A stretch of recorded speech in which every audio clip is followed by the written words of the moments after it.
Yo, what's up, Chew?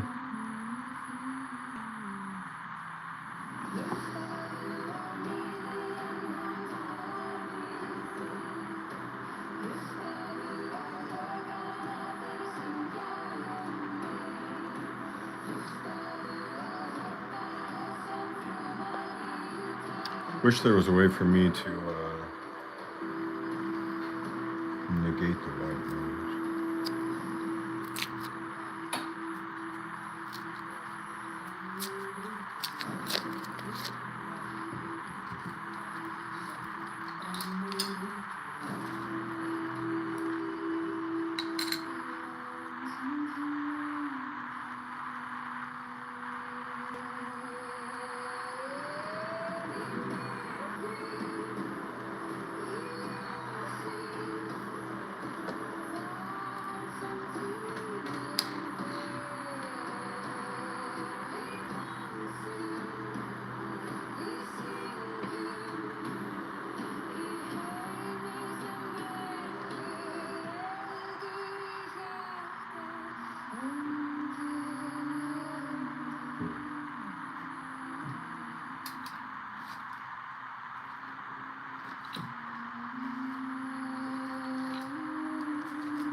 Need to get like an external mic or something.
Bicentennial nickel.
What's up, Joseph?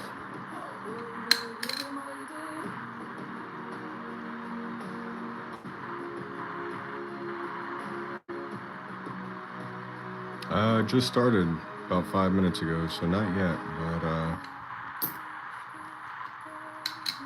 fingers crossed for the times that come. Hey, what's up, Teresa? Did you get your mystery box this week?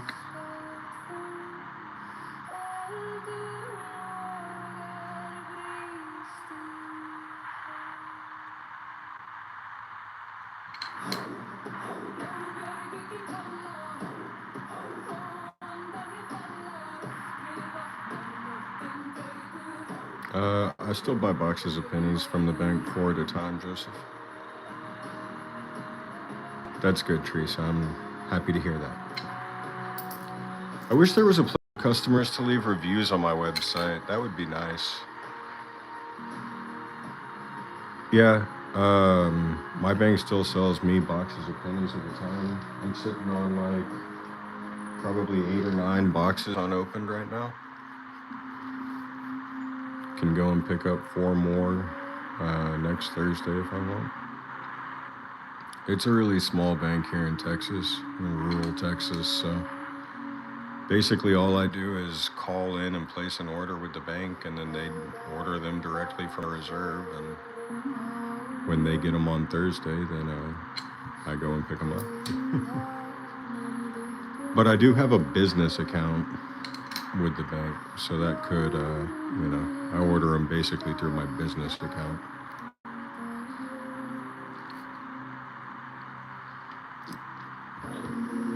Well, I'm going to be going through some rolls of pennies tonight if you want to stick around and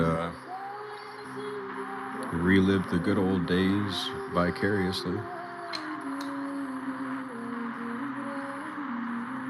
Oh, okay, Teresa, I'm sorry. I must have missed the comment. To be honest, all day today, I've kind of been away from my phone. I've been super busy with other endeavors in life, but I'll definitely go back through and check it.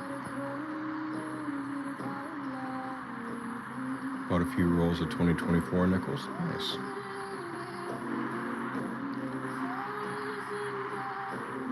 Those are just going to keep going up in value for sure.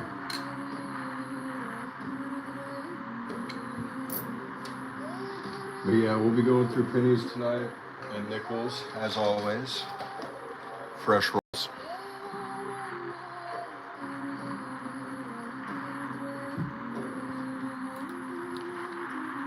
I just opened a roll of nickels first in the hopes that in first roll I could find a silver nickel and it would spark a string of luck throughout the night. Yeah, it went all the way up to 90 2 days ago, and now it's all the way back down to like 78 for the end of the weekend. Or for the end of the week, I mean.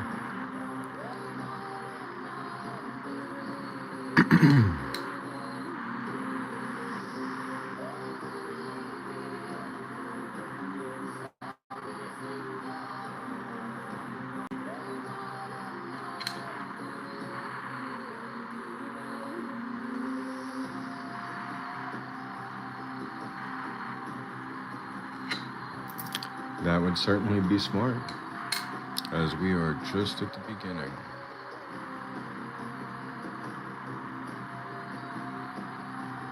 Think 10-year plan. Where is silver going to be in 10 years? I guarantee you it's going to be well over $100.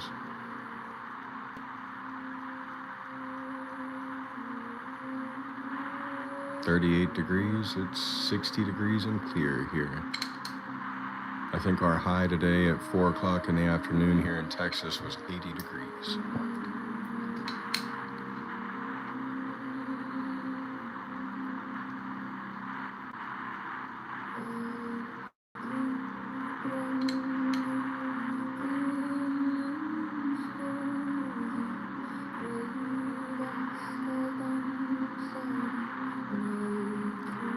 Well, if you plan on diversifying into silver, make sure you get into silver mining as well and put some of your assets into something like Hecla Mining.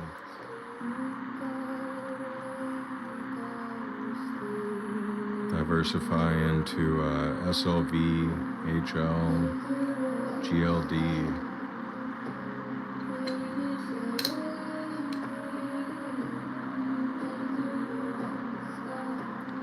It's always good to have a certain amount of assets in precious metals as well as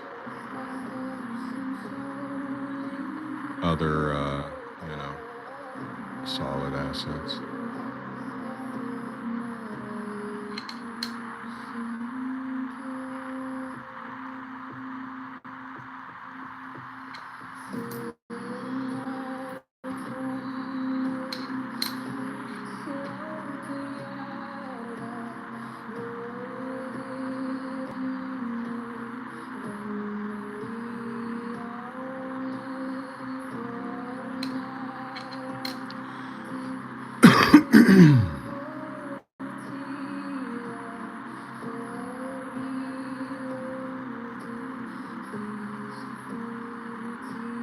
Nice. Yeah, I love this one myself. Started out with one with a smaller screen and it just, it just wasn't.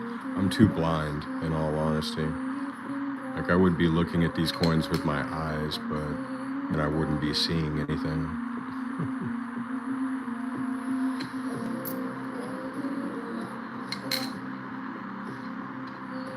Well, we got a 2005, either a Bison or a Ocean in View.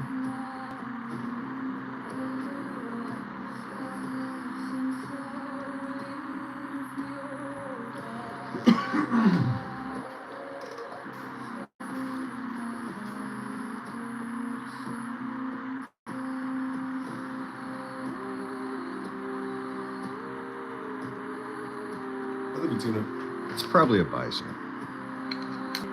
Yeah.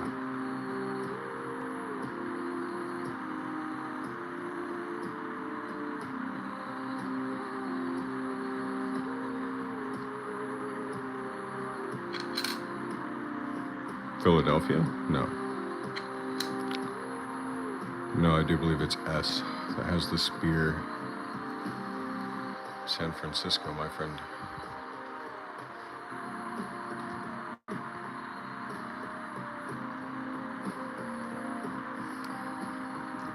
You're talking about the one that sticks like right there, right?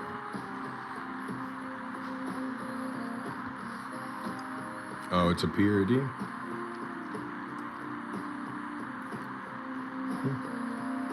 I'm not here to argue with you.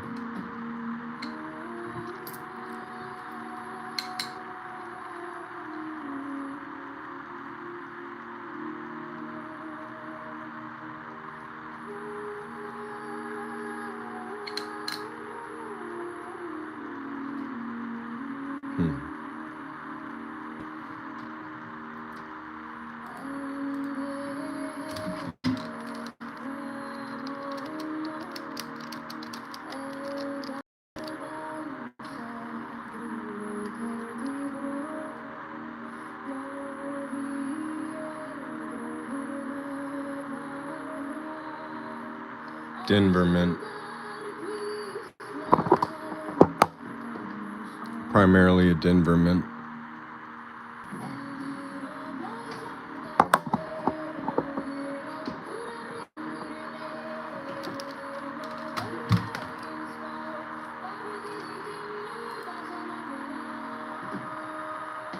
You're good, man. I appreciate you being respectful, Joseph.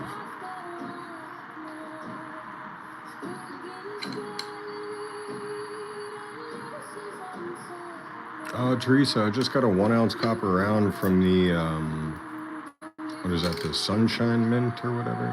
Golden State Mint, that's the one. Buffalo, 1 ounce round. Hey, what's up, AG? Doing all right today, bud?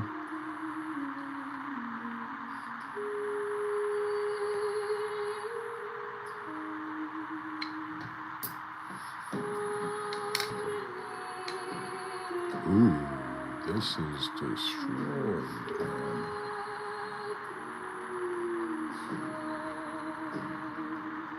What the?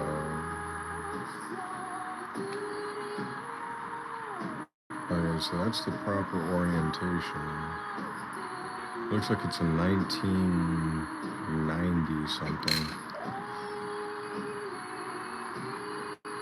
But that has lived a hard life.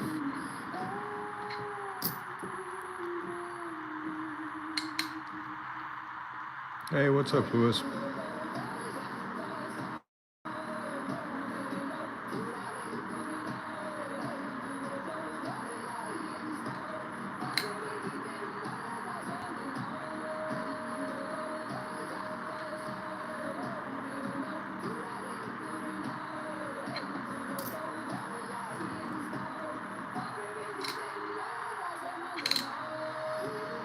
Okay, I just, for some reason in my head, I was like, wait, was that a 2024?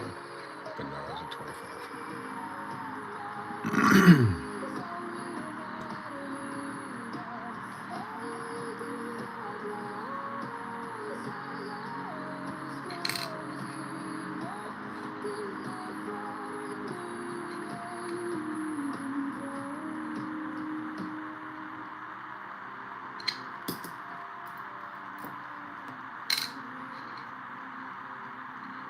25 or the Ocean in View? Oldest coin. Oh man, I gotta think about this one. I know I've got some V-nickels from like the 1860s.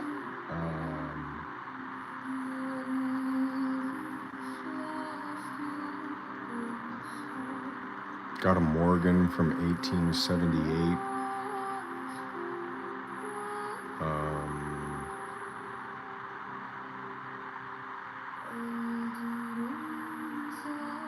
Wait, somewhere deep in my safe, I might have a golden 2.5 Flying Eagle from the 1700s.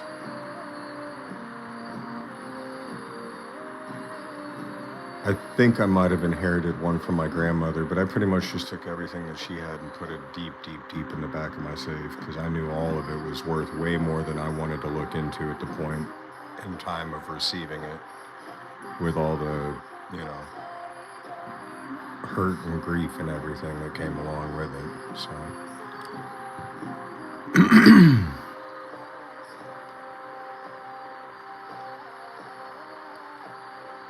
anyways, just wanted to stop in and say hi before you went to bed. All right, AG, I appreciate that, brother.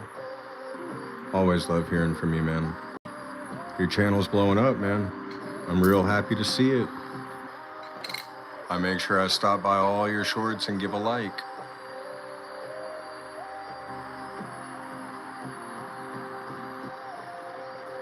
It's cool, man. It's been like over 10 years.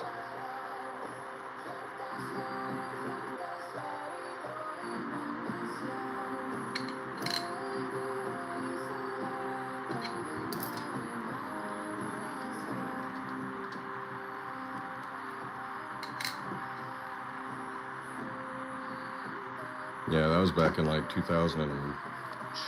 13, 14, 12, something along those lines.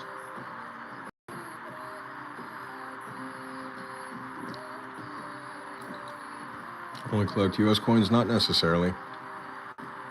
I've got a pretty extensive collection of world coins.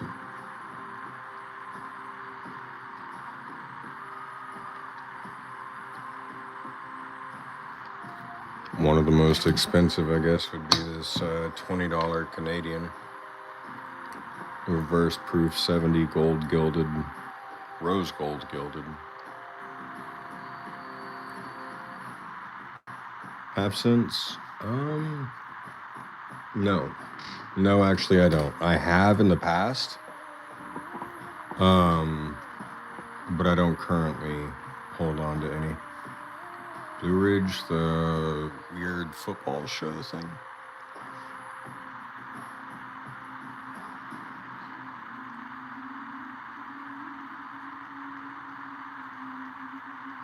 $19.24 silver dollar worth. If it's even just a coal. Oh, Blue Ridge Silverhound. Yeah, I watch Blue Ridge. It's worth, if it's a coal, at least it's weight in silver. So, I mean, you just have to look at the chart for the day. Right now, silver's at like 77.85. If it's in, AU or BU condition, then whatever the numismatic value is worth. Monday market report is good. Yeah, I think we're going to shoot back up to about the 86 region before we see a level off, and then potentially another drop, and then another raise to hopefully mid-90s again.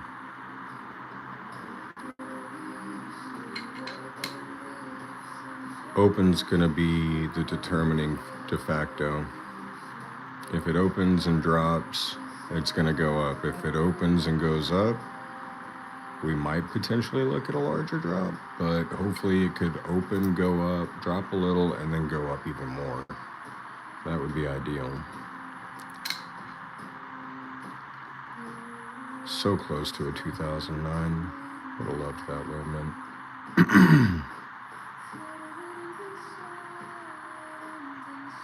Yeah, no worries, Gordon.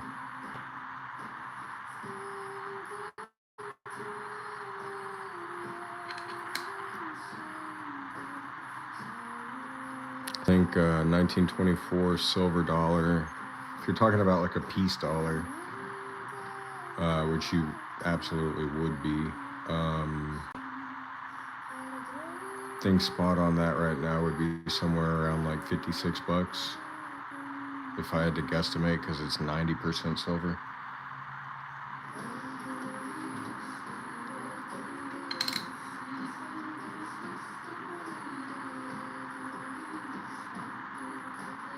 Which one? This side?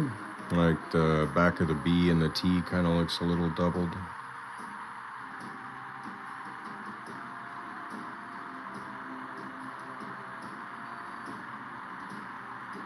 I think it's just kind of old. Also, I do have a lamp on this side of my desk, so it shines light on the other side of the letters. Top left, other side? No.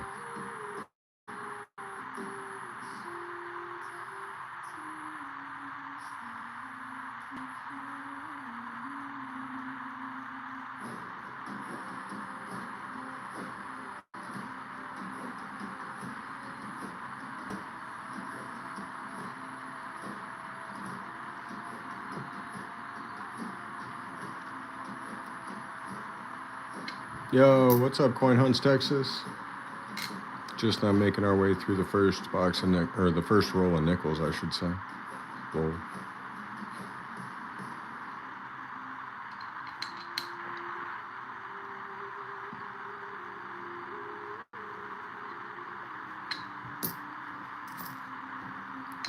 Hey, what's up, Mary Jones?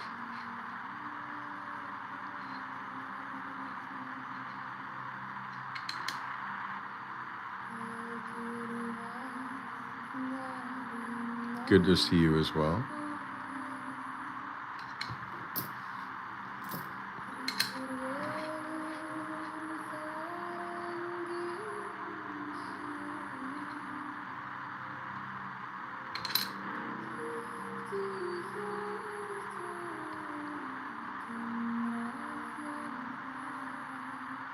You're finally over the sick.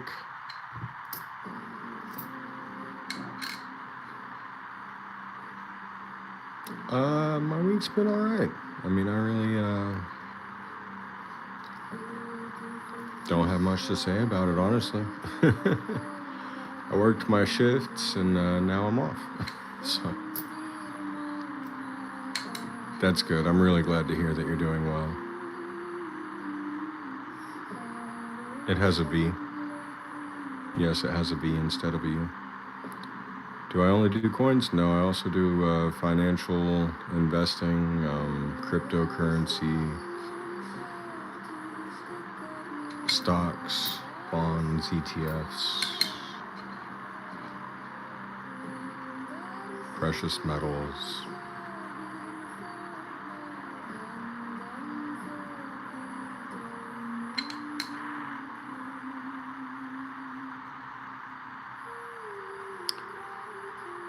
Work is, no, actually, this is one of my 3-day weeks, to be honest with you. So work hasn't been too, well, I guess it's been steady in the sense that it never changes, but it's not like it's overwhelming me, thankfully. What's up with the crypto market? We're in a bear market. I told everyone after we hit the last Elliott wave leg that Bitcoin was going to be dropping back down below 70,000. Everyone was laughing, ha ha ha, no. Well, congratulations, Bitcoin made it all the way back down to 59,000. Now's the right time to be buying.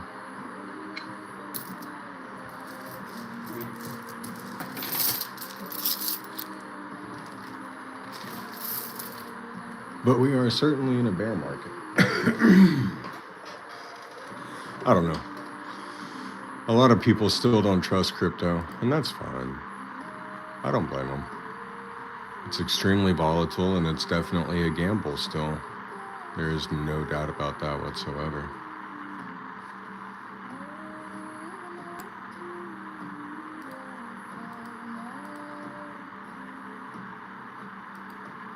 But, you know, if you want to think that crypto isn't real because you can't touch it, I challenge you to go and touch some piece of the S&P 500 that you potentially own stock in.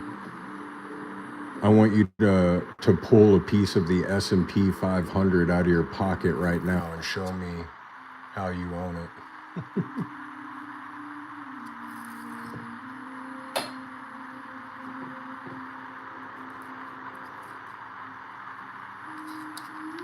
Or the NASDAQ, or Tesla, or Apple, or Google, or show me the physical piece of Google that you own.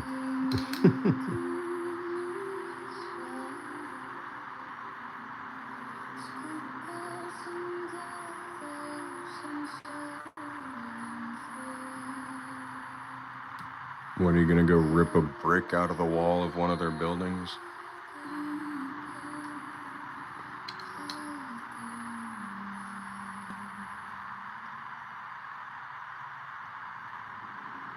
What's up, right-handed cod? Been a second since I seen you, eh?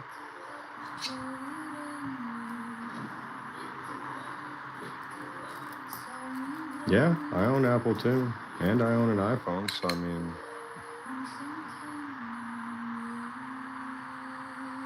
a little bit of machine doubling on that, unless it's just the, yeah, it's just a reflection. Honestly, I should probably keep that lamp though.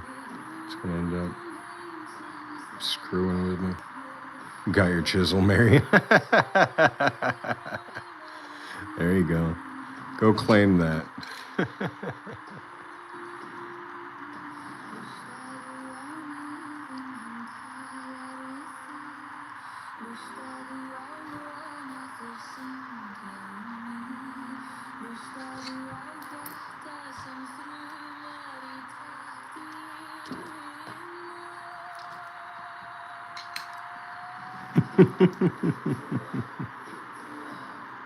Something along those lines, eh?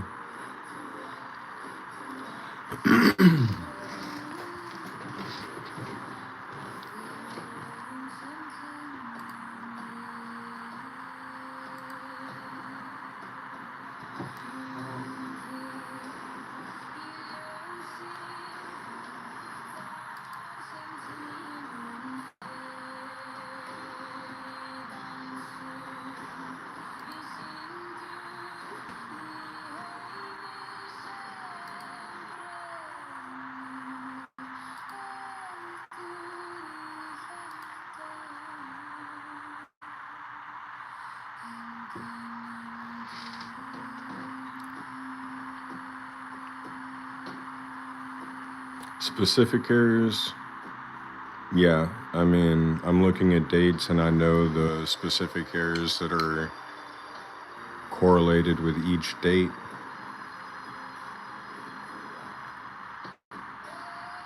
If I pick up a 1984, I'm looking for a double ear. If I pick up a 19 for a close AM, if I pick up a 98 through 2000, I'm looking for a wide AM. If I pick up a 2024, I mean a 2023, sorry, I was looking at the date 2024, I'm looking for an extra V.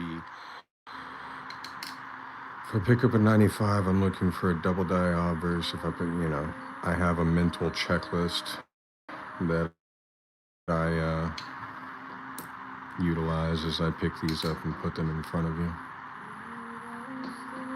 Do it for long enough and you don't have to look at a piece of paper, you just know what you're looking for. Been in and out lately going through some wheat pennies right now. Nice. Look at 56 varieties. Hey, what's up, Leap Love?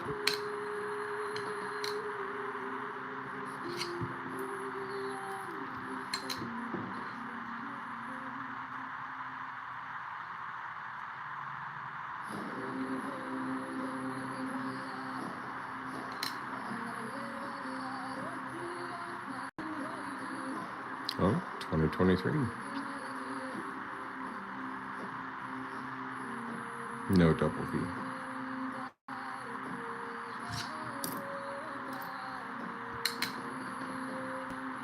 '92. Slight bit of machine doubling on the back end of that none specifically. Nothing crazy though.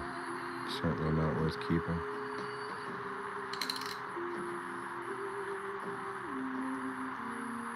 I'm willing to bet there's some machine doubling on the bottom of this. Yep, look at that. The bottom of the O, the bottom of the N, the bottom of the E, bottom of the C, bottom of the E, bottom of the N, bottom of the T. Yeah, it's all machine doubled.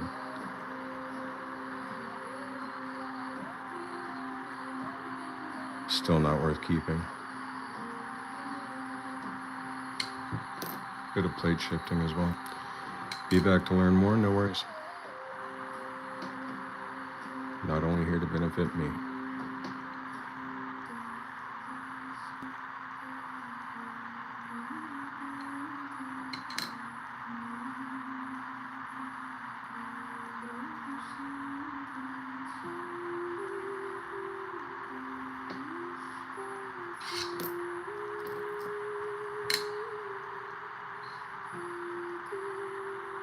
Looks like copper, but I'm willing to bet it's an 84. 87. I don't know what it is about these 80s model pennies, or 80s year pennies, that turn black for some reason. Something about the composition they started using then caused the corrosion for these to just, I mean, it is like straight up black.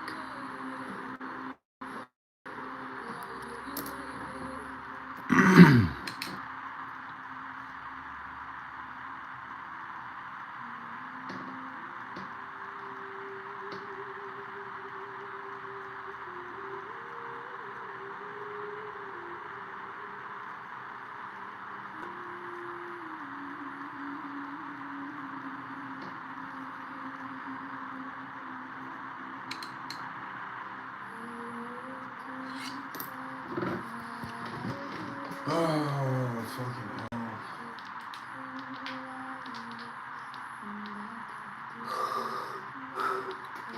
Alright. Safety meeting.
Sounds like a Dodge truck.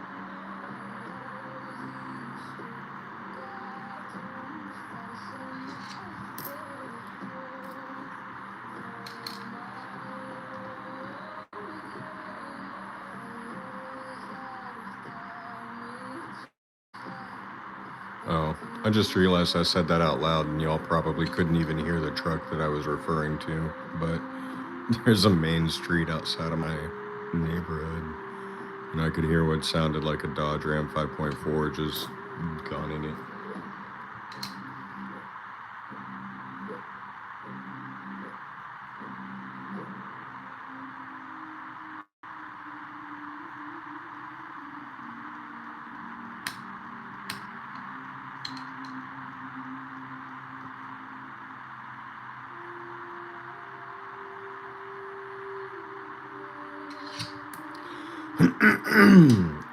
Anyways, I'm gonna go grab a fresh bottle of water. I'll be right back.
And we're back.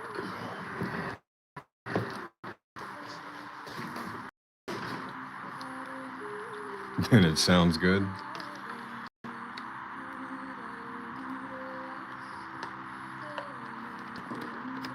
I mean, to each their own.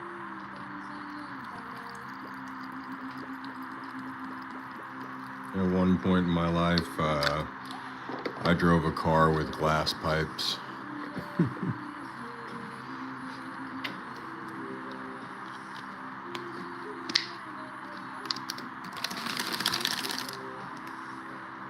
If I were to pick a car to be obnoxious with at this point in my life, it would probably be a Porsche GTR 3.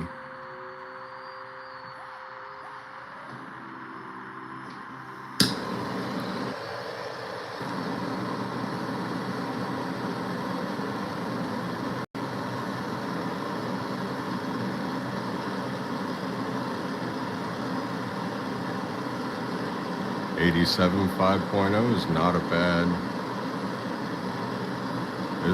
I mean, yeah.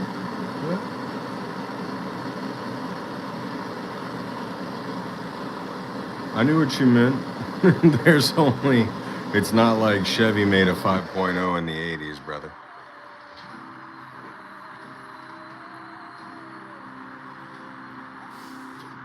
I knew you weren't talking about a Shelby. So,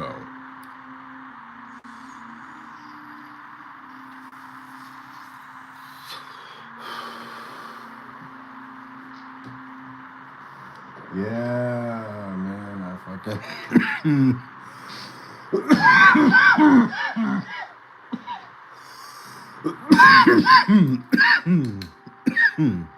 I rode the Dodge train there for a little while. And then I had an 83 El Camino. A small block. But, man, that thing, it weighed less than like 2,800 pounds.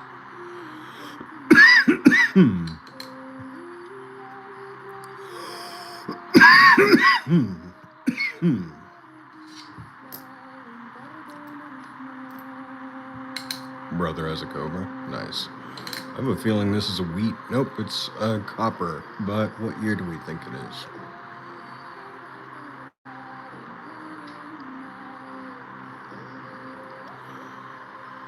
Let's see,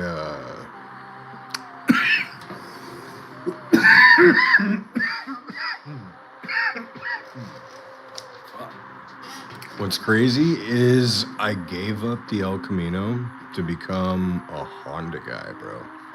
Like, and I'm not ashamed to say it. 67? Let's find out. But yeah, man, there's just like,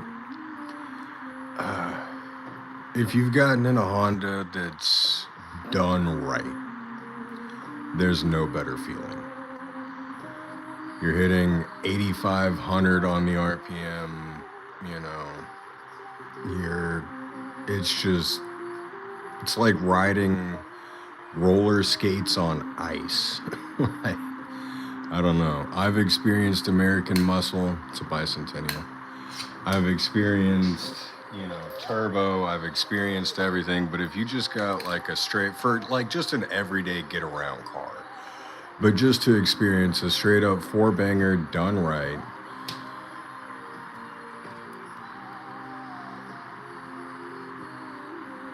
that cough's going around. Nah, man, I'm taking safety meetings on the side here. But it's allergies. It's certainly like seasonal allergies, I guarantee you. I have a little bit of a ragweed allergy as well.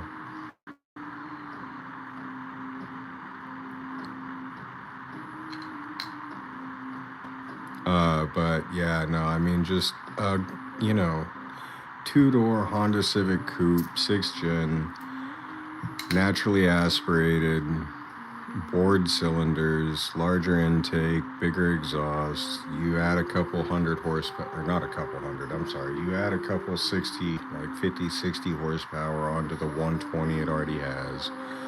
And banging gears in that thing, the transmission doesn't mind it, the motor doesn't mind it, the tires don't mind it.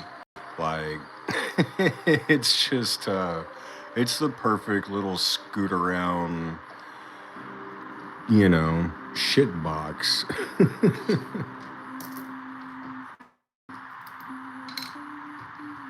Shit, I ended up, I had a 98 midnight green Civic EX, and I had the whole shell knocked out, like backseat, everything removed, cage put in, and then it was just naturally aspirated with a 0.5 cylinder increase, the B18 series, so double overhead, and then I ended up bottoming out the transmission casing on. I was actually racing someone down this back road in an industrial area, and there was this freaking divot in the road that I didn't know about, and I ended up just jumping it, slamming down, bottoming out the transfer case, and leaking oil all between my legs and whatnot. Literally 180 for a new transmission. About 3.5 hours later, after dropping on a skateboard, you really can't argue with that kind of a vehicle, man. Like you you there's just nothing, there's no other than bottom out the transfer case, drive it home, and then replace it for $180 in your driveway using a skateboard. This is back when I was like probably 20 years old. I had my El Camino when I was in high school at 16.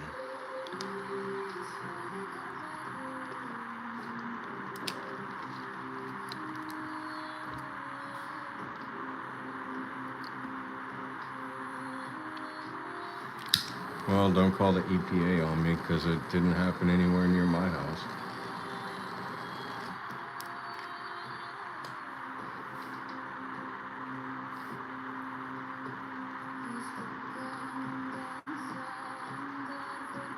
But tell me another car where you can just get away with shit like that.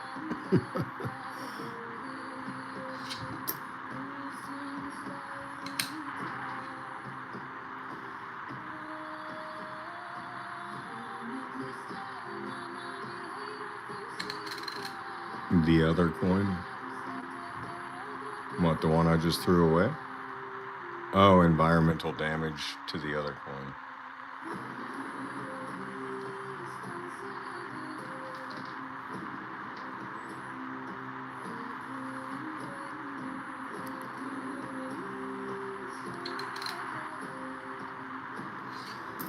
$2008, not a year of worry.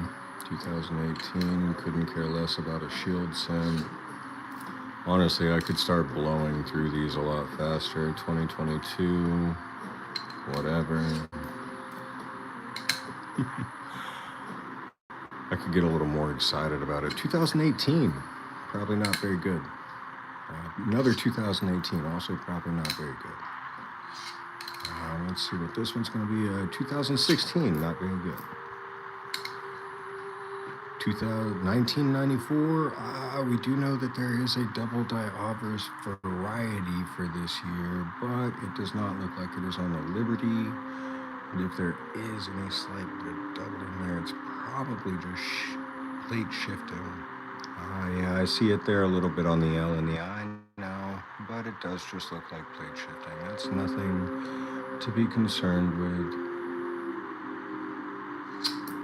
Not worth our time. Ooh. So, my father and I reached inner love for four bangers. Honestly, we had a drag needle that was, well, let's just say it was the first car that ever put my balls in my throat, if you know what I'm saying, like when you were a kid. Because my dad drove around in a Oldsmobile with a 458 and a turbo on it. And every time that man got on the highway, you remember being like 5 years old and just having that feeling like you were on a roller coaster. Well, that was my entire existence as a kid, like sitting in a car seat. And then I get in this Volkswagen Bug as like a 12-year-old after working on it with my dad and everything. And that thing had drag radials and was not messing around. And that was the first time as like a teenager or like almost adult that I had actually felt that feeling again of being like 6 years old in my dad's Oldsmobile getting on the highway. And all of a sudden I had a really high respect for four bangers.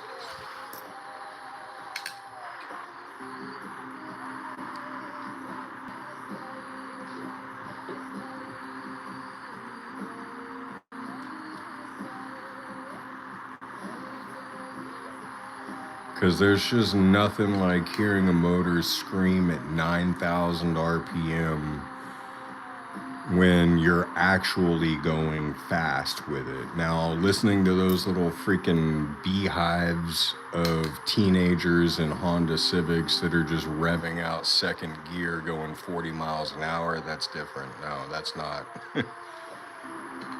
That's nothing like going 80 miles an hour in fucking first and a half gear as shifting and then catching second and all of a sudden chirping tire, hitting 95 and pushing up into 120. Oh man, my dad told me a story about when he had built his first four banger. It was a sand dune buggy, and he put he put a Chevy 305 on the back. The thing couldn't stand, it wouldn't sit, it just stood up. The motor was so heavy and the nose was so light.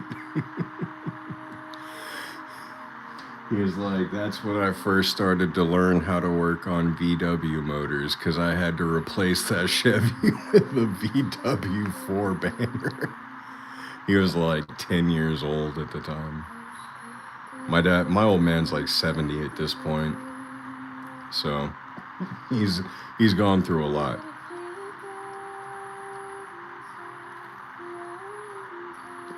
Hell, we had a MGTD, or no, I'm sorry, an MGA kit car built on a 74 Volkswagen frame. Same motor. 74 Volkswagen motor. It was a beautiful car, man. I love that thing. Had a cloth top. Cute little thing. Of course, I'm like 6'2", so I never, even at the age of 16, I was like 6 foot, I think. So I never really fit in it. But it was fun. Little 4 shifter. 4 on the floor. That was the first car I actually learned how to drive stick in, now that I think about it, when I was 16 years old.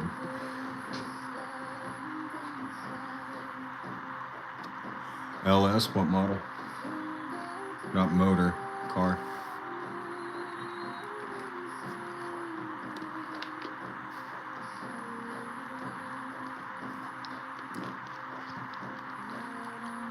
Talking about like a Z83.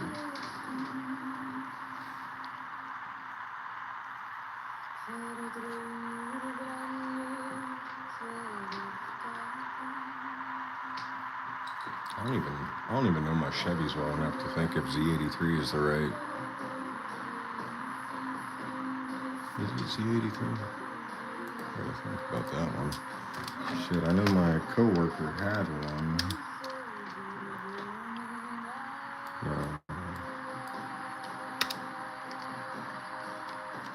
Camaro is what I'm thinking of.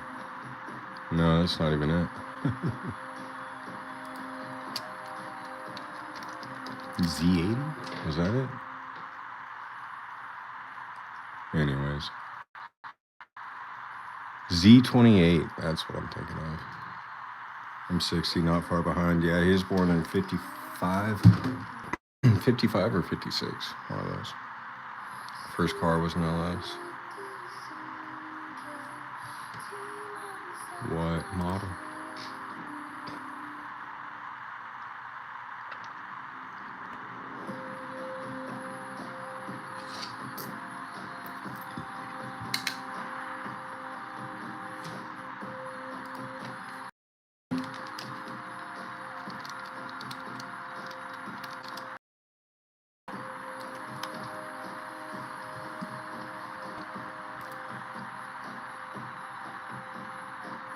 I feel like that's always remember being 16 years old and saying, yep, I drive a 1983 two-tone blue on blue 350 5.7 liter small block V8 with a Ram air intake. And, you know, thinking I was just hot shit. But now that I'm older, I would love to slap the ever-living dog shit out of my younger self, you know what I mean? Ford Galaxy 500, yeah, my mom had one, bro. That's the first time she ever got her first speeding ticket. Those are some beasts right there. Them old 60s Fords you can't get away from, man. There was just so much engineering put in place at that point in time from Ford. And a lot of now I drive Ford today. I drive a Sport Explorer Sport Track 4.6 liter 6-cylinder truck, small truck. But man, the 60s Ford motors were just absolutely over-engineered. Got some wood grain on this. What was that, a 97? Oh, 2000? What's this AM look like? It's close.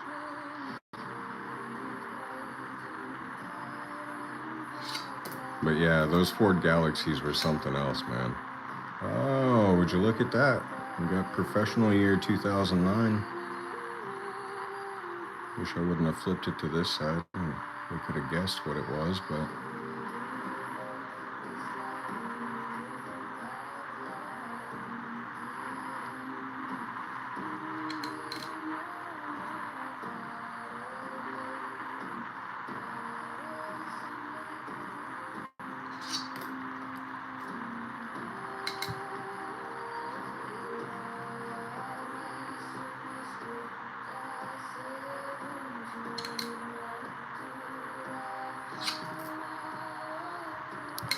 so what's everyone's dream car?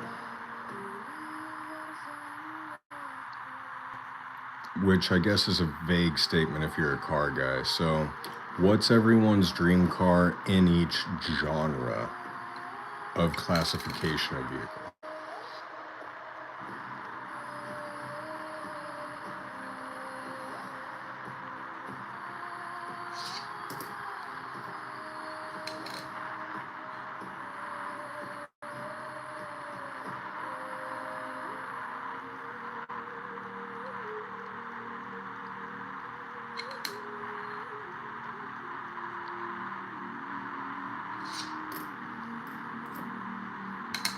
I would say Koenigsegg Agera, Evo 9, Roadrunner, Model T,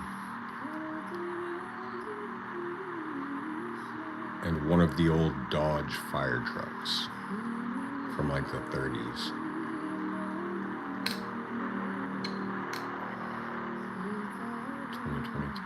No extra B. No.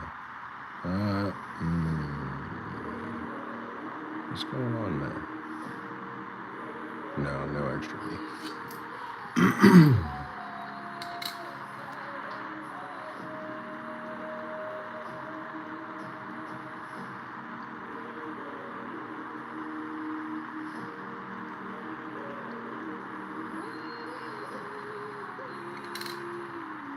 I guess I'd have to throw like a 63 split window Corvette in there.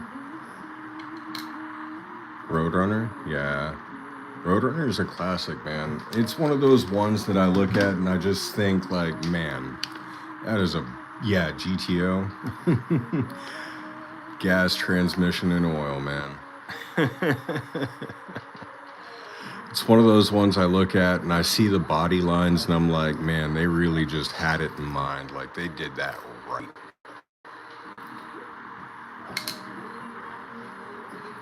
My dad, when I had my 83 El Camino, it's funny, he had an 87 El Camino redone by a company in Pennsylvania named Choo Choo's with a Monte Carlo front end, candy apple red. That thing was just a beauty. Why does it look like Lincoln is smoking?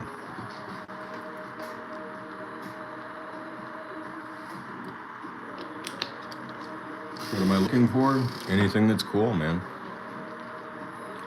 Like Lincoln smoking.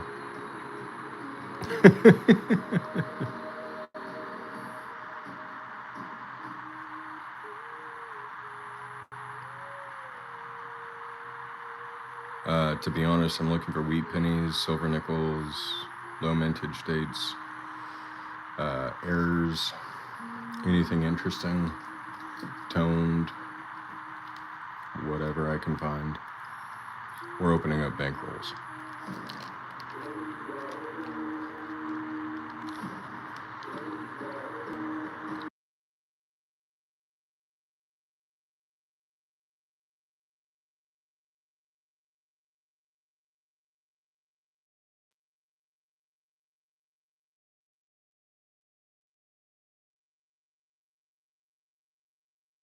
Got a Model A? Nice, man. Trey Taylor crew tractor.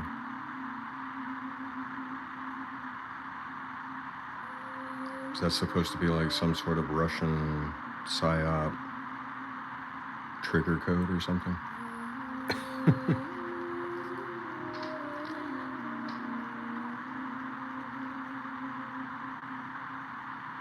Probably Italian.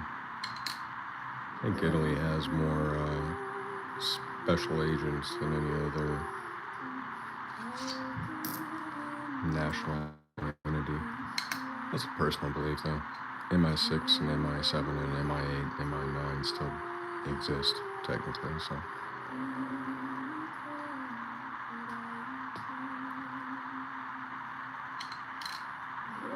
$1907 penny. So you're talking about an Indian head? Because 1909 is the first year of the wheat cent. Yeah, I'm pretty crazy, Gordon. It's cool, though. I exist in my own world, to be honest with you. It's worth nothing. I mean, it's probably worth like a couple bucks. Indian head pennies aren't really worth much, though. I can buy them from my local coin store for like a few dollars each, depending on the year. Now, if you have like a 1916 or, I mean, well, if you have an 1886, yeah. Let me see. Actually, I wonder, is this one a 1907?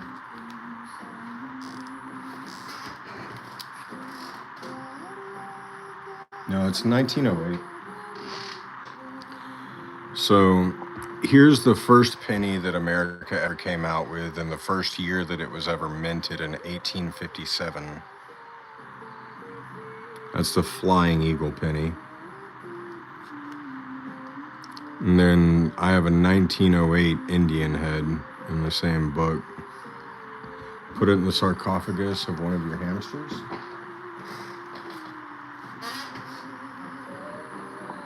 I've got a lot of dead hamsters, but I've never made a sarcophagus for one. That's new.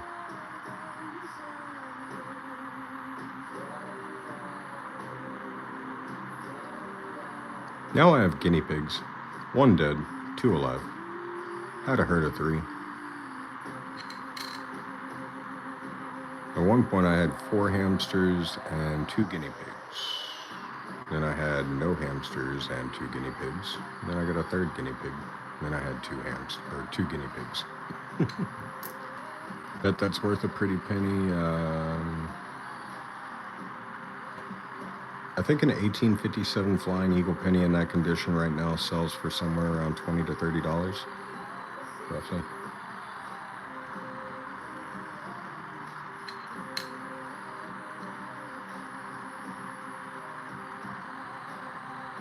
Some plate shifting on this one. It looks like machine doubling, but it's just plate shifting. You could tell by bubbling.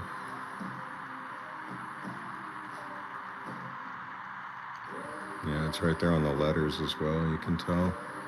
Bottom of the C. Yeah,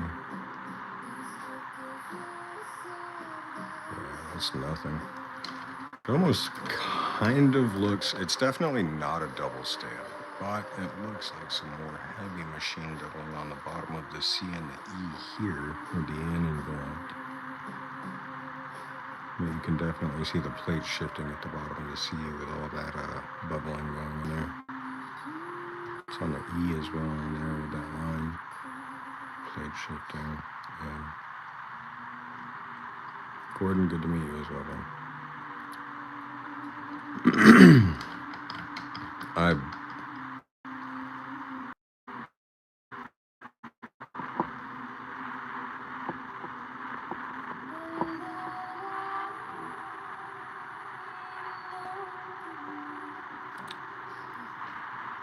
Oh, yeah.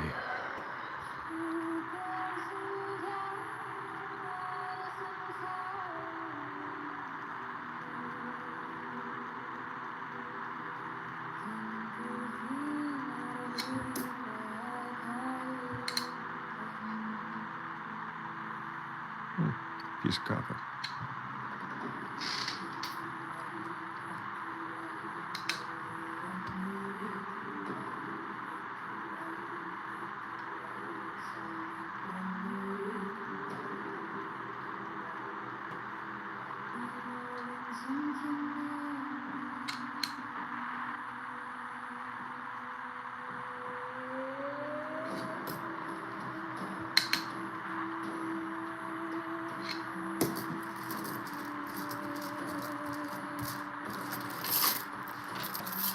All right, pennies or nickels, dealer's choice.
Oh, AJ, Timmy, trolls make the world. Oh, AJ, Timmy, trolls make the world go round. You're absolutely right, man.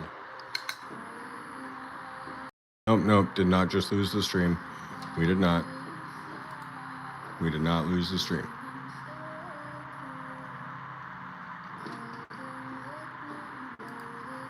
Had to respond to a text message. Nope. All right, we lost the stream. Everyone's gone.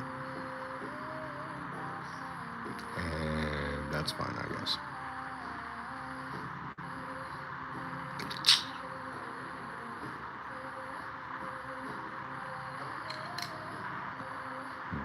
Wait.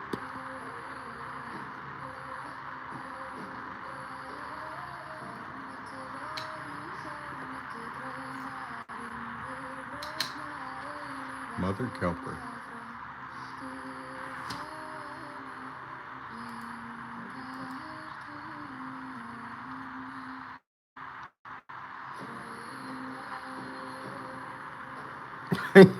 No, I'm sorry. I was sending a text, my guys.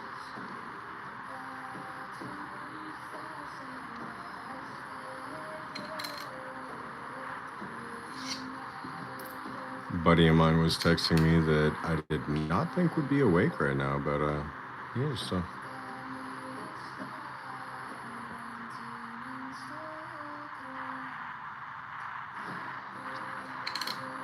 Oh, this one's copper though. What year?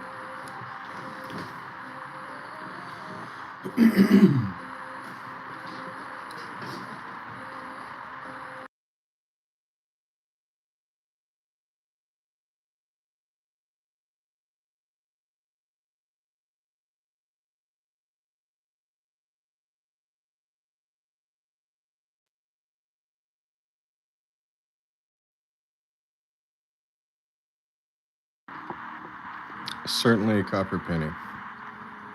He heard you held good safety meetings? I think everyone that knows me knows I hold good safety meetings. It's 1977.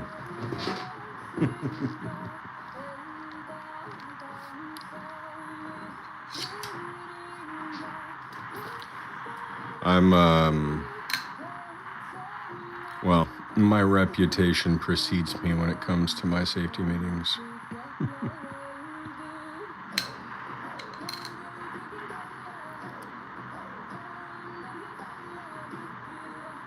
77. Let's go, Timmy.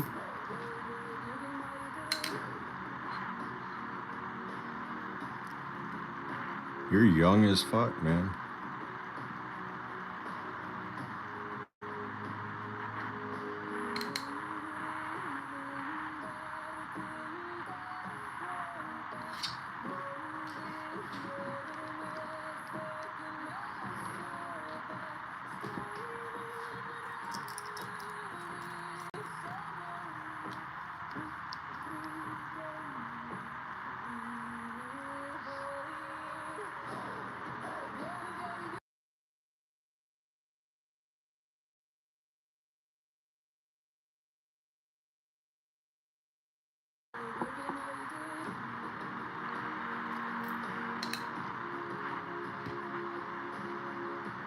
Nah, you're not old, man.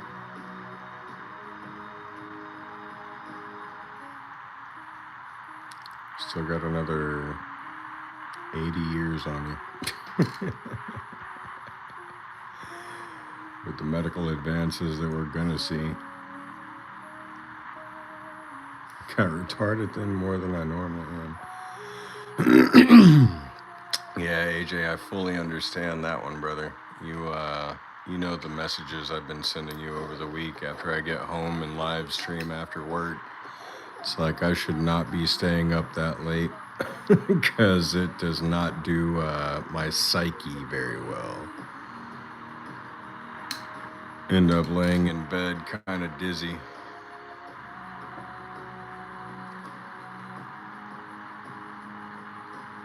You can't even fucking do that, Parksy. Nah, you can't just say, oh, good news and not drop the good news, you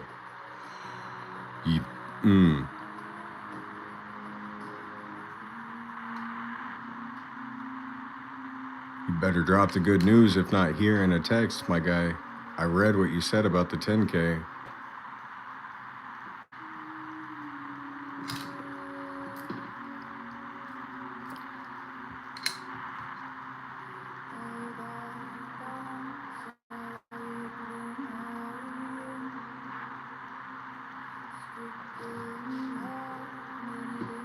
Felty's coin says interesting.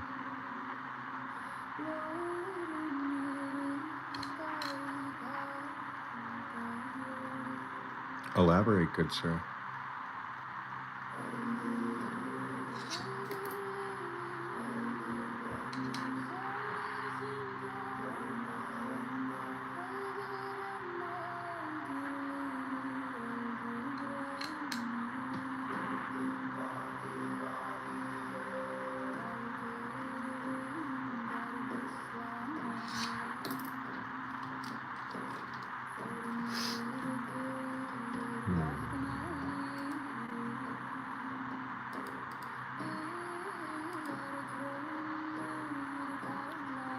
Felty's coins, 250 subscribers. About 10 or 12 long form videos. 148 videos overall, but you don't live stream. That's why you're lacking subscribers and view time. If you have an eBay, you should definitely replace your eBay with a Shopify. eBay takes too much in fees. Whatnot does as well, as long as you're doing giveaways and you're not paying for, as long as you're not paying for publicity. Evaluating you? I mean, you want to come onto my channel and say interesting, I'm going to find you interesting. If you don't want me to find you interesting, you could have sat back and said nothing, but here we are looking at each other. You find me interesting. I want to see if you're interesting, and right now I find that you're not as interesting as you might think you are. For your total description is just my eBay, and you don't even say my eBay is. You say my eBay and then just link. So, I mean, We can be friends, but if you want to come at me sideways, I'm going to come back at you sideways, and don't get upset if I come at you sideways and overtake you. I'm here to help everyone. You can even put exclamation mark Felties Coins, exclamation mark me in the fucking chat right now. Shout yourself out, brother. Let's get you some subscribers. I want you to start live streaming at least 3 times a week. That's the only way you're going to get to 3,000 watch hours. Enough to get monetized. I found the coin you were looking at interesting. Okay. Well, let's be friends, Felties Coins. I truly apologize for coming at you aggressively.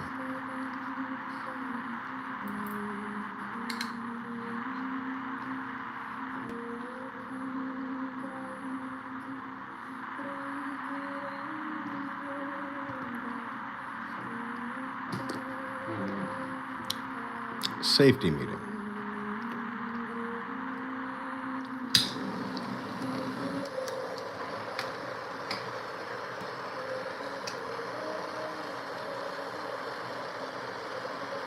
Go ahead and type exclamation, I am tired.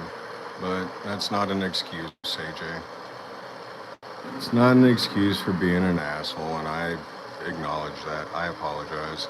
But Felties Coins, go ahead and type exclamation mark me in the chat, bro. Let's get you some subscribers. We need to get your watch hours up so that you can get monetized. And then you can start accepting super chats and gifts and memberships.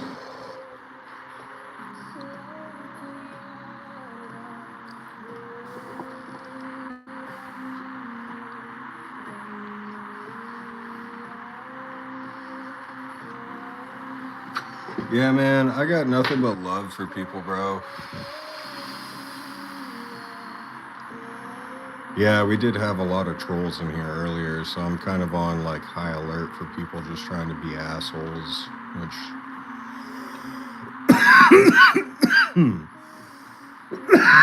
I should have known by your should have known by your username that you're not here to fuck around. You're here to acknowledge the hobby, which is on me.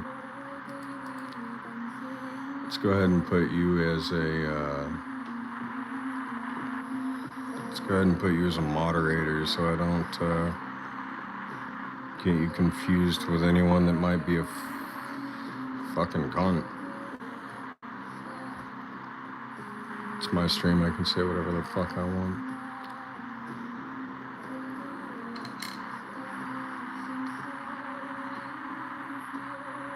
$2014 penny with a stamp from an older penny. Yo, Hood Soldier, type exclamation mark email in the chat and send a picture of that to me right now. So you're saying you have a 2014 penny with the Lincoln Memorial on it?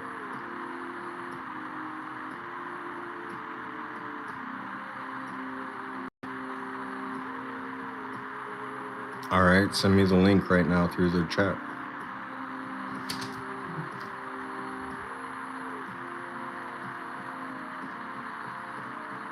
Well, Felties Coins, I hope I didn't create a personal problem with you. I don't look to make enemies, but I do tend to fend off assholes for no reason. Because a piece of it? What does a piece of it mean? But I do tend to fend off assholes that come into my stream and try to talk shit for no reason.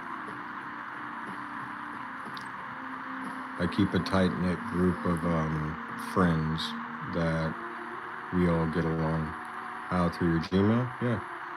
Just here, type exclamation mark email right here. That's my email. I appreciate that, Felties. Oh, whoops. There we go. Currency state of mind is the YouTube. I don't even know what that means. Currency state of mind is the YouTube.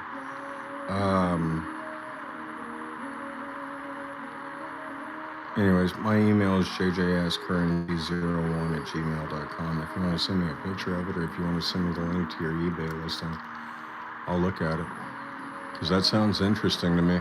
I've never heard of a 2014 penny stamped with a Lincoln Memorial reverse. Okay, is it on your page? You're being quite vague, my friend. No, you don't have any videos on your page whatsoever. It's crazy. Yeah. I'm done entertaining you.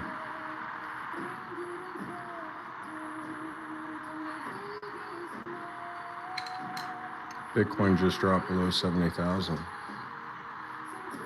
My long is still 50% in profit from 65,000. It's still minimal margin, so I mean, I'm willing to hold on to this for months. This is going to be a swing long all the way back up into the next bull run, and I'm just going to continue adding margin as we go.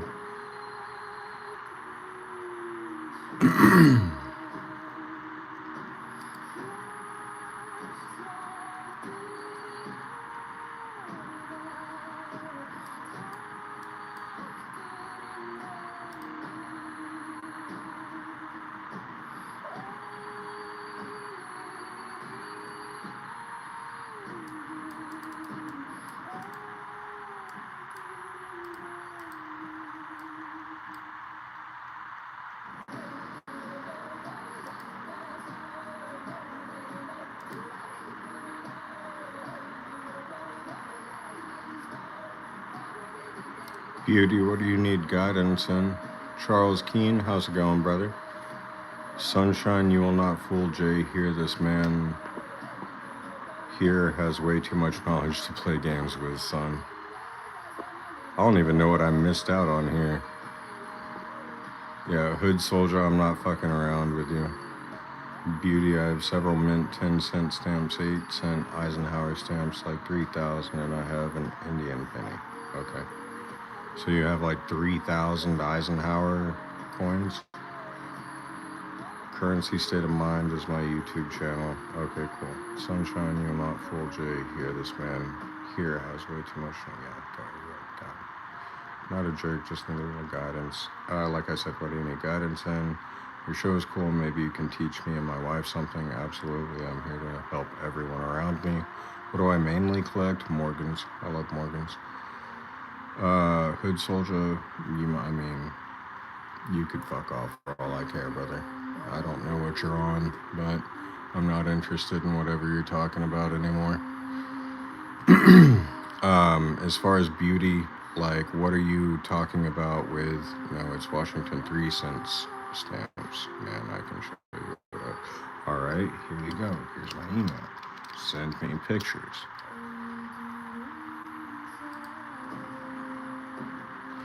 Thank you, AJ. I thought I clicked over on the other screen, so I thought I was typing that, but I didn't. Beautiful type of coins. Yeah, I mean,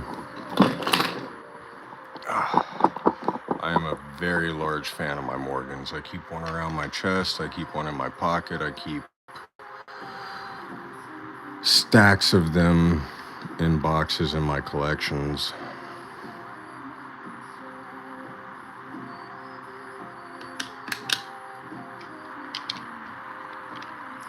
Yeah, dude, all you have to do is go to your email app. You can open up a new email, put my email address in there, copy and paste it, and then just take a picture of the coins that you have and send them to me, and I can give you fair evaluations of them. I can give you dealer, prices for them. I can tell you where you should take them, whether you should put them into auction or whether you should take them up to your local coin dealer, whether you should get them graded or... Oh, still my favorite fucking coin, this beauty right here. This beauty. I love this coin so much, man. $20 Canadian maple leaf pulsating reverse proof 70 Rose gold gilded first release. Oh my land, to this gorgeous coin is so beautiful. Man, I love this coin. It's like this is my like chef's kiss, right? I love this thing. The rhodium plated maple? No, this is the rose gold gilded, pulsating. Yeah, the Muppet on the front is a disappointment. I don't know anything. I'm dealing with Trump. I don't know anything about this man. So I can't say nothing. Like, I got enough problems on my hand with the guy that's in charge, or I should say the hood ornament, rather, of my country, than, to try to think about the hood ornament of fucking whatever the fuck Charles the Third is, or whatever. Oh, I got you on the email. Hold on, I'm sorry. So I can't even begin to talk about that, you know what I mean? It's just one of those things that I don't have enough knowledge on. Do you mind if I take you up on that offer, sending pics of coins I second opinion on? Yeah, of course, Matthew can. There's my email. Everyone can send me emails, man. I literally reply to emails all day long. Like, I've been talking to Dahlia, I've been talking to Teresa, I've been talking to, like, I don't want to dox people, but my inbox is always full of people asking me questions about coins that they have. And, I've got people that get coins back in, tills because they work at a cash register or whatever. And they're constantly like, wait, is this worth anything? And I give them solid information. I give them $1 evaluation, and then I show them where they can look at how to understand evaluating what they have. This is a copper coin. What year do we think it is? It's after the year of 59. I would say it's probably in the 70s, given the fact that it's a wide AM. So it can't be a 73.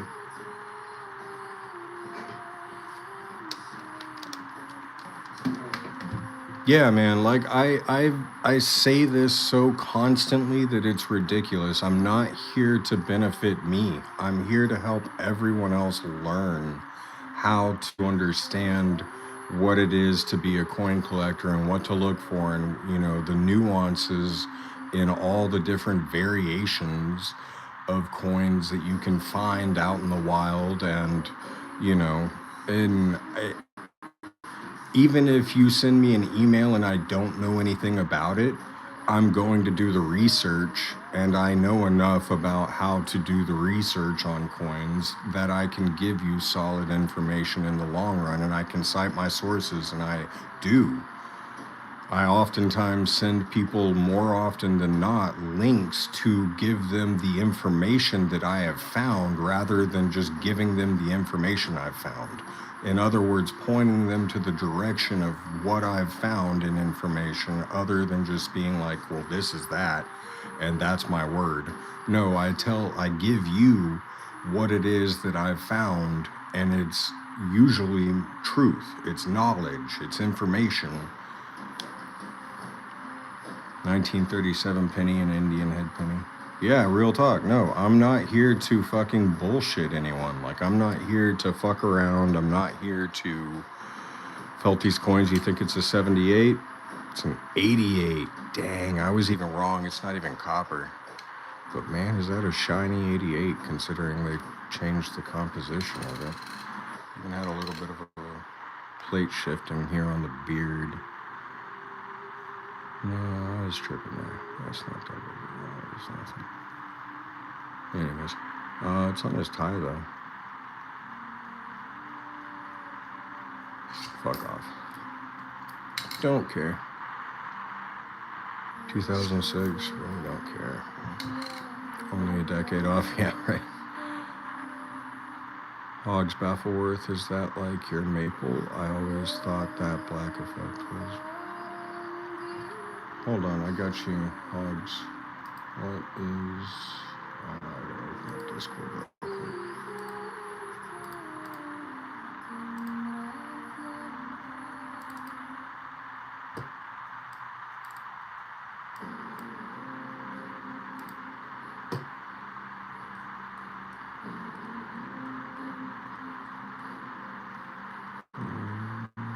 Am I tripping or.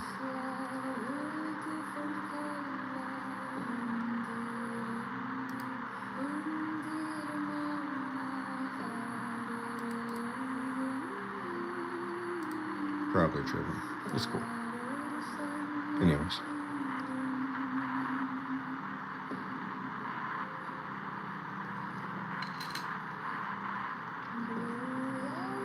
$89. Another 89. Alright, AJ.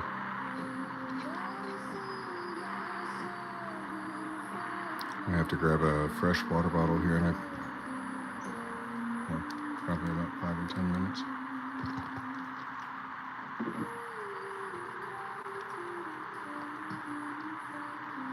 Going through a box, yeah, Felty scones. I go through nickel boxes and penny boxes for the most part.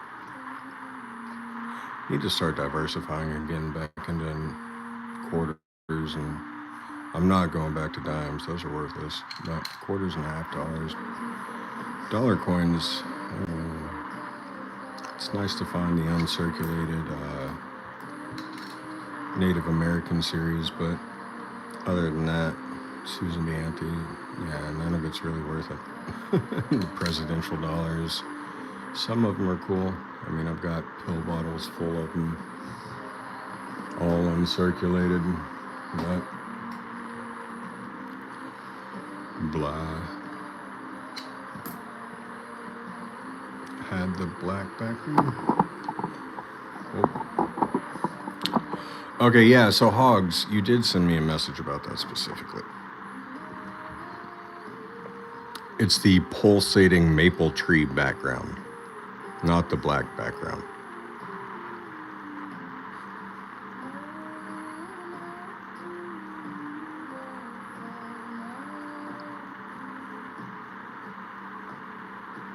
So the pulsating is the fact that it's got the stippled effect where there's, you can tell a definitive negative versus positive foreground and background, but it's all kind of the same pattern. And then it's rose gold gilded. Yeah, because of the relief. But yeah, even Charles's face is rose gold gilded, and the lettering and the rim. And of course it's got the notch for, I don't know what you would call it, but basically the security notch there. But yeah, this one right now, I would have to look at the gray sheet value, but I believe it's selling for about $450 in NGC. Now, obviously, if you got it in PCGS, then what are you? It's probably $1,000. Who knows, right? But yeah, reverse proof 70. First series or first release, pulsating rose gild maple leaf. Yeah.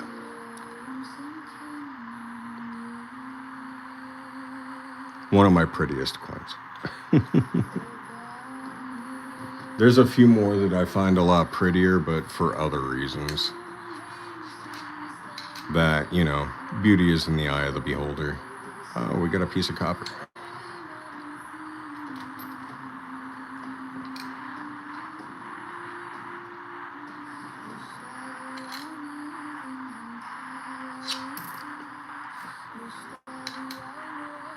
$81 copper.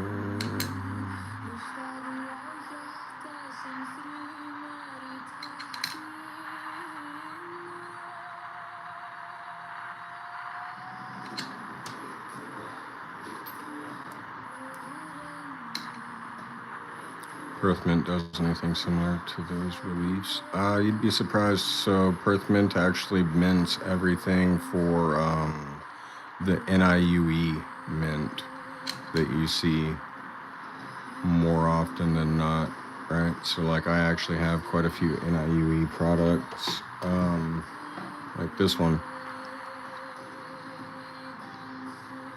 Let me see if I can't get that to focus. There you go. Issuing country, Niue. Now, I don't know if you know what Niue is, but it's literally a island off the coast of New Zealand.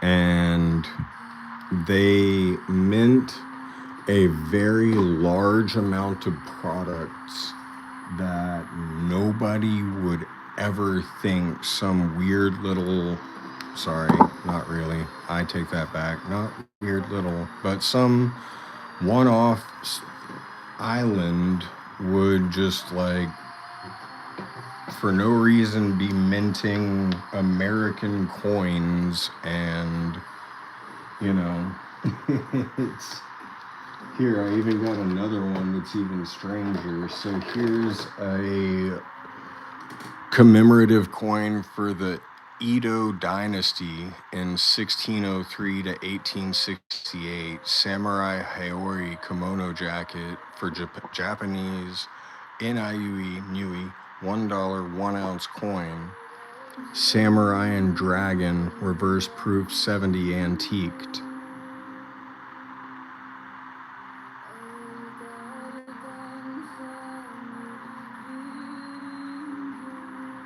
They go through the New Zealand Mint and Perth. You can find they do a lot of like chibi Thomas Jefferson and previous US presidents type silver bar coins as well. And they utilize everything around them. It's interesting. How do you get a hold of them? You can buy them anywhere online, eBay, whatnot. My website.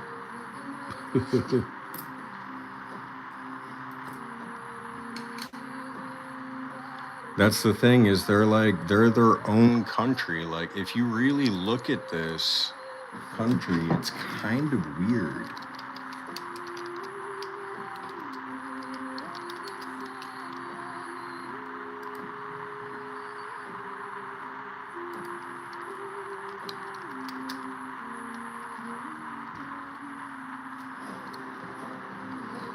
Check that out. That's new. That's the country that makes all of these silver bars and silver coins and everything that we see. This is what it looks like.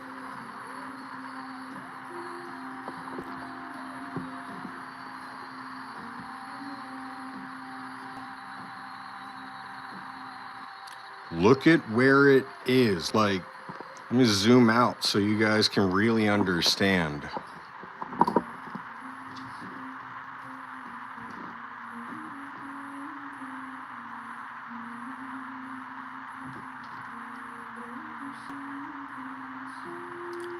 There's Tonga.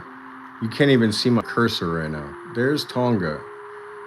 If you can even see my cursor over here.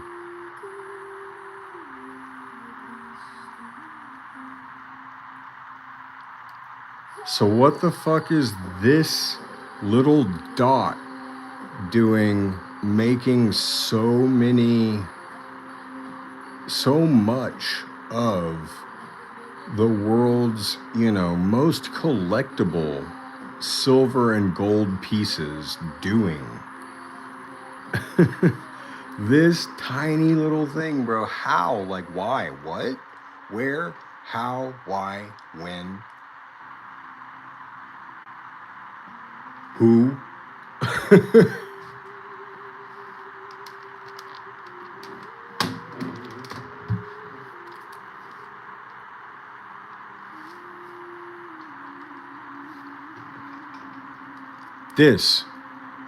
This right here.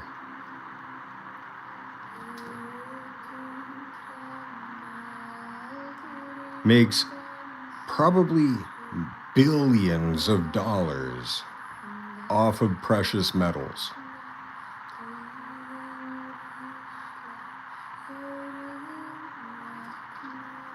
There's Australia, right? Duh. This right here is probably making as much as the Perth Mint in Australia.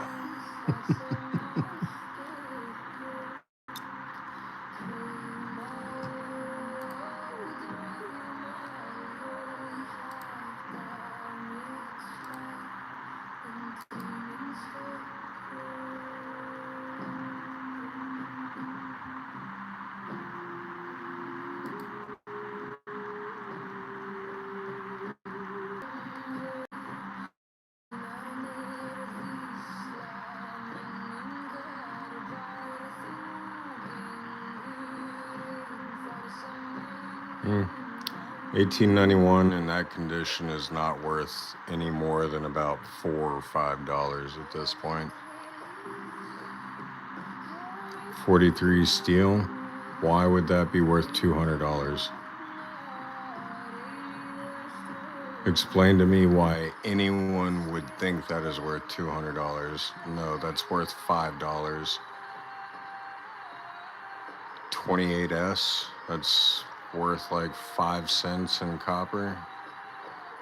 97, it's not a key date, but it could be worth $5 at this point. Still got some detail, but man, that's a lot of corrosion.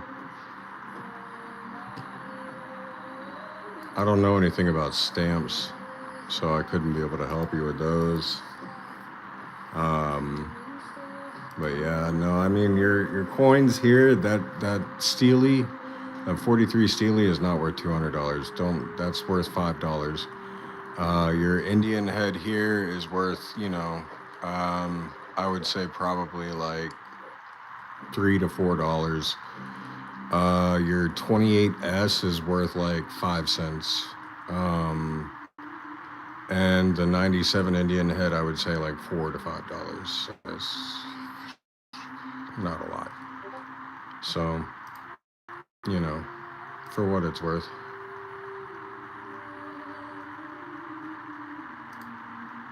$2014, what is... Oh, right, I remember...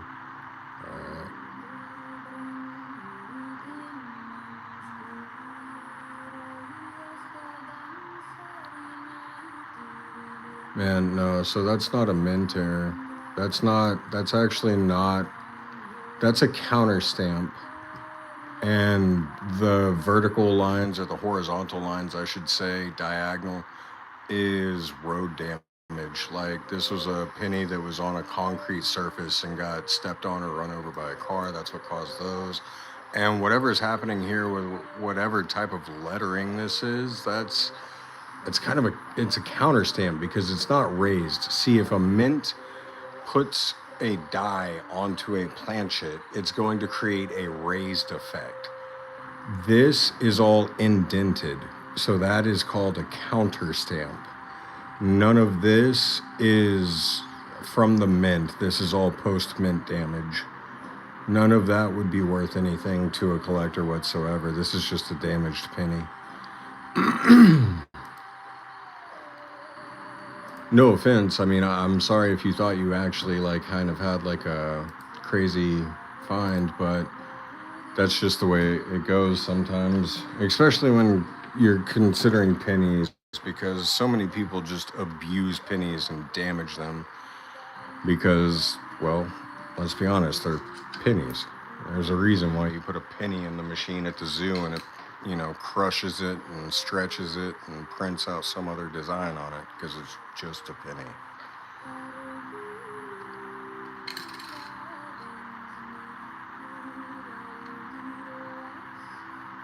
$84, no double deer. What do you think of the domed coins from Perth Mint? I'm sad to say that I'm not very familiar with what you mean by domed coins by the Perth Mint.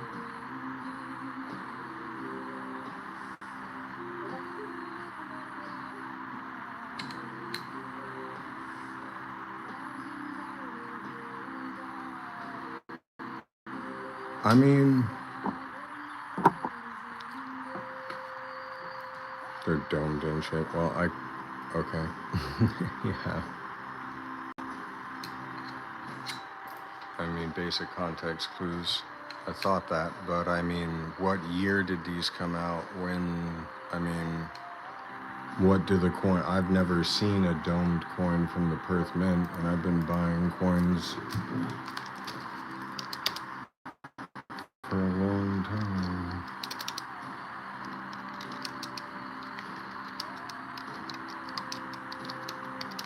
Is this new? Like 2026? 2025, okay.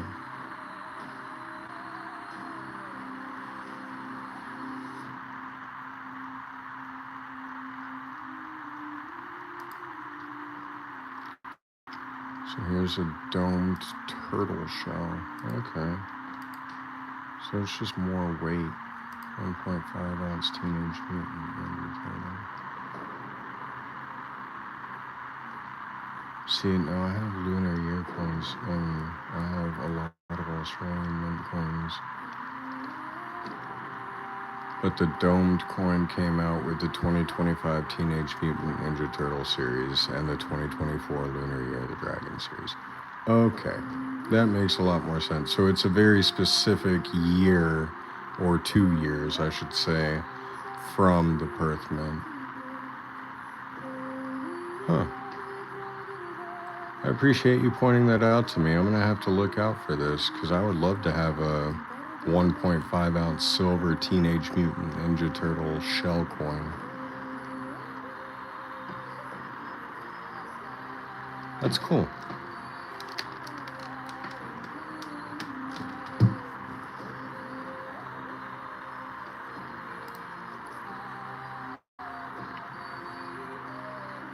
The L on that coin is cute. Yeah, it's very small. At least it's on there.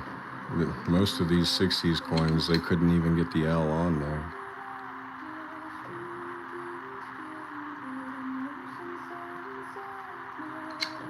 I'll take the copper though.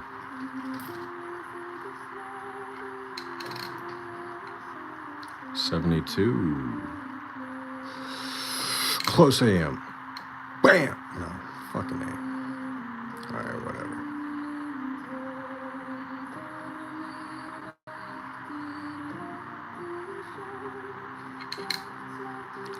I'll still take the copper.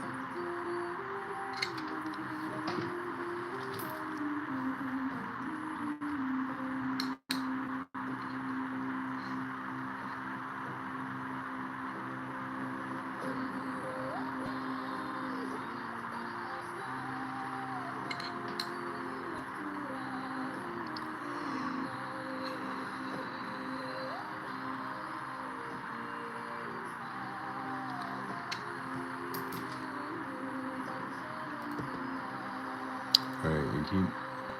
Alright. Can't...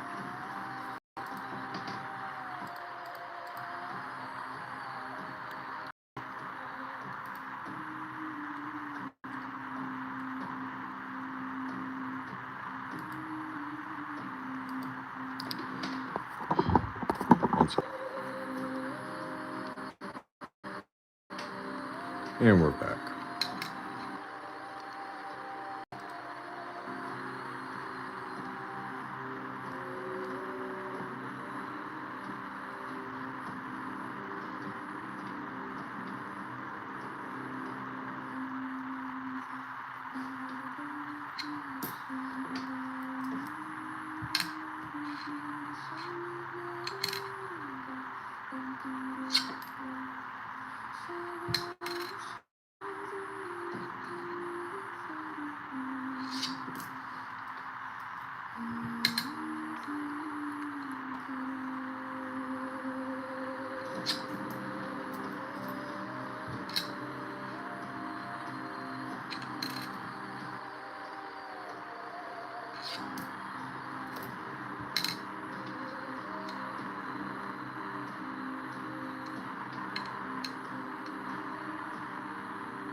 Ah,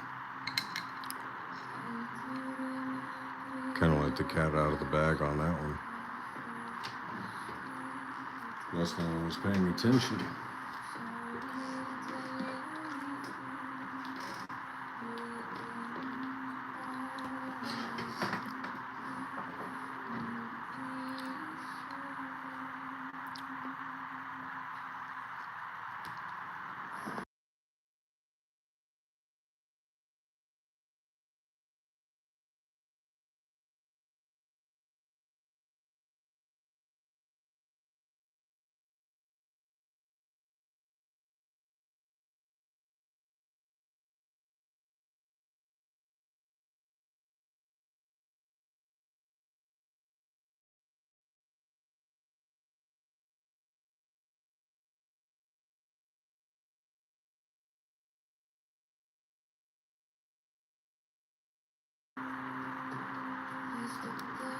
What year do we think this is?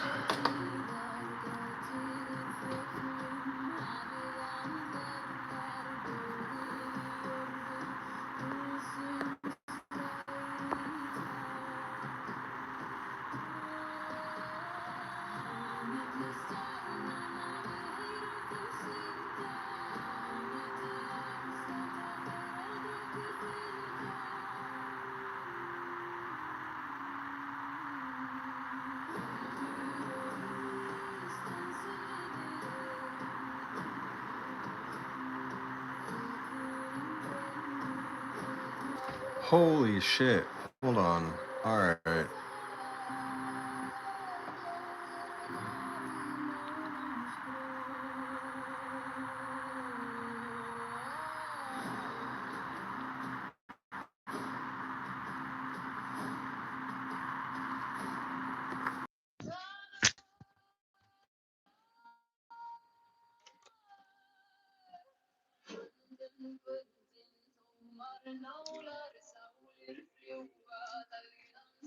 We should be back.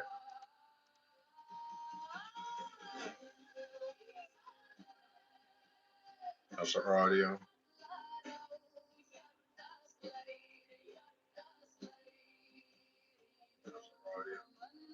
Ah, there's the audio.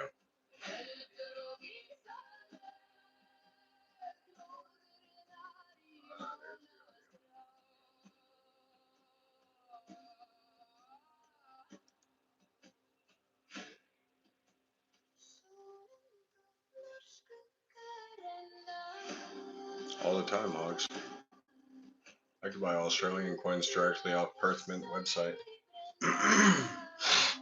Now, all right, let me run and grab a fresh bottle of water. I'm sorry for the technical difficulties. For everyone that guessed what year this coin was, it's a 1956. I do believe that means Felties was correct and probably paying attention to when I first looked it over. But I will be right back.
And we're back.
Oh, my bad. Safety meeting.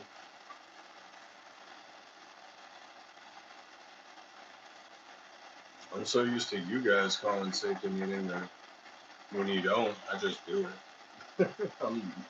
I'm sorry.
That wasn't a safety meeting.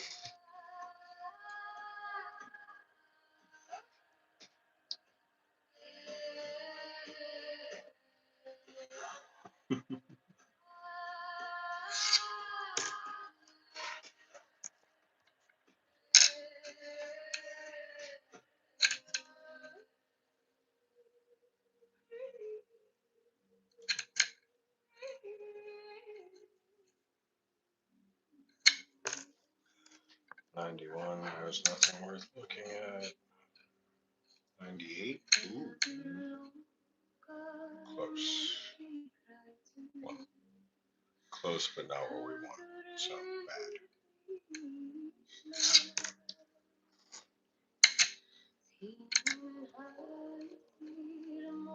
2008, last year, the Lincoln Memorial.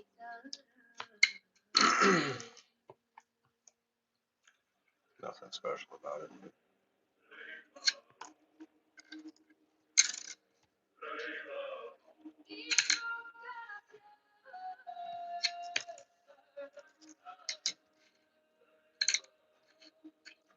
Three, absolutely no extra V.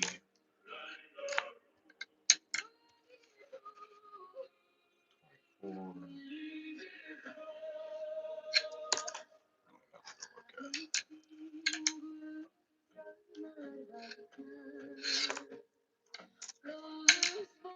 No VD. No VD.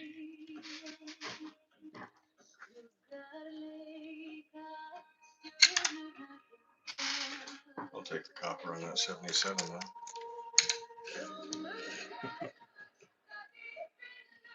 $25 last year, the penny ever made. Ooh la la, so special.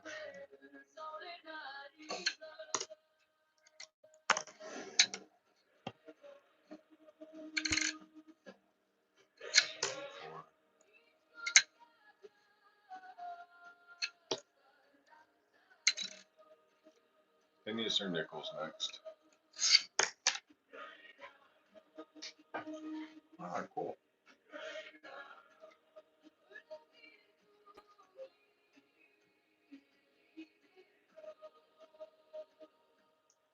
I go crash real quick. See if we can't.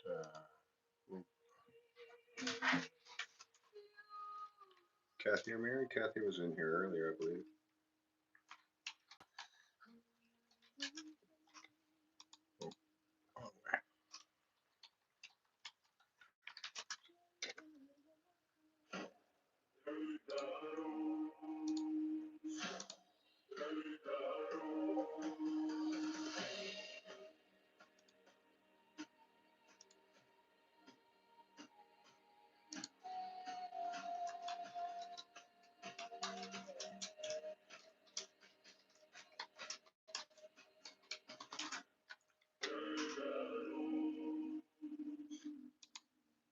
AJ!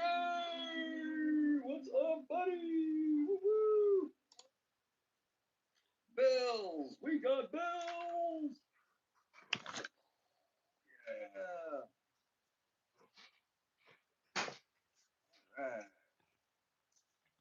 My Wi-Fi completely lost his mind right after I requested the Discord link. Someone posted it.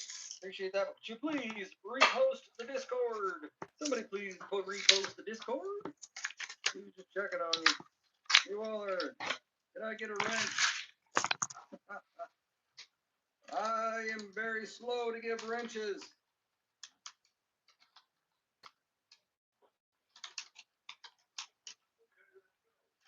Hey, Mr. Picky!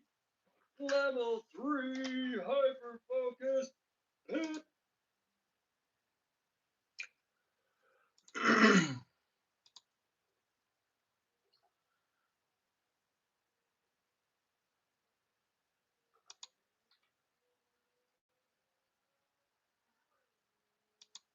Oh, I thought you said Coach was streaming.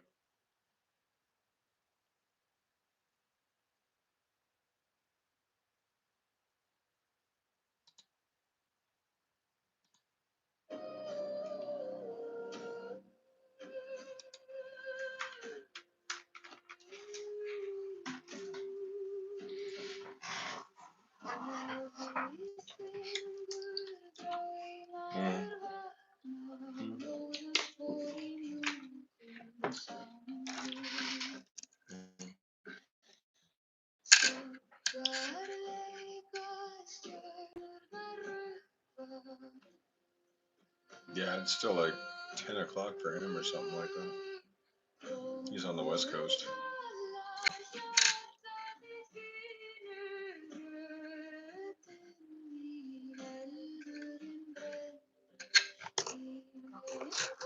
Get this pile of coins off my desk before I start making it even bigger.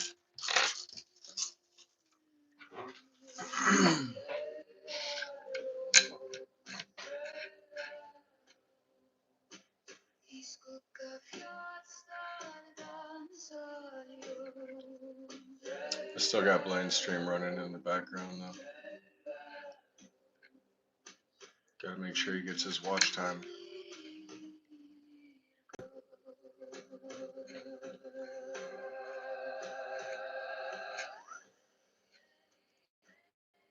Oh, so like Coach was streaming like 2 hours ago, I guess. Or maybe he streamed for 2 hours and just, yeah, he's on a separate window. He's over here.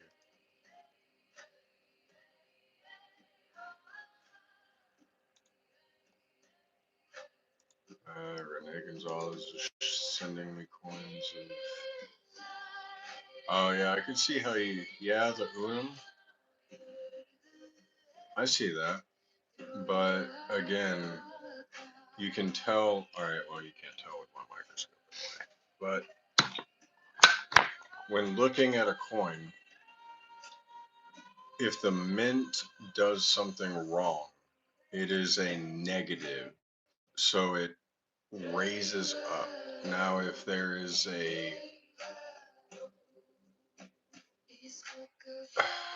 it's called a counter stamp. And basically what it is anybody with a stamp can make a stamp and a coin. And there's, I mean, whole Reddit pages. Counter Stamp Carl is one of the most notorious counter stampers in the coin collecting universe.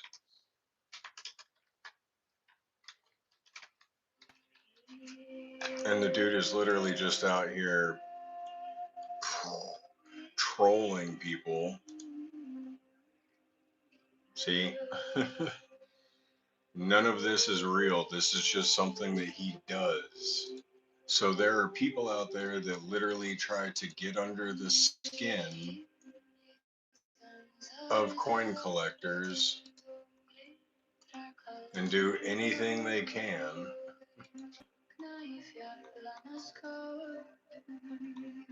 But I mean, you know, it by all means, if you think it's, you know, crazy and out there and worth $1 million, send it to Heritage Trace Auctions, and I wish you the best of luck, my friend. You know, that's the best I got for you.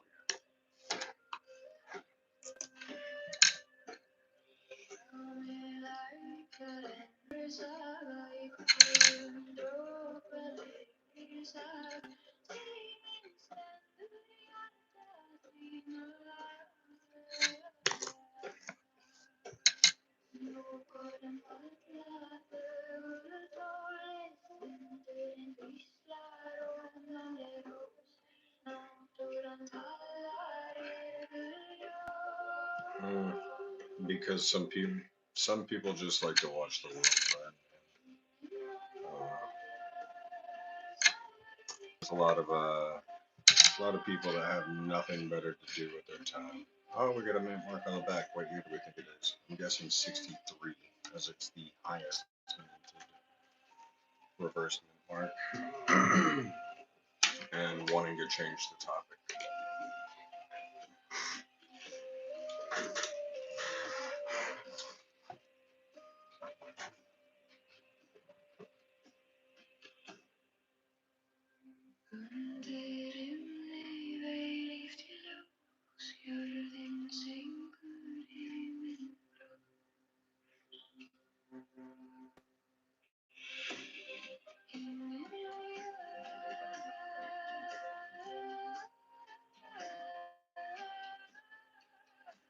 No guesses?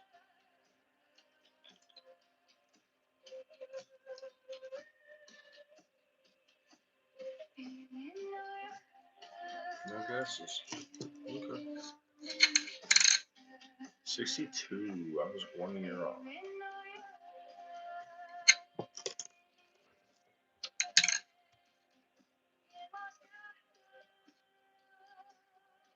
All good. 64.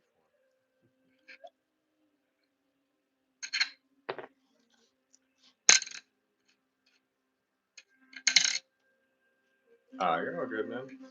Yeah, bro, you should not have to apologize to me for nothing. I ain't nobody. I'm just here looking at coins, my man. Yeah, I saw that as well. I gotta. It's not popping up on my desktop version for some reason, so I had to switch over to the mobile version, just in order to see it. There's a 64, another one of the highest minted years for nickels. It's Philadelphia though. JJ, I've seen you hammering out that ring on your one video. You ever try sand casting? Actually, that's what I'm going to be doing here soon. I have a friend with a furnace. We both are heavily invested in 3D printing. I have multiple 3D printers. He actually worked for a 3D printing firm. He's uh, he's a very intelligent individual as well, and so that's something that I'm going to be documenting next. I've already said before the end of 2026, at least June 2026, hopefully, I want to cast my own 1 ounce silver ring. That way I could just wear an ounce of silver around my finger. Because I wear big, like, chrome jewelry on my fingers. I wear like about 3 rings per finger usually. So,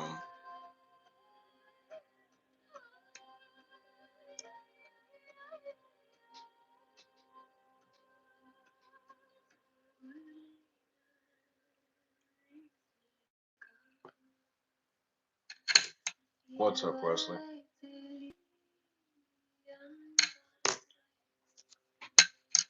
So yeah, one of my goals is to cast a 1 ounce silver ring out of one of my favorite silver rings, or I should say chrome rings, honestly. But yeah, that way I could just wear a 1 ounce silver bar basically around my finger. That's what's up. A little bit of a deteriorated die on this one. You can tell in the A, back of the C, middle of the R. The S is a little distraught. N, T, O. It's not double stamped, but this die was completely overused. You can see it in the S there, top of the not double die, not double stamped, but very, very old die.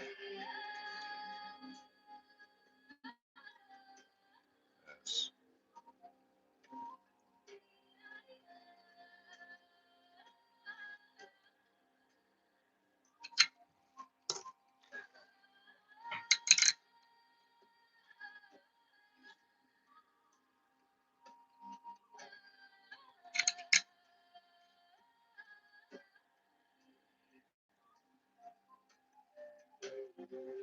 Machine doubling is not worth anything over face now. Machine doubles are common. It's simply just, it's so commonplace that it's not worth it. I'll just put it that way. I could get into the logistics behind it, but it wouldn't be worth it.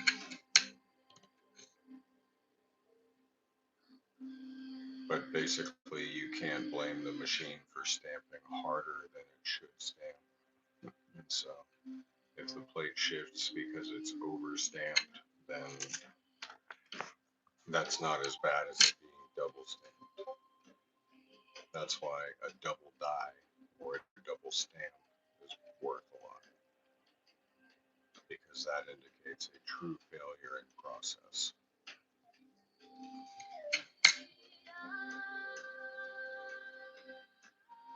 I got you, Hogs. I see them popping up on my phone, man. I tried pulling it up on my desktop, and it's not wanting to actually. Oh, there we go. So is that silver? See, that's a 50 caliber, right?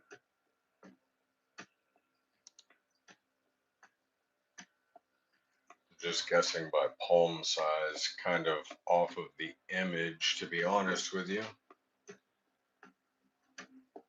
because you had it in your hand, so it would be about 4.5 inches long. That could be a 5.56.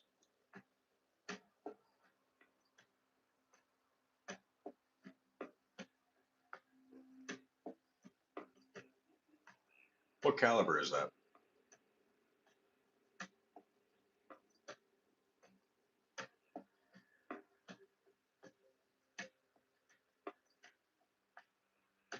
Oh, 308. Okay.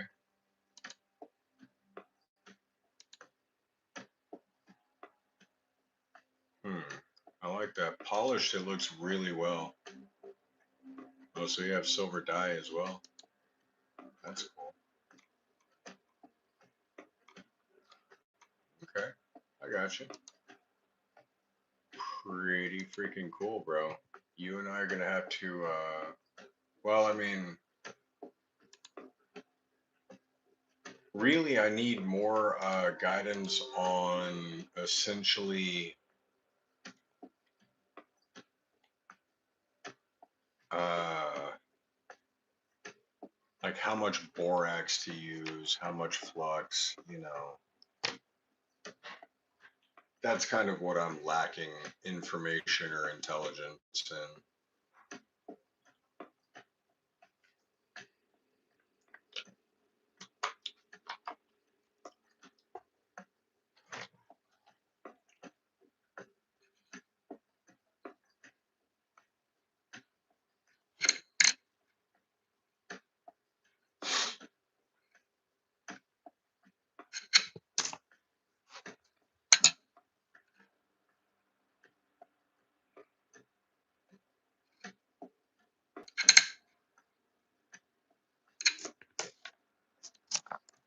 We could really blow through nickels pretty quickly just by looking at the dates.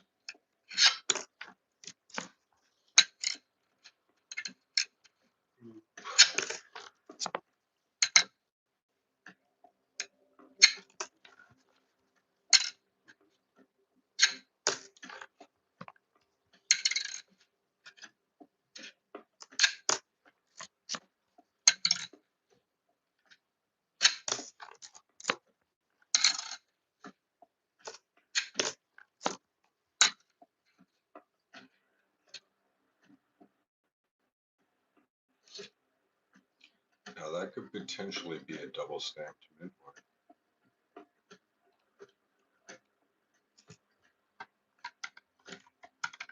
West Point Mint ever produced nickels? I'm not gonna say no because I don't know.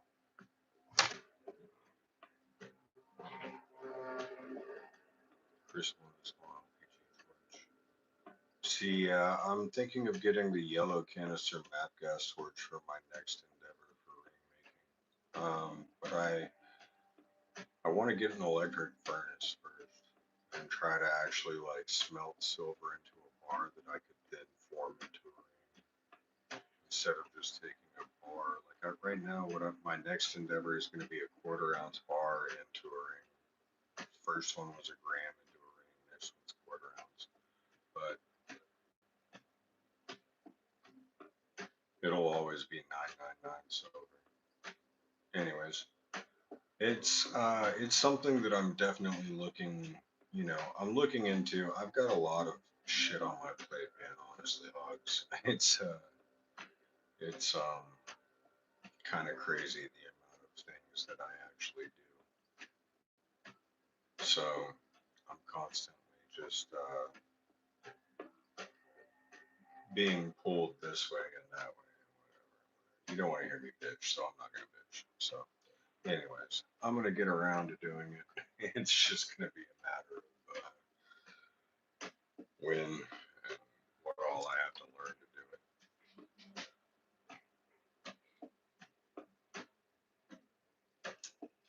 What do y'all think about this though? Does that look like a double stamp? Because that's a pretty hard developed line on the outside of that P.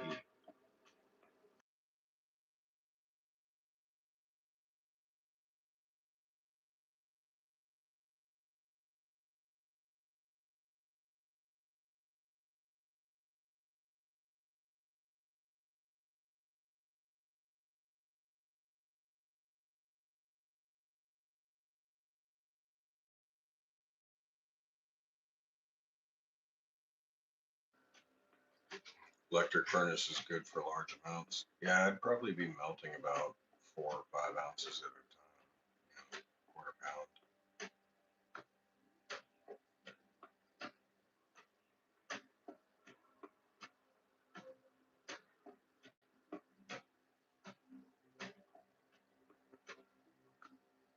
Yeah, it looks pretty double to me as well. I mean, I'm not gonna say it's like,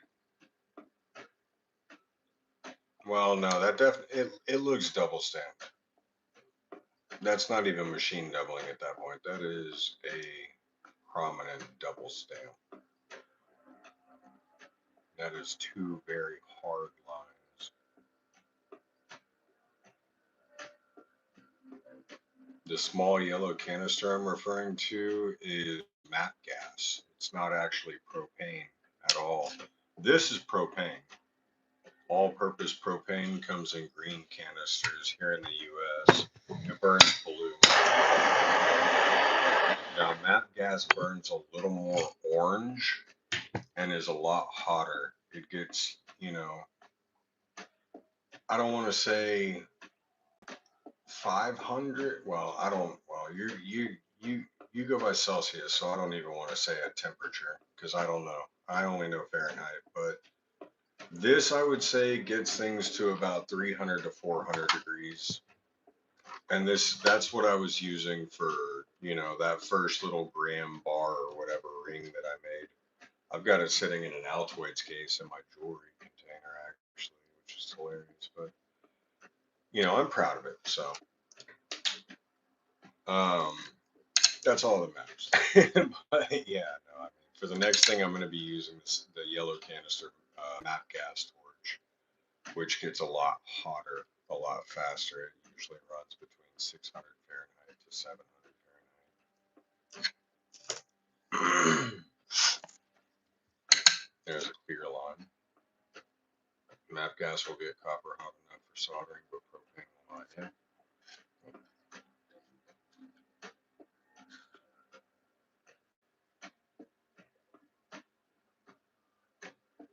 Okay, I mean, yeah, hogs. I'm so being an ex-diesel mechanic, I'm fully familiar with like acetylene torches and oxygen torches and plasma torches and like I know what's available.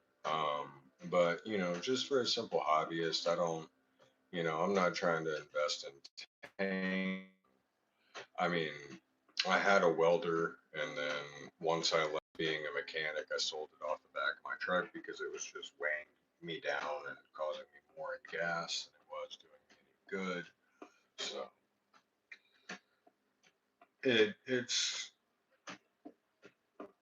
it's not something that I'm really wanting to heavily invest a bunch of funds in, right? It's kind of just a weekend, la di da, hobby, blah blah blah.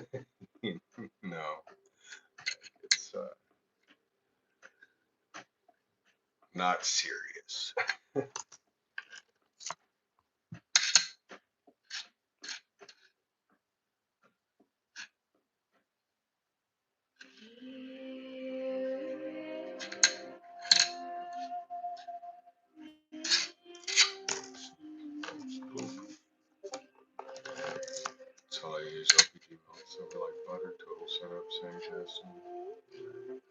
I got you.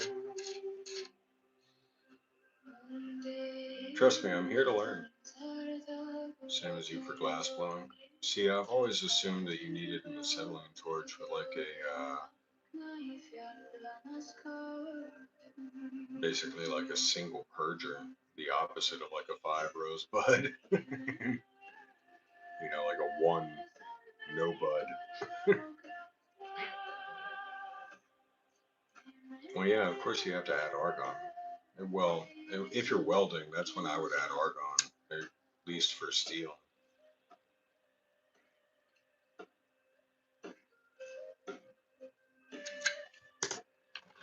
Aluminum welding is, well, you need a lot of argon for aluminum welding actually as well.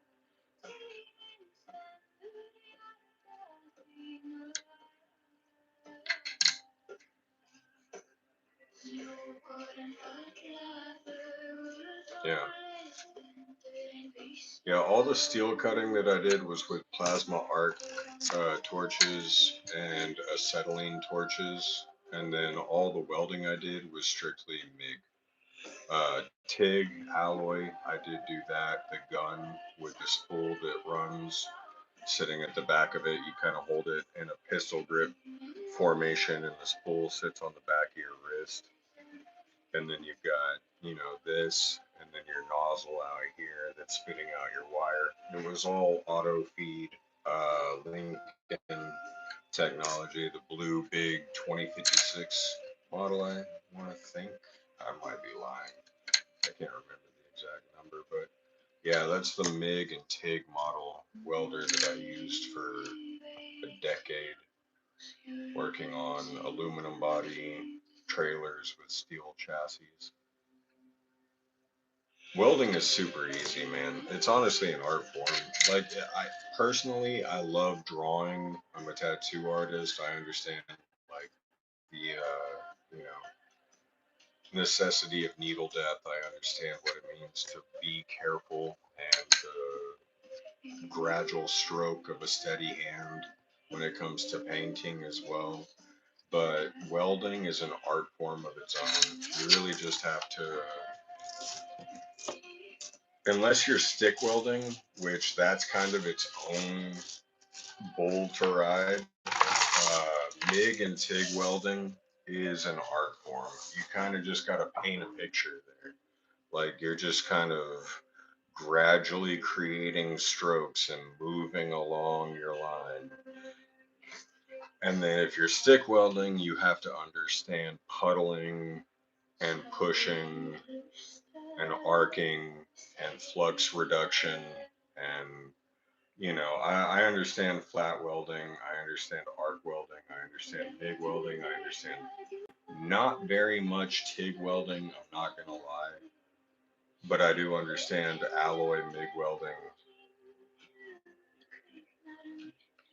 I've welded aluminum, steel, stainless steel. Fuck. What is that shit? It's got green on it and it welds yellow. Puts out fumes that are absolutely toxic. Not corrugated steel, but treated. It's some sort of a treated steel that's like got yellow spots all over it. Shit, green. No, not zinc. It's like it's steel, and you have to weld it with steel rod, but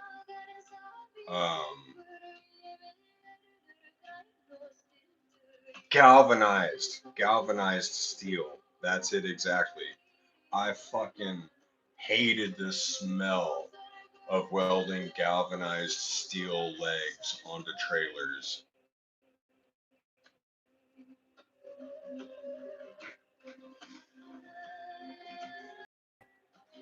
That shit got to me.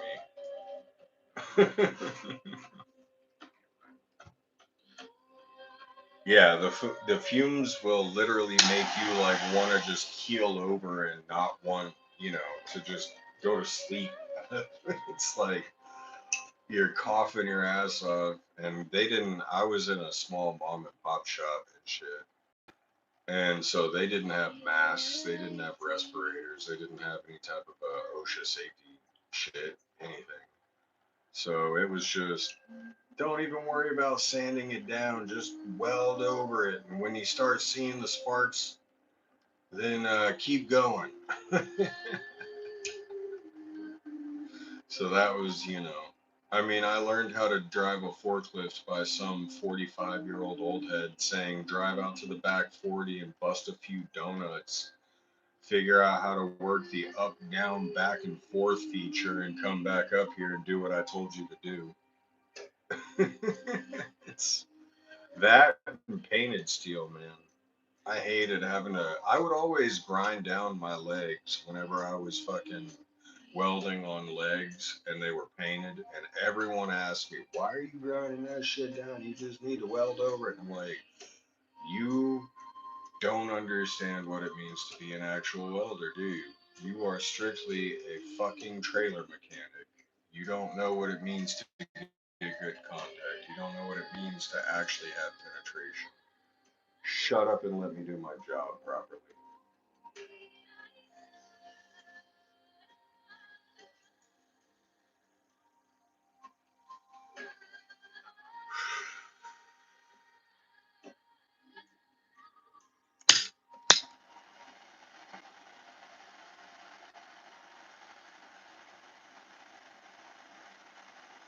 Yeah, I always love seeing those little burn holes in the newbies' uniforms.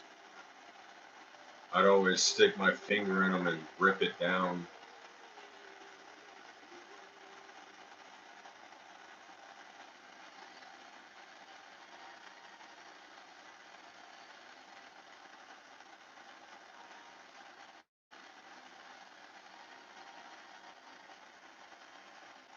It's like, congrats, your choices are going back into the locker room. Changing pants or letting your boxers show all day, you stupid shit.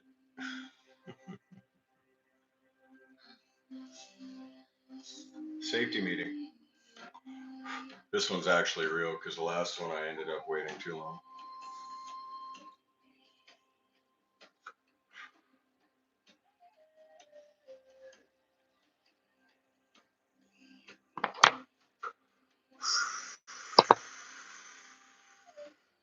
I always argued with my parts manager. He's like, why are you always using so many grinding discs? And I'm like, do you understand my job? No? No, you order parts. Okay. Shut up. Give me my grinding discs.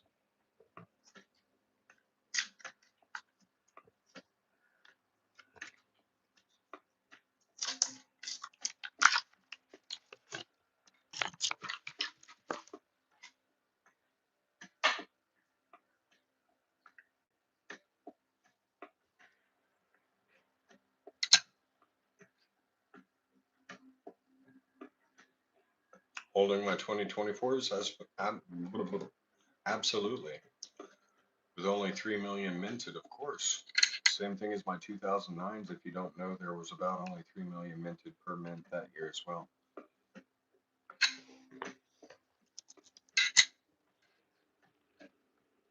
1953s. Of course, anything between the year 1942 and 1945.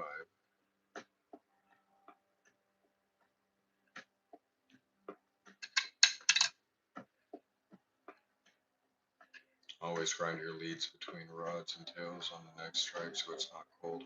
Prosperity slag, inclusion straight up if using sky lipstick. See, I never got into stick welding, my friend. I I'm very, I mean, okay, so like I said, I'm familiar with flat welding because when I was working at Track Intermodal, that's all we had on the back of our service trucks was an AC welder, and all you could do was spark strike, straight stick with flux over it, to make, the most basic flat weld you could on a flat, chassis trailer. Stitch is real technique, exactly. Yeah, I'm not gonna lie, I never really adopted like a solid stick technique. Now I got it done. You know, I always made sure shit got done, but I was never the best stick welder. I could out MIG anyone on aluminum or steel or whatever, but it was never my place to challenge anyone on stick because I just knew how to get it done. It wasn't, you know, I even worked for Stevens Numismatics and they put me through a welding test at first and they handed me a stick welder. And I just looked at the clamp and handed it back to him and was like, nah, you got to give me a pistol grip something. I'm sorry. I was like, if you want me to impress you with a clamp and a stick, I'm not your man, and I will go and look for employment elsewhere. I apologize. But if you want to hand me a pistol grip and let me do some aluminum work for you, then I got you. What's up, Sam Bear Carper?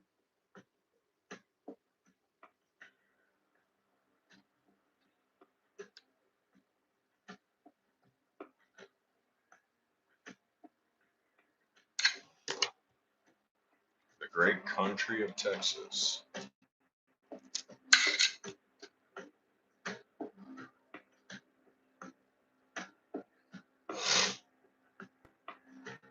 Sorry, y'all. I got some allergies I'm dealing with really, and I don't want to blow my nose on this. Unless I got to mute.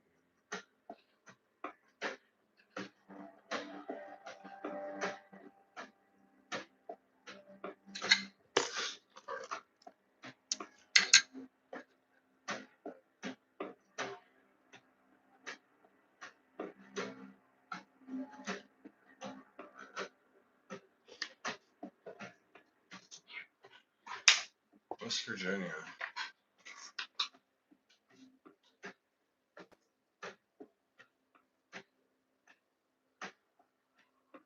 West Virginia.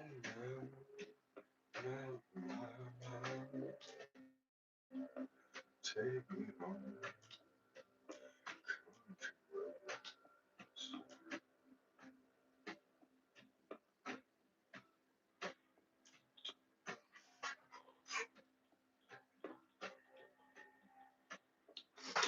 John Denver. Sorry. That was a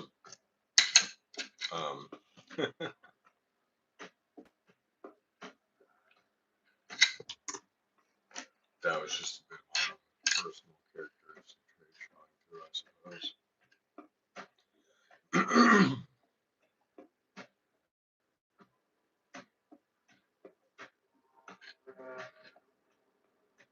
Yeah, Country Roads by John Denver.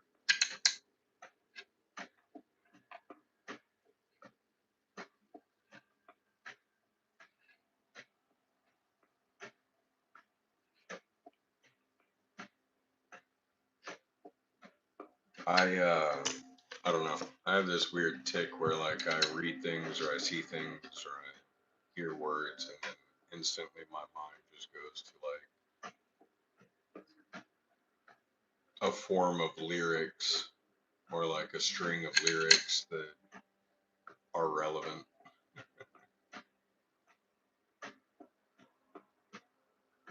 Yeah, that was wrong.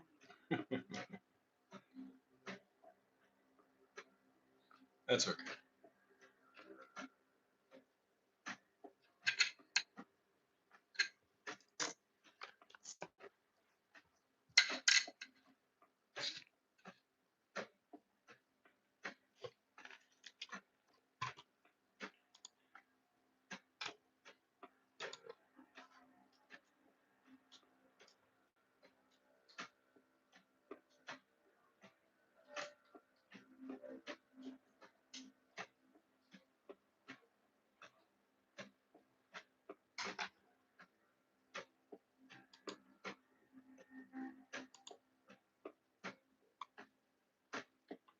Totally transparent. I'm looking up the lyrics. So it would be West Virginia Mountain Mama, Take Me Home, Country Roads. Hey, Kathy. But it would be West Virginia. Excuse me, Mountain Mama. Take me home, country roads. I'm not a lyrical genius in the sense that I'm like, you know, capable of remembering everything, so I did have to look it up. Oh, no more. Okay, I gotcha.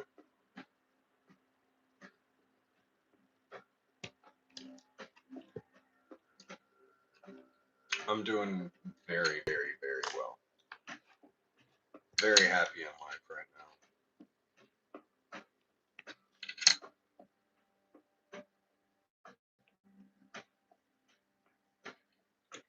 Zero reason to complain.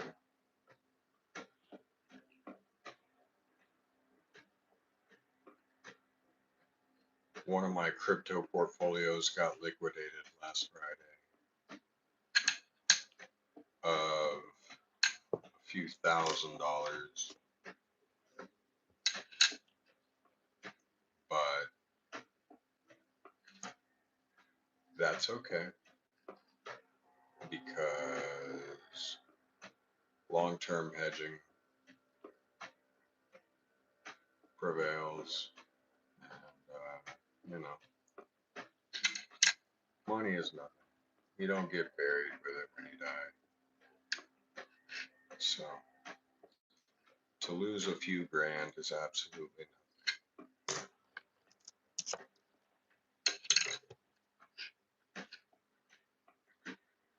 We have other endeavors, long-term compound investments that are exploding. Have you continued to stack with the runners? The last time I bought a significant amount of silver was when it was at $56, roughly 3.5 months ago. I bought 10 ounces for $560 directly at spot. I have continued to purchase. Now I'm getting notifications as I speak that Solana is down 5%, Ethereum is down, Bitcoin is below 67,500. So a lot of my crypto investments, you sound like you are in a tunnel. Oh, this is my microphone. Do you want me to bring it closer?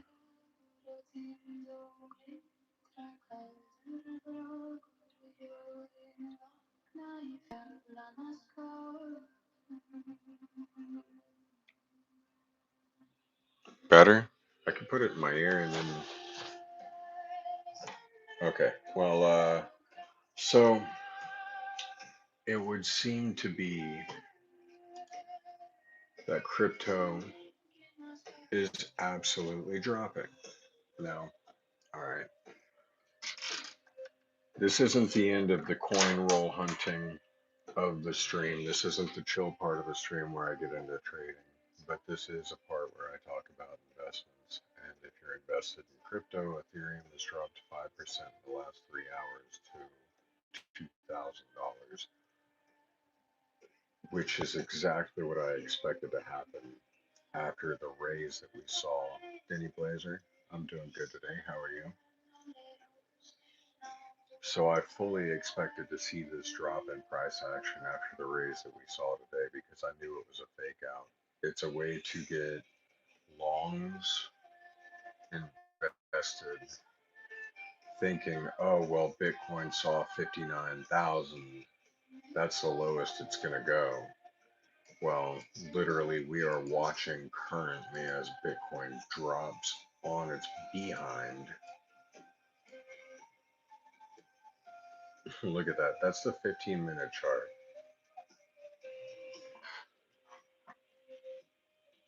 So the crypto market did a really good job of faking a lot of high value investors out today. Bitcoin currently is sitting at 60. Hold on, I'm partially blind. Um,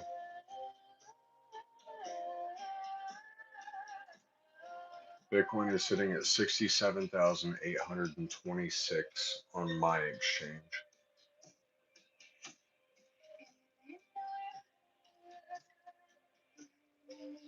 Now I am holding a long that is in profit currently, still at 20% from 65,000. Now I entered this long. I didn't expect the breakout to be on Friday. In all honesty, I didn't think New York was going to do anything with it. To be real, I thought they were going to drive prices lower and leave it on an absolute bear flag for the weekend. But we ended up seeing a large amount. Oh, you guys can't even see what I'm looking at. They ended up leaving it on a massive bear flag after price action got driven up from Asia and London all the way back from 5 or 6 o'clock in the morning before market. And then New York drove it up even higher and left it on a bull flag. Now, I'm smart enough as an investor to see that this is an inverse head and shoulders. This is not actual bullish market pressure. This is people that don't know that we are not at the bottom yet, buying in, thinking, oh my God, Bitcoin hit $59,000 and I didn't buy it when it was at $59,000 5 years ago and it got all the way up to $126,000. I should buy it now, right? Especially now that Bitcoin is involved in Fidelity and Robinhood and all these different brokerages and whatnot. So many old heads, like my father, even is now buying Bitcoin and has been for the last, year or so since I've told him he should be buying Bitcoin, and it got involved with Fidelity, and he's capable of buying it through his brokerage. So all these old heads are now getting involved in Bitcoin. Well, we are in the bear market. We're in the middle of an absolute distraught bear market that is going to potentially breach 55 to 60 or 55 to 56,000.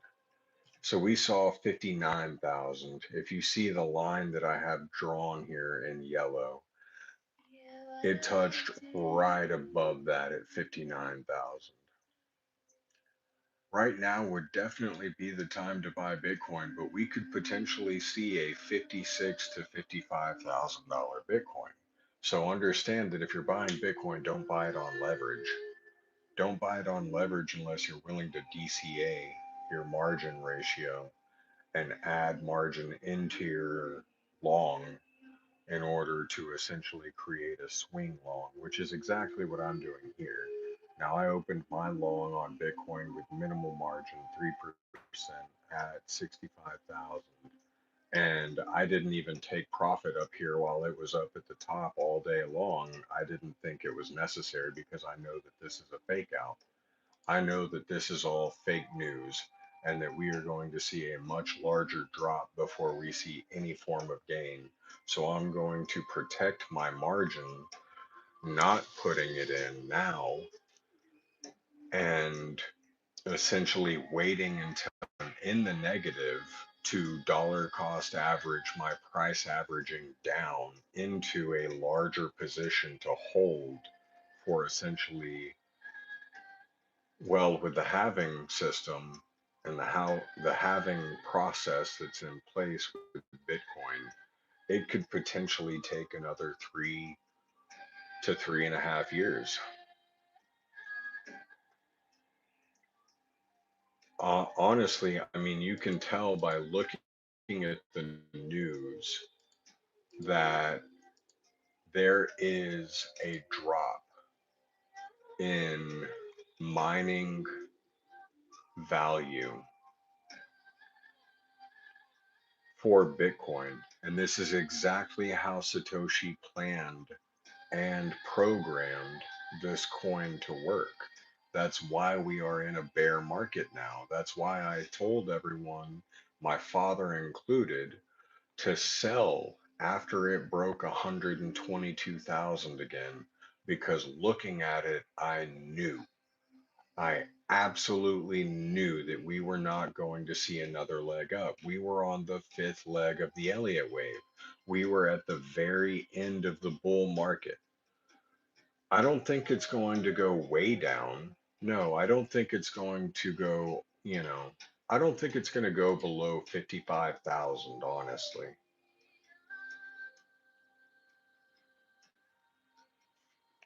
That's my honest opinion. That's my prediction, not financial advice. Don't come to me if you lose all your money. But should I get back to the coin roll hunting, or do you guys still care about, what I have to say here? Because honestly, we're looking at some crazy markets right now across the board. And you cannot deny the fact that what silver and gold is doing and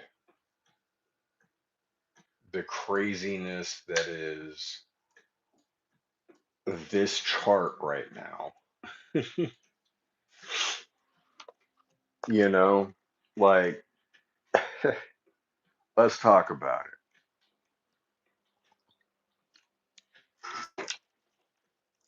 Am I okay with Robinhood? Yeah.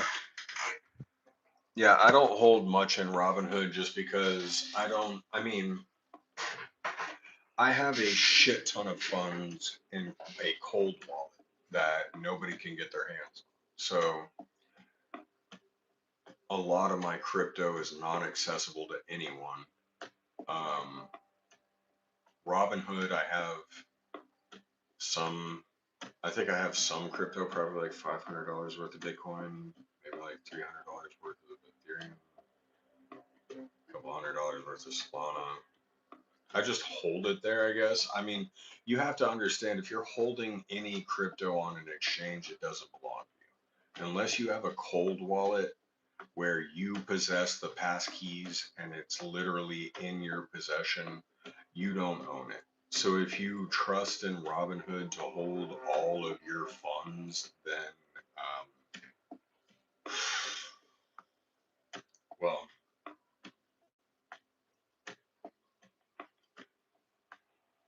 I wish you the best of luck. I put prayer over you, and may God bless you with no harm to be found, you know.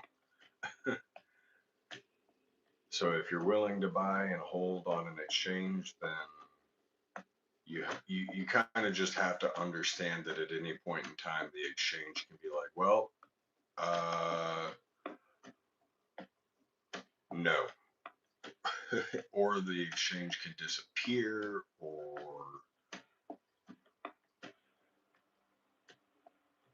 don't know anything about how they work. I mean, okay, so Denny, in the world of finances, which I've been deeply integrated into this financial world for some reason for the last 12 months roughly, um,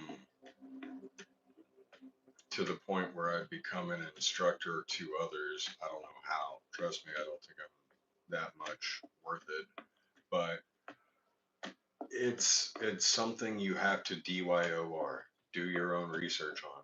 So it fully is up to you to learn and understand, you know, what it takes to be an investor, what it takes to put your money into something and expect a return out of. And if you aren't willing to do your own research, then you're going to lose a lot of money. Can your crypto or Bitcoin be stolen by hackers? And if so, what then? No, it can't. It's on a cold wallet. My cold wallet has never seen an internet connection, which means that I have hash, well, not even willing to get into it, but no.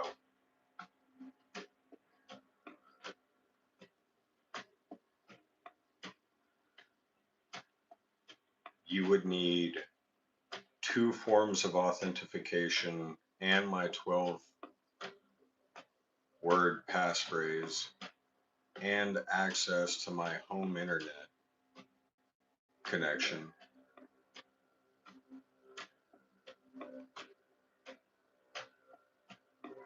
Yeah, no.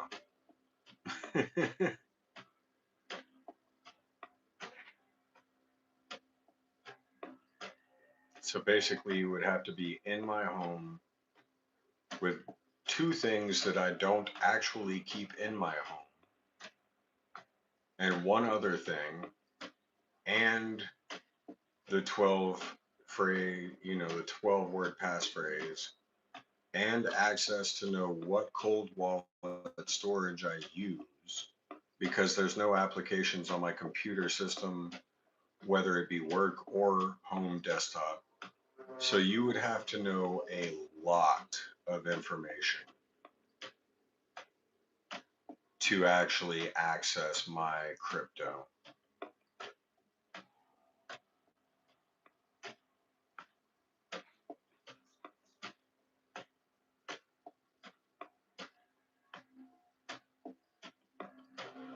What about if it's being held at Robinhood?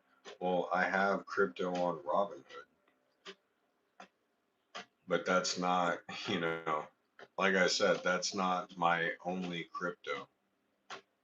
I have less than like probably $800 on Robinhood. And to be honest, I hold it there because their stakes are better than Coinbase's.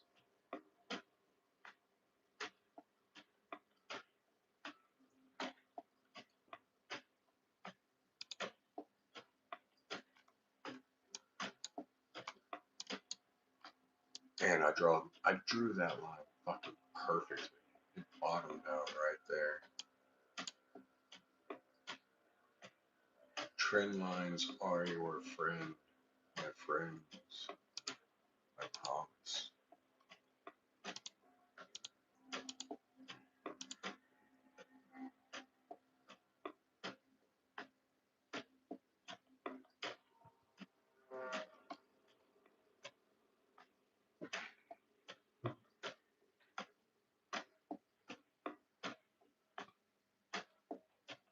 A lot of people's crypto got stolen off of Coinbase.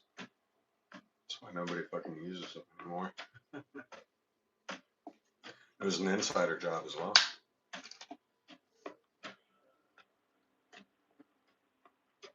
Server analysts for data logging collected passwords and usernames, went through and wiped accounts. Fully documented.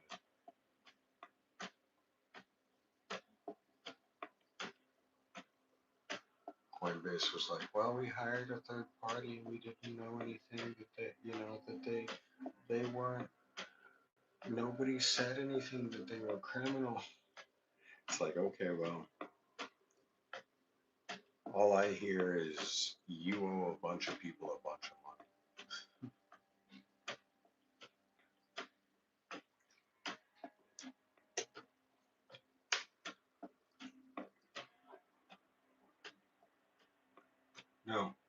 No, it isn't. It is not insured like a bank or an FDIC. Coinbase is not insured by anyone, although they do try to claim that they have insured investing. They very rarely ever pay anyone if they lose everything. A lot of the times they say, oh, well, it was a phishing scam.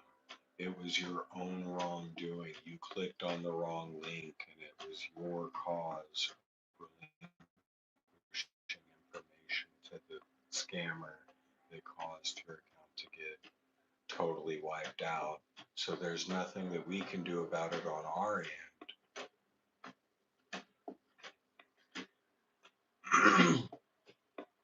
Yeah, it's kind of like the police investigating themselves just to find no wrongdoing, you know? Oh, he stomped on his face, but he was resisting. So, I mean, even though he was in cuffs already? Okay.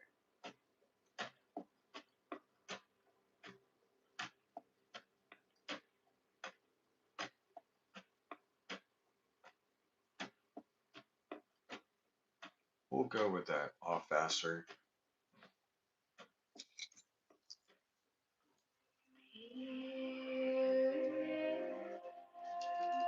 Alright, so I guess we're already pushing into the chill stream level of this aspect of what I do here.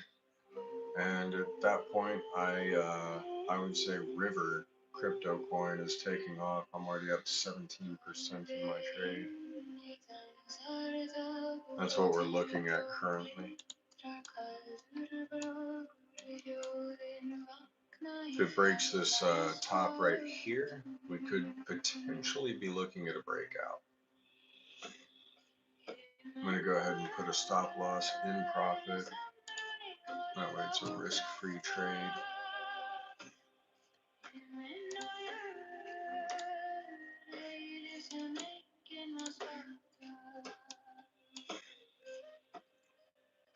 Ooh, yeah, we just got a huge volume lick right there. So, what's your thoughts on Silver's future? It's going to crash before it goes higher. Silver's going to see another 62 before it goes up. In fact, here's the silver chart. I literally drew it out with a trend line. That's literally what I'm looking at and was talking about earlier. We saw a bear flag, right? Oh, whoops. Let me control Z that because I just fucked up that trend line. Alright, there it is. So I've drawn these trend lines. I drew them yesterday. We already know what it's been doing. I literally called the top on this with this trend line. Obviously, it's following. It's following a downward trend. We saw a bear flag, right? Reconsolidation and another drop, another lower low. It's reaching volume liquidity. It's going to go down.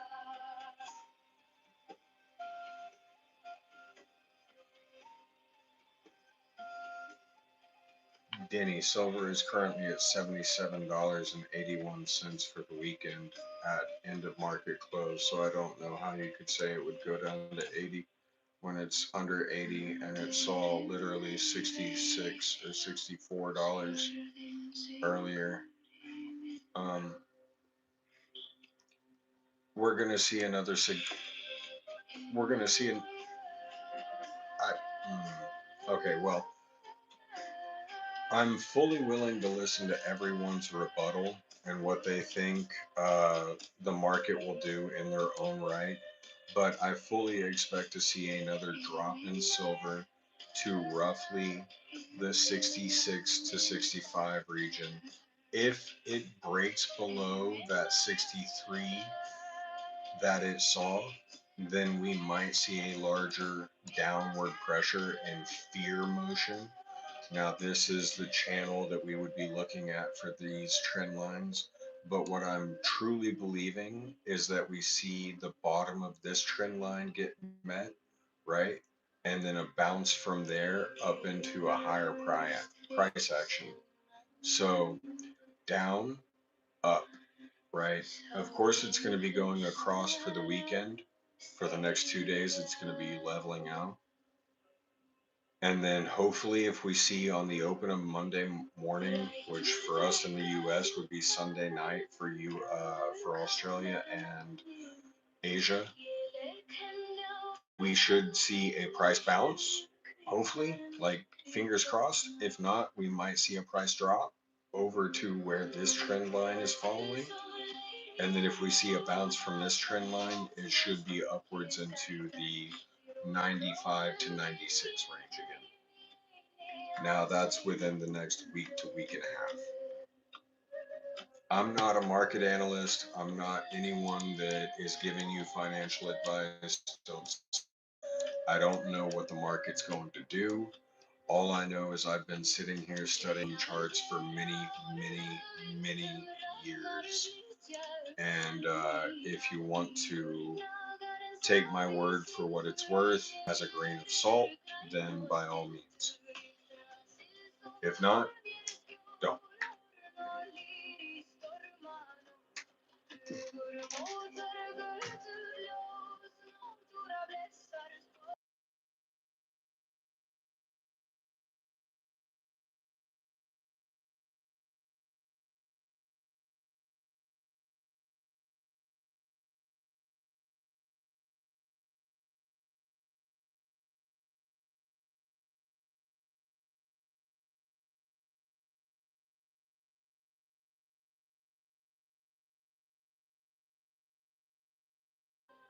I believe the 200 plus is a pretty fair evaluation for end of year.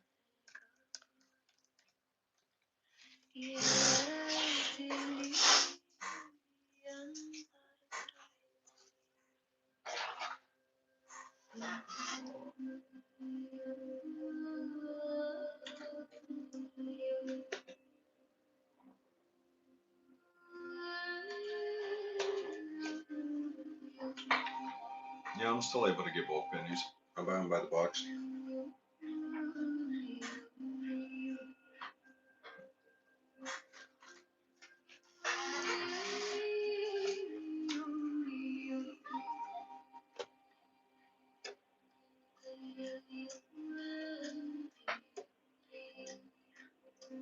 Usually buy about 3 boxes a week.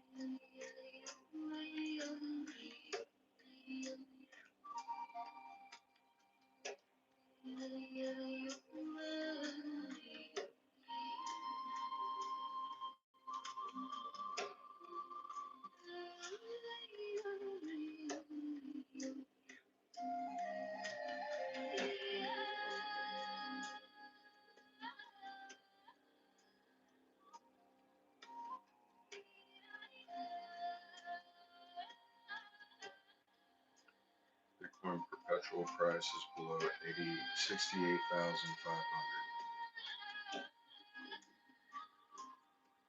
Yeah, I'm currently sitting on like 8 or 9 boxes. I could call my bank on Monday and put in an order for 5 boxes and pick them up on Thursday.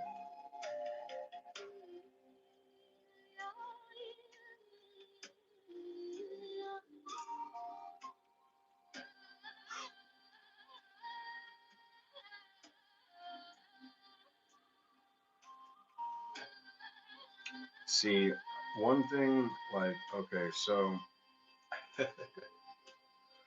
uh,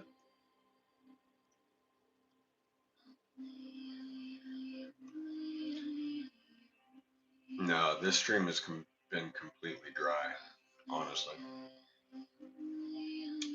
To be real, like, I've been watching other coin roll hunting streams and I'm beginning to think that all of my boxes have already been hunted. Like, I don't know what it is, but I can't find wheat pennies, hardly any. I can't find silver nickels. I can't find buffalo nickels. I can't. And I'm seeing like Coin Texas Hunter pull out fucking Indian heads in penny rolls. And I'm like, how many rolls do I have to go through? I will speed run this shit. Right? But I can't find a damn thing for some reason. So I'm not gonna lie, I'm kind of disheartened or a little uh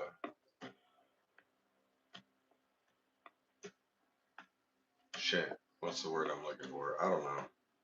I'm a little knocked off my mojo. I'm fucking off the game. Not feeling not feeling like I'm doing too well.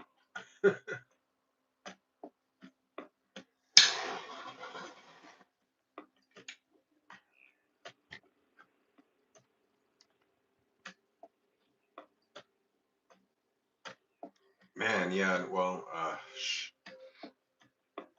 I appreciate that. But yeah, no, I don't. Fucking Texas Coin Hunter, he's been doing really fucking well. In fact, he was trying to get in touch with me about doing these like graded type things where we would do like a scoring system across a few of these different coin roll hunting channels and content creators. And I've been watching everyone else's content, and it's like, well, they find coins every other roll, if not every fucking roll. And I'm here like, I can't find shit.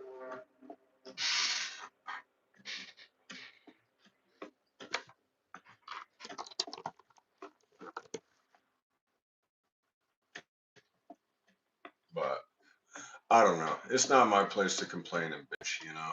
Nobody wants to hear it anyways, so let me stop.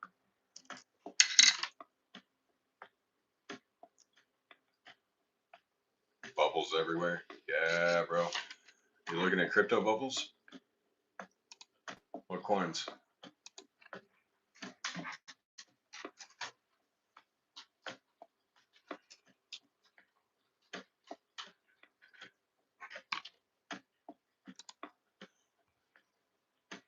Ooh, Hunt's up 25%. 30 in a day. Let's see what that's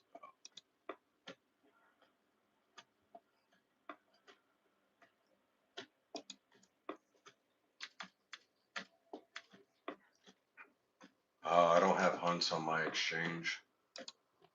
Or Hunt. Oh, no. Okay, let me. Yeah, I don't have Hunt either.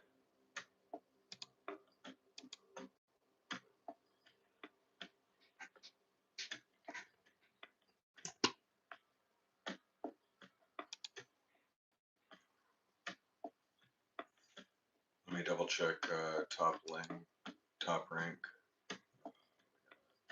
Everything's in negative, my brother. Everything is in negative, my brother. Run off with some boxes of pickles. I like pickles. H is down hard, but up 11.9%, which means it should be picking up. Let's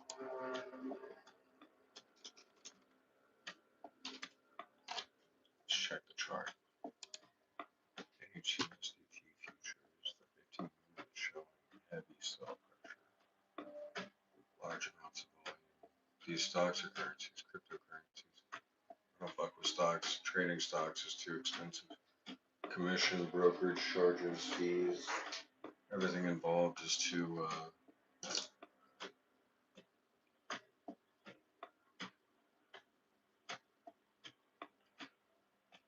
Buy gold, I already have. Thanks for the advice.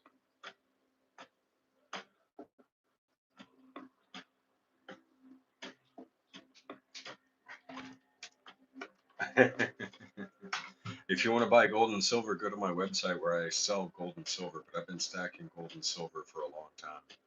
Mohammed Hassan.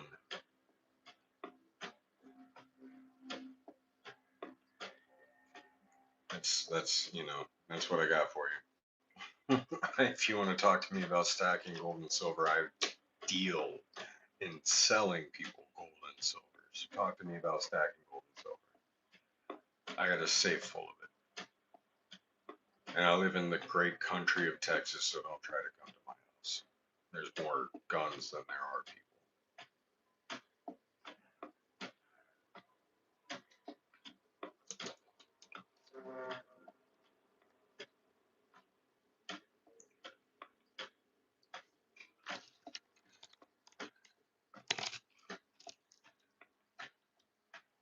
Grandma has wooden teeth. Wait. All right, fucking grandson of Washington, George Washington.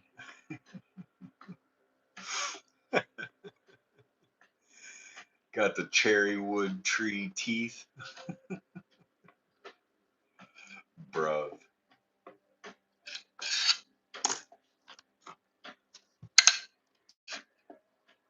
That's really hoping that was going to be silver.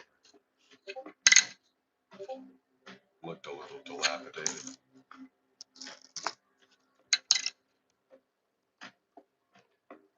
All right, good night, Wesley.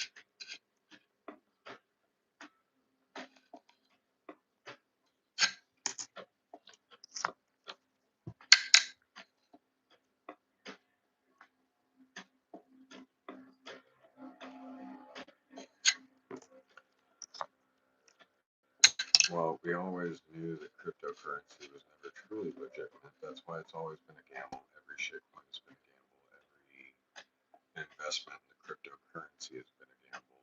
You have to understand if you invest in cryptocurrency that it's so volatile that it is a fucking gamble.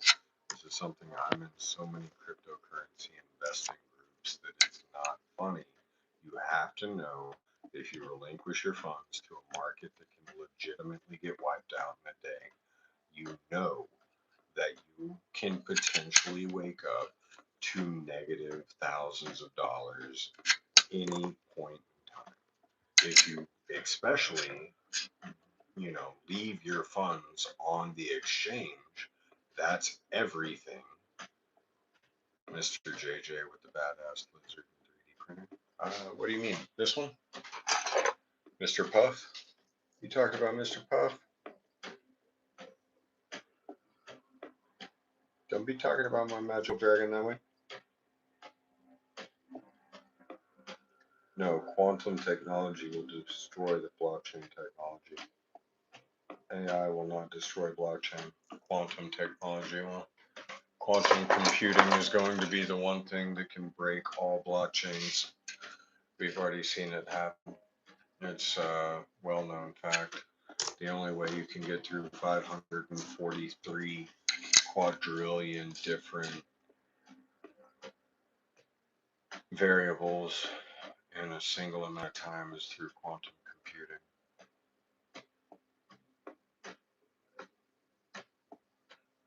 Safety meeting now. Sorry. Hey, you ain't gotta yell at me, bro. You ain't my daddy.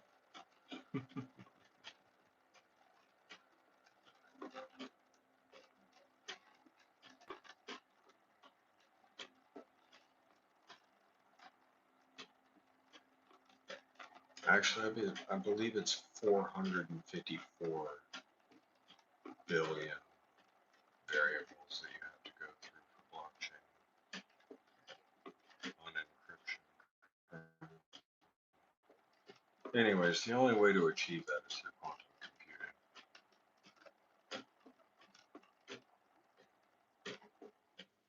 Oh wait, wrong way. There it is. Sorry, it's a ceramic tip, so it's got to get pretty high. Excuse the light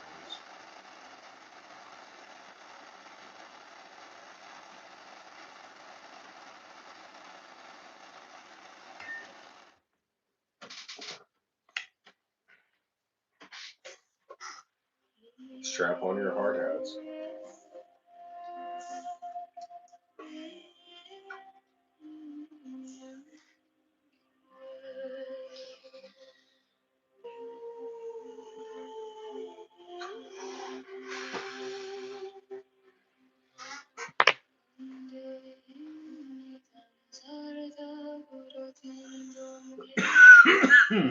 Better to smoke a little wax and smoke a little crack.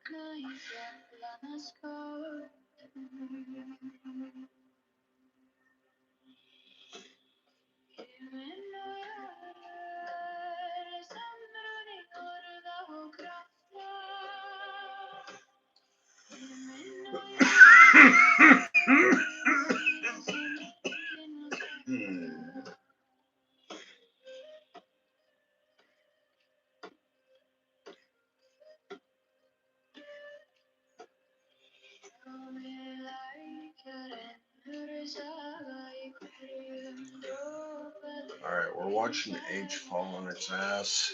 Alright, are you guys cool? Because we're 202 minutes into this live stream. Do we want to go to just a chill factor trading aspect? Or do you guys want me to continue searching through coins?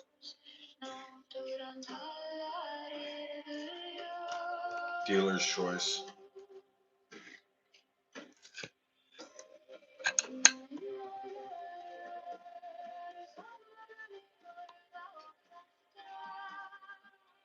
Because I can do anything. But I have a feeling that a lot of the people sitting here watching are not interested as much in the nickels and pennies that I'm going through as the other endeavors that we're going through.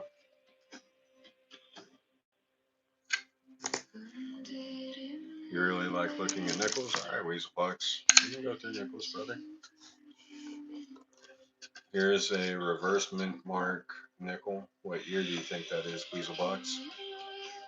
If you know anything about nickels, you know what years to go through.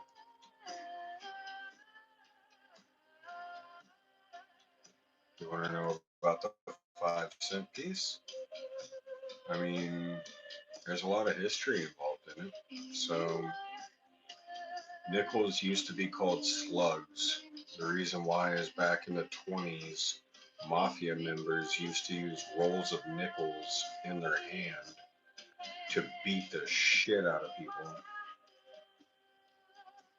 And there was a reason why holding a roll of nickels in your pocket at one point was illegal up in the New York and Virginia's area, up in the New Eastern, kind of Long Island, Boston.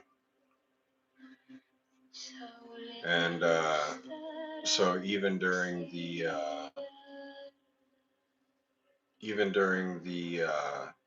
Prohibition era, when Al Capone and all of these, Italian mobsters were taking control of the New York area and Manhattan and whatnot with their speakeasies. It's in 1964, by the way. There was about 3 billion nickels minted in 1964 between the two mints.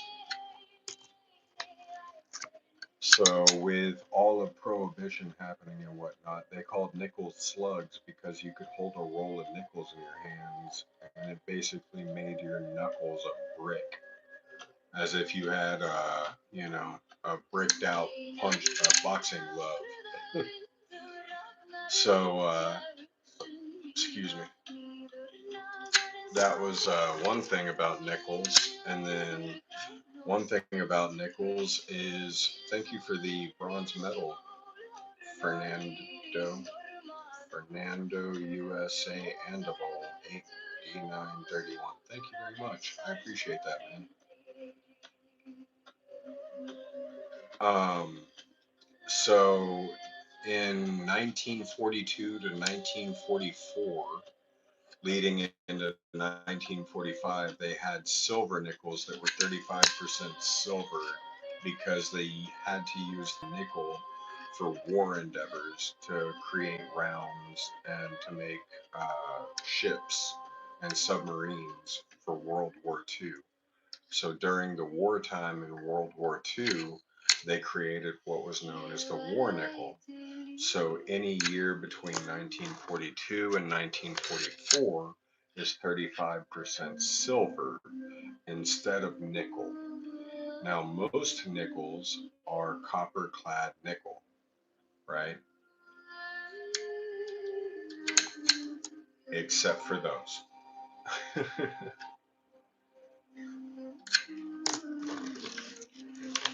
Now, up until I believe 1939, they created what was known as the buffalo nickel or Indian head nickel. Those were also created out of nickel, but most of them ended up without dates and or mint marks. I'm actually longing H. If anyone's been following the cryptocurrency, it's you know what I'm talking about, right? So here,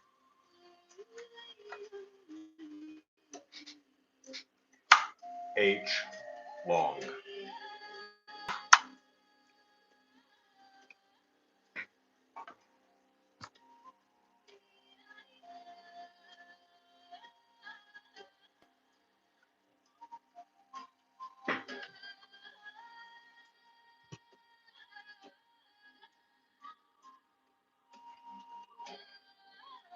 15-minute chart. Let's see where it goes.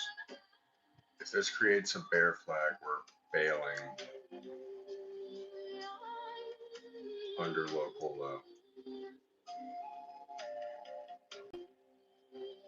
Take me for a drive. All right, for sure, AJ.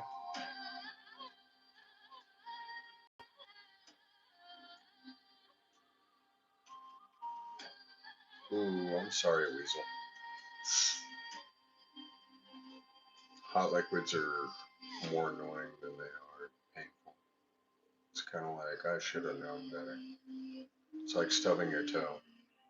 You're not mad that it hurts, you're mad that you shouldn't have done it. Or biting your tongue. For sure, AJ. You on the bike? The pony? Yeah. Man, I would love that freaking Indian you got.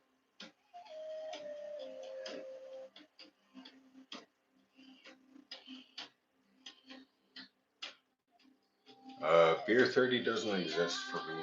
I live in Scotch. Um,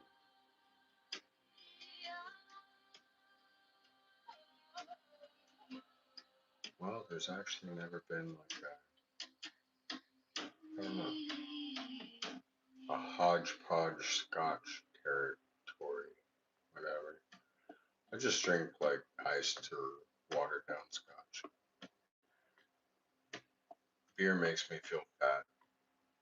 I'm already like 240 pounds. I don't need to be more bloated. Fuck, it's dropping.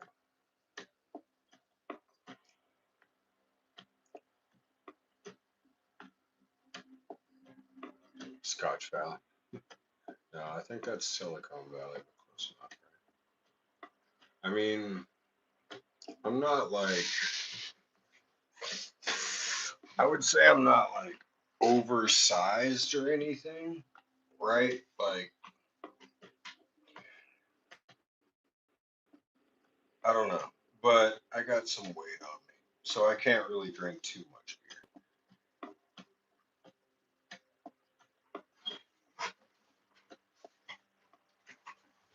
That gin and juice? Oh, hell no. If you know what he actually meant by that, he was referring to MD 2020. And if you know what MD 2020 is, you never fuck with Mad Dog. Because you've had some memories on Mad. Well, you've remembered some memories you've not had on Mad Dog.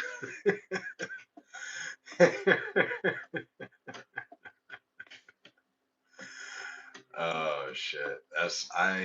I remember the first time back in 2011 that I drank a Four Loko. Well, actually, I believe I had two. I I couldn't tell you for sure, but I drove home.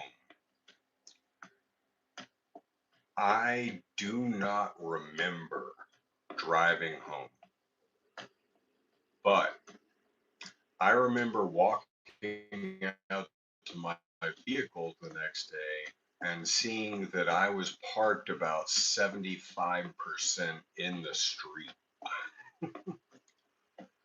and thinking to myself, I got so, and this was over like 10 years ago. So, you know, what is the statute of limitations does not apply here.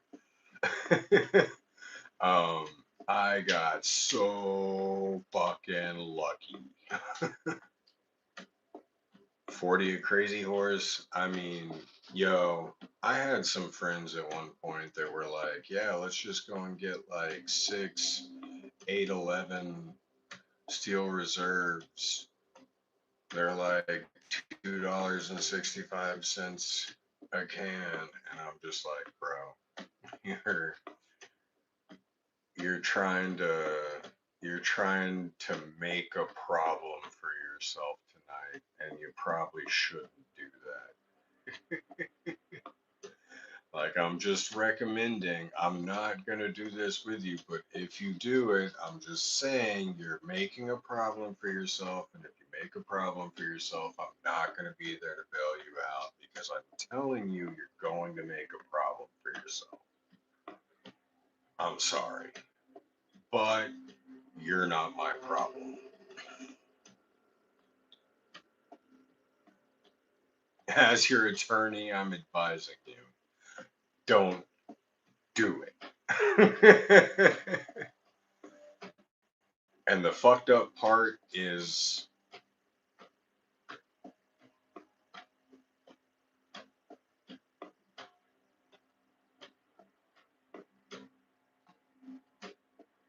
Never mind. I just realized I was about to heavily incriminate myself, but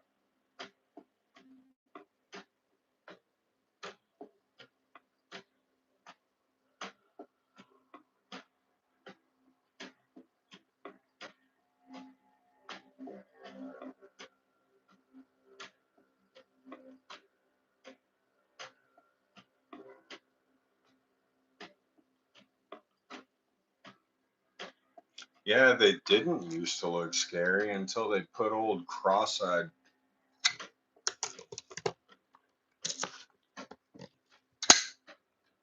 Denny, are you a lawyer?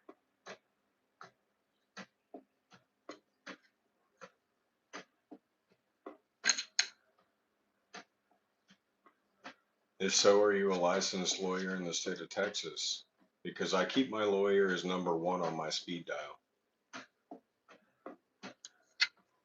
Yeah, the cross-eyed is weird as fuck.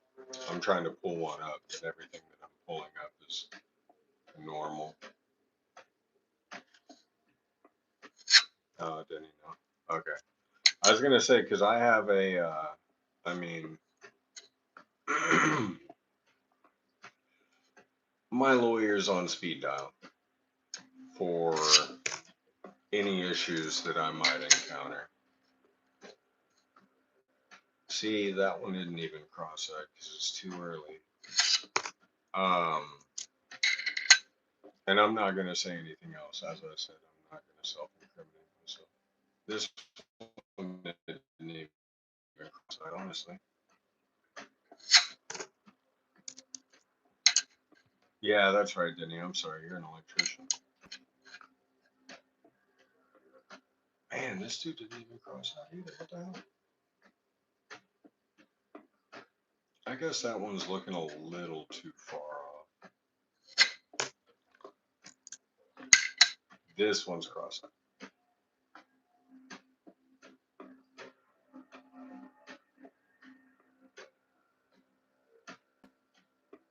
Alright.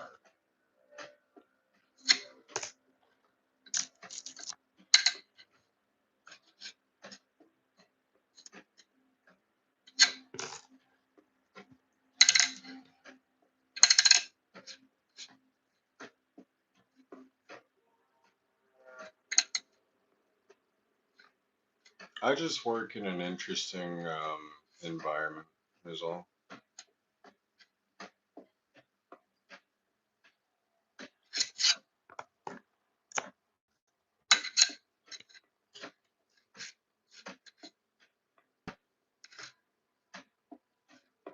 You know, private security, private casino. Anyone that understands the laws of Texas knows what I'm talking about.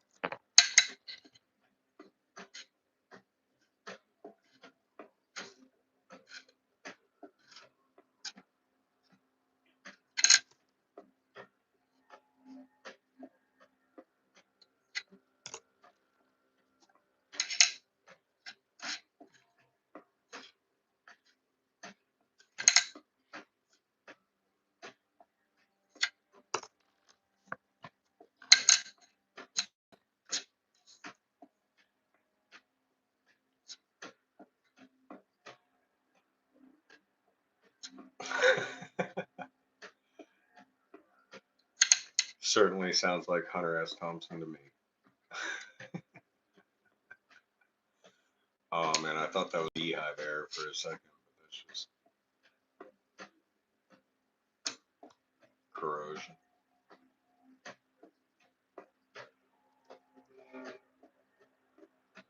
Salt shaker and a fly swatter. Man.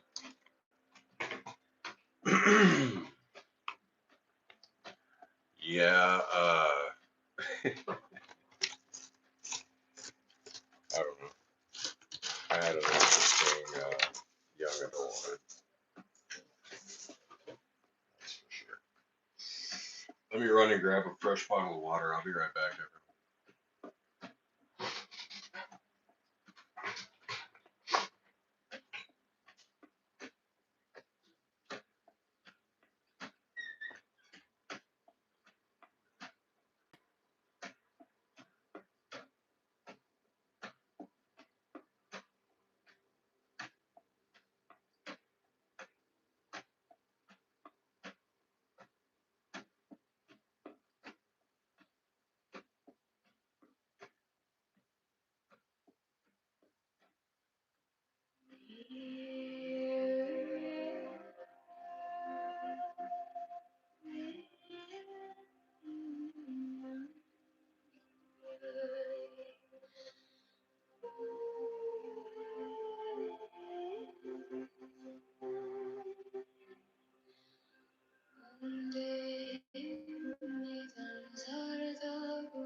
Oh, and we're back.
Okay.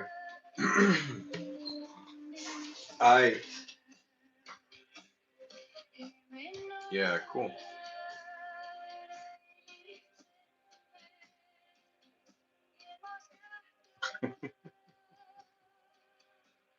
Well, honestly, bro, like, imagine. All right. This is we're 222 minutes into the live stream. This is the chill part of the stream. Imagine this is in someone's hand that's as big as mine. Yeah.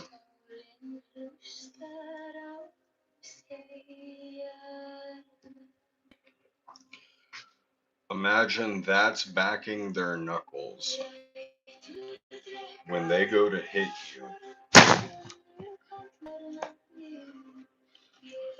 It's gonna be solid. Like,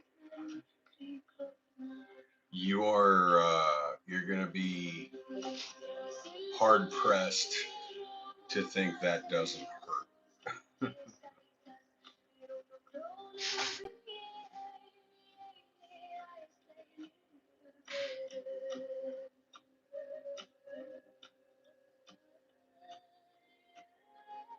Yeah, we're riding the bottom of a bear flag, but we haven't broken local low.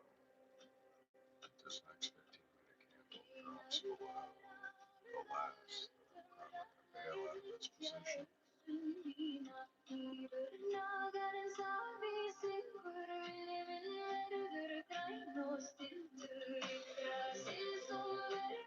For me, with someone hands as big as mine, a roll of quarters fits a little bit better for at least like the first like bend in my knuckles, personally. But back then, 20s humans were smaller, that type of thing.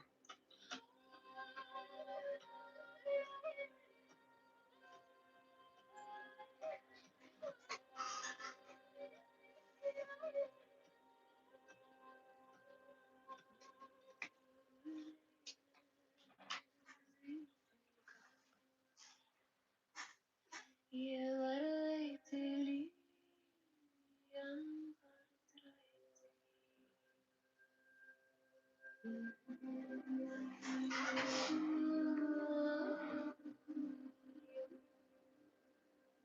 I said, if we breach local low in the last 15-minute candle, I have board.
Yeah, Denny, brass knuckles, metal knuckles, steel knuckles, any form of solidified hit is usually pretty detrimental to the orbital, the jawbone, pretty much anything it comes into contact with.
It's 52 degrees and clear in Texas.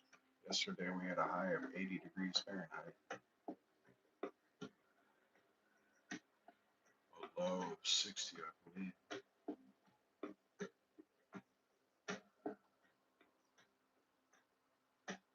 We should probably move to the south.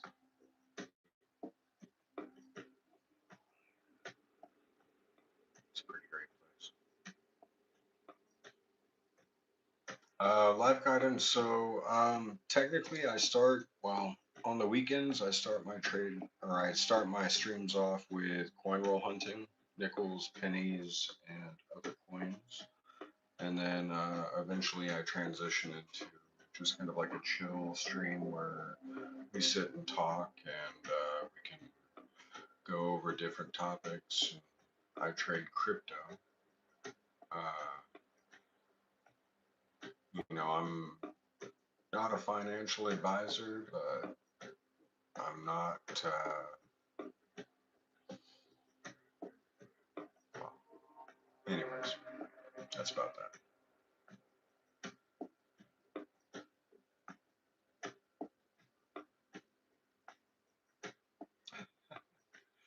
Uh, in all of my 30 years of living in Texas, I've never encountered a scorpion in my home, shoe, or car.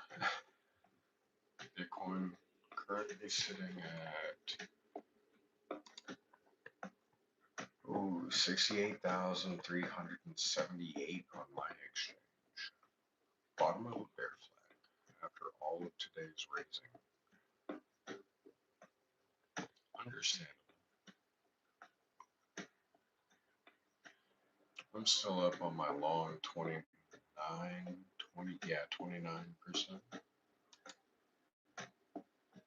So, I mean, honestly, H's pattern and Bitcoin's pattern look exactly the same.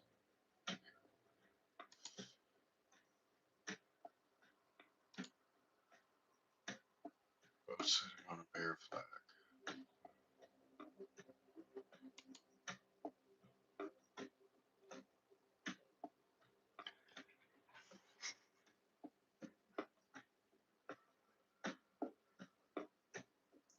Yeah, Bitcoin's going to continue to go down too. And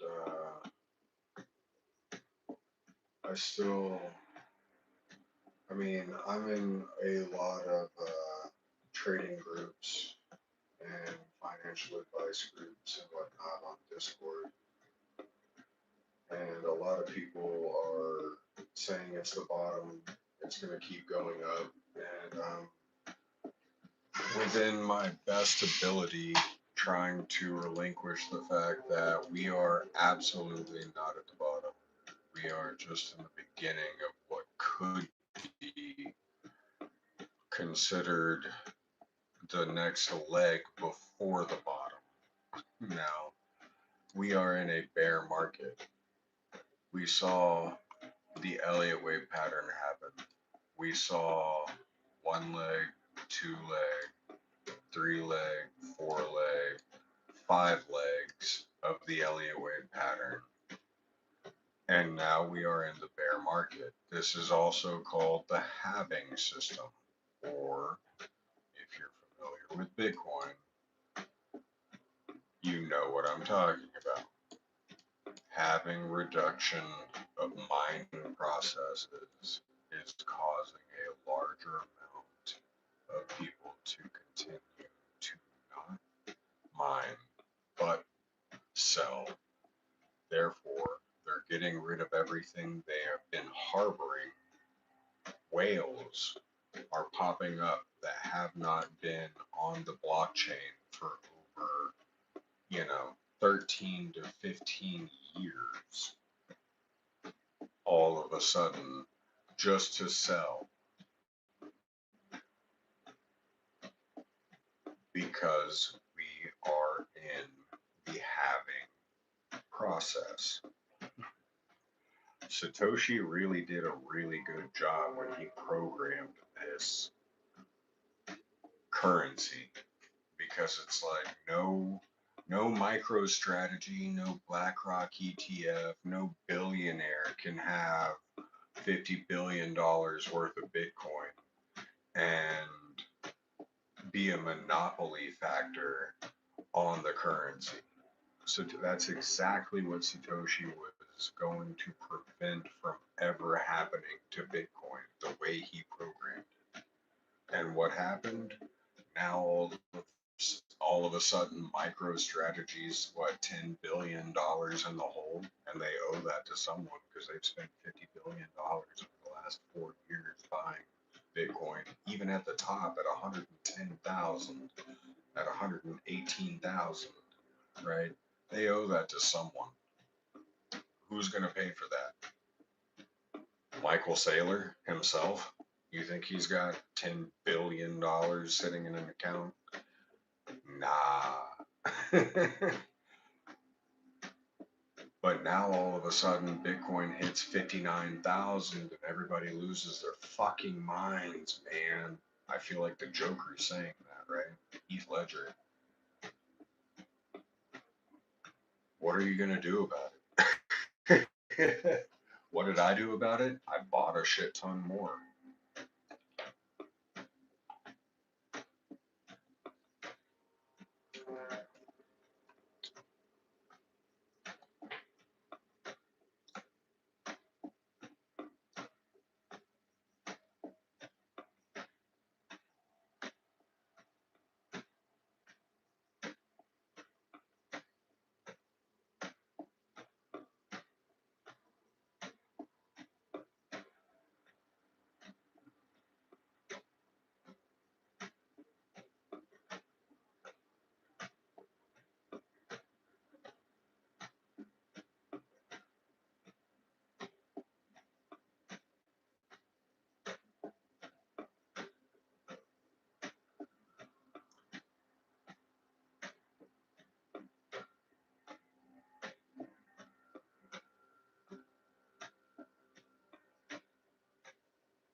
you guys followed this H trade, we should be about 12% in profit together right now.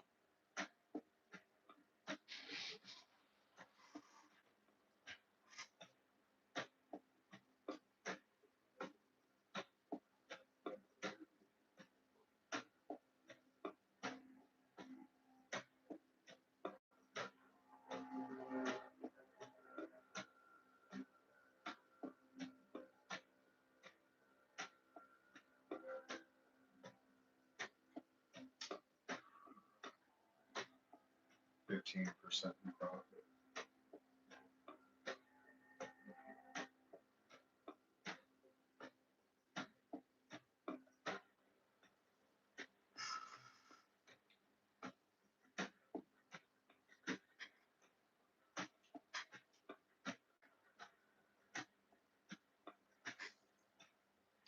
It dipped a little. Check that 5-minute chart.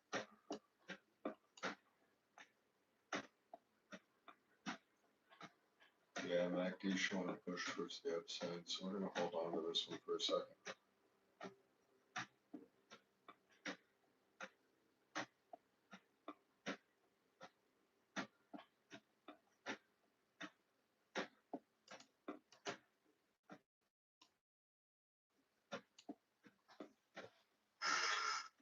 Already relinquished a lot of volume.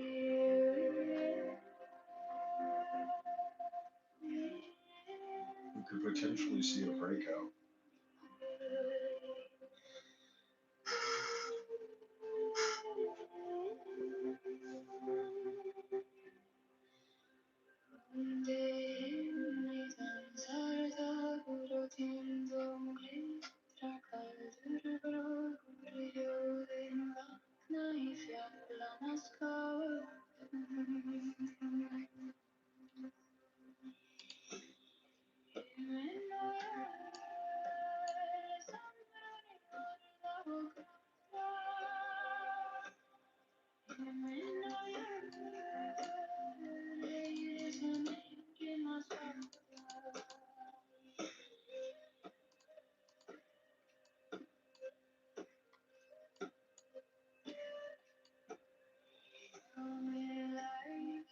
So now we're looking for, I believe I have a stop loss at break even on this, right? It might be.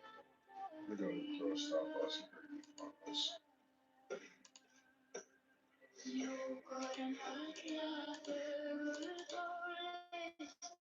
Actually, I'm going to put a little bit in profit because we could potentially be looking at a breakout or the top of a reconsolidation for a bear flag.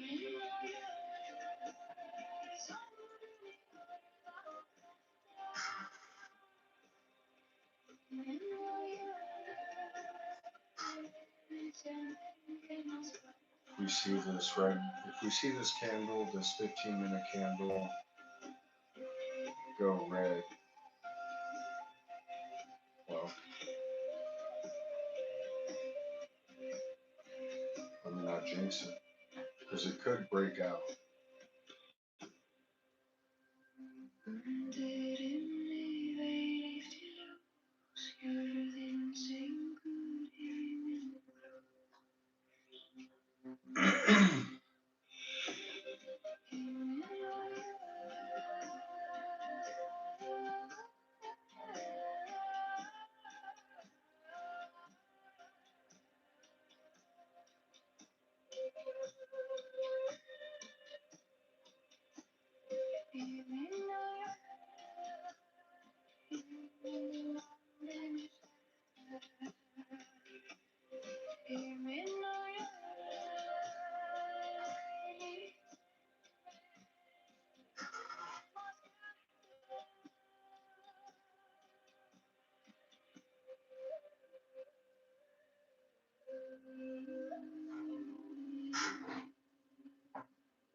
Just broke local high.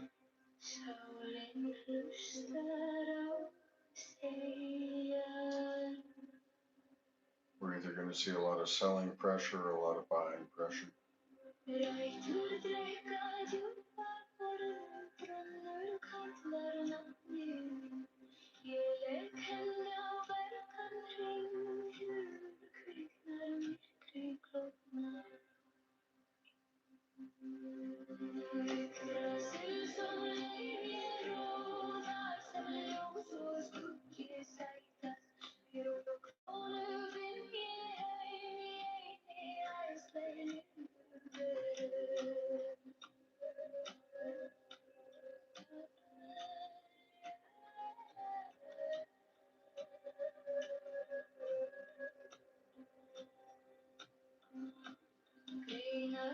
Seems as though bears and bulls are fighting currently.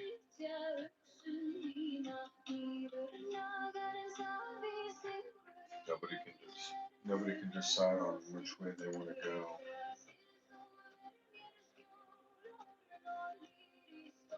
Yeah, order book is pushing both directions equally.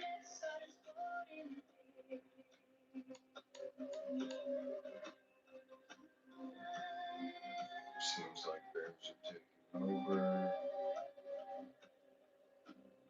They hit stop loss and profit. We still made money, but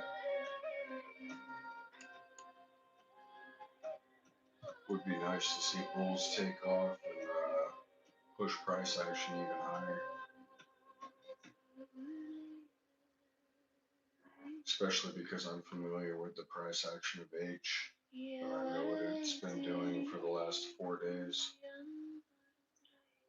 So, with its history, I would think it would make sense for it to take off versus drop on its ass.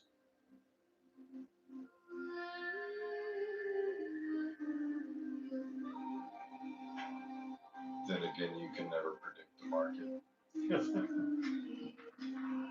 Best you can do is hope and dream.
Flip a coin, exactly.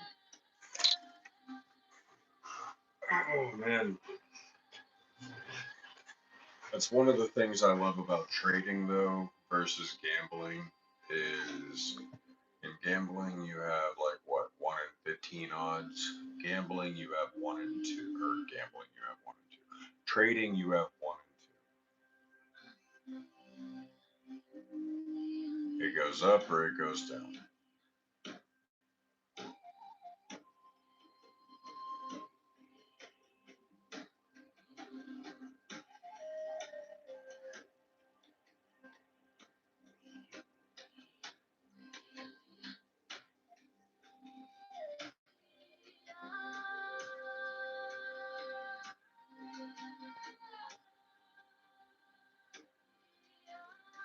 I fully expect H to break out. We're already up 10%, so I could close this. We're up 12%. I could close this and bank profit and just be happy with it. Not getting greedy because it's already a risk-free trade. I've already got a stop loss in profit. So even if it doesn't do what I think it's going to do, which it's about to do in about 5, 4, 3, 2, 1, and breakout. Oh, might have been off by a few seconds. And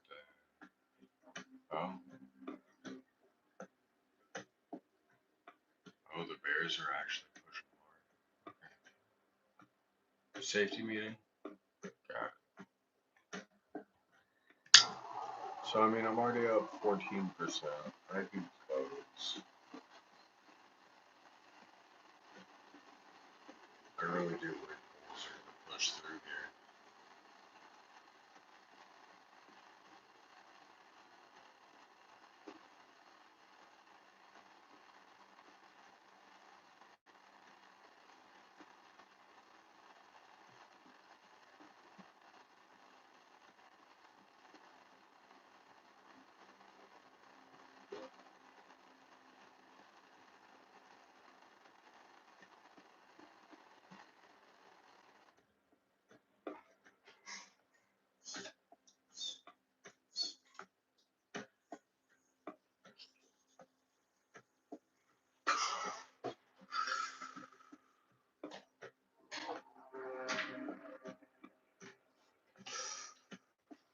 So, end of 15-minute candle comes up in 6 minutes. Roughly 5 minutes and 45 seconds. If it breaks out here like I think it's going to, we could be potentially looking at a cup and handle pattern. If not, it'll reconstitute as a bear flag.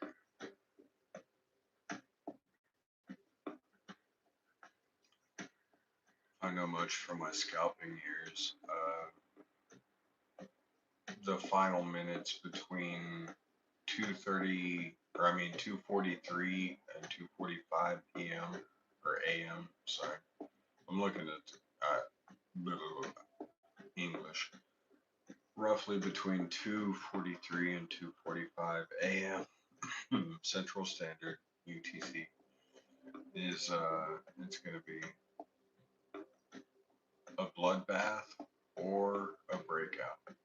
That's going to determine the direction of where this goes. Here we are at 2:40. I expect between 2:40 and 2:42 for it to drop. And if price action follows what I think it should do, between 2:43 and 2:45, it should skyrocket.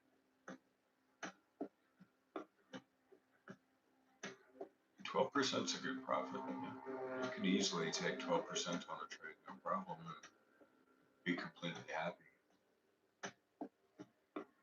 And there it goes.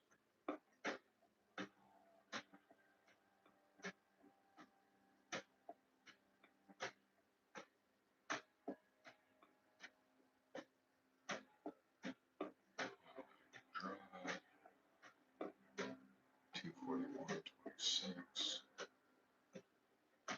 Come 242.38. I expect a spike. Mind you, I've literally sat here and watched charts for, well, I'm not going to sit here and brag on myself, but I've watched these charts like it's a television series. The 1 minute chart. So if you want to look at the 1 minute chart, I know what's happening. But it's broken out into a bull flag. So if we end up seeing a drop below this residential low, kind of where my stop loss is, right below it, then we're going to be looking at bearish maneuvers. If we see a breakout above this bull flag, then we're going to be seeing a rise in price action. It's kind of a weird aspect to know exactly what's going to be happening as you're watching it from a different time view or a different time perspective. right? But you have to sit here and just watch this 1 minute chart for so long that you can differentiate 15 minutes versus 10 minutes versus 5 minutes versus 3 minutes versus 1 minute.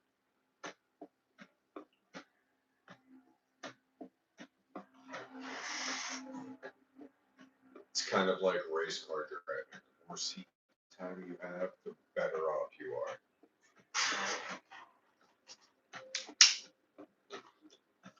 And that drop just told me that we're going to see a lot lower price action.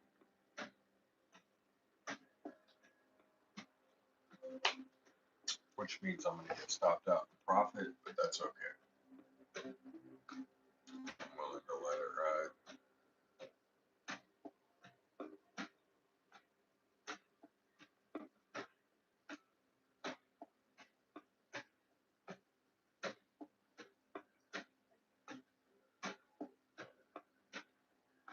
So this is now the 1 minute chart, which is,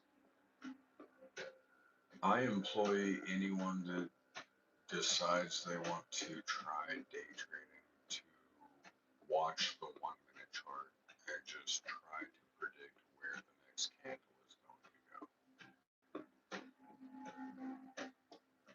go. Write down in a journal up versus down, and if you're right or wrong. So put like an up arrow or a down arrow and a check mark or an X mark on every time you're right or wrong. If you thought it was going to go down right there, you should be putting an X mark next to where your prediction is. And sit there and watch charts for hours. I have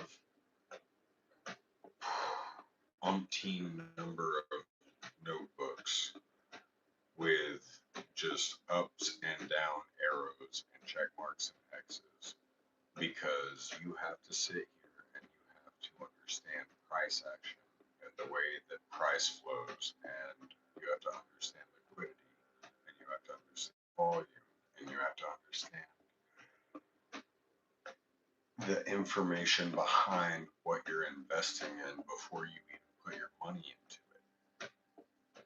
Because right now, again, if you thought that was going to go down and you put a down arrow in your notebook, you should be putting an X next to it right now. It's going to go up.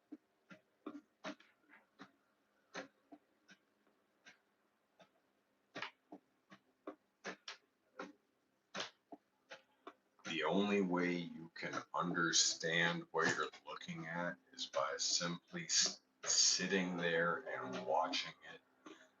And it's just like learning a new language.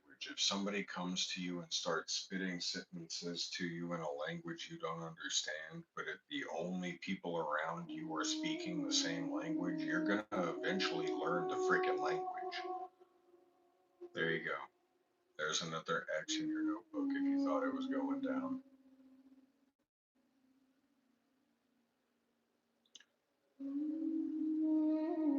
So, the best thing you can do is sit there and watch, because every single one of these little colored sticks is a data entry point that leads you to understanding the future of what is going to come from what you're looking at. Yeah, see how good you are at guessing.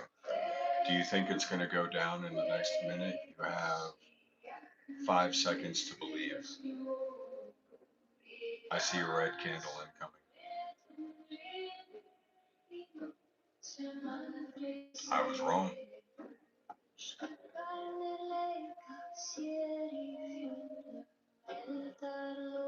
Oh, maybe I was right. Depends on how it closes. Nope, we're seeing a lot of buying power now. You know, as a trader,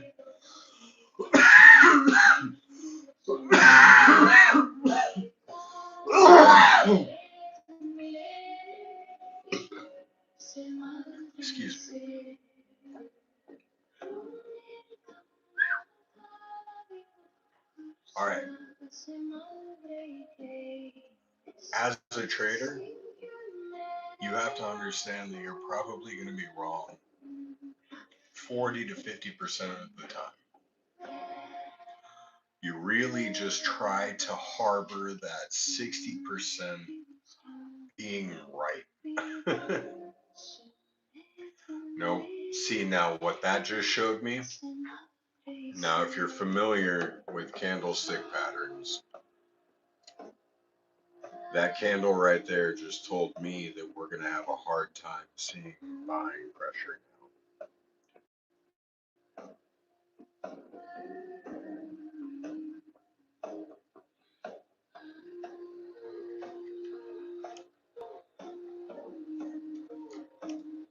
Here, let me just raise you. That way we're not fucking. Yeah, there we go. All right, now if we continue this and make a cup and handle pattern, I absolutely positively see more buying pressure. Now I'm in a long, you know that. So I'm kind of already making money as it stands. Yes, I believe it's going up. My trade is 10% in profit currently. There's the red candle.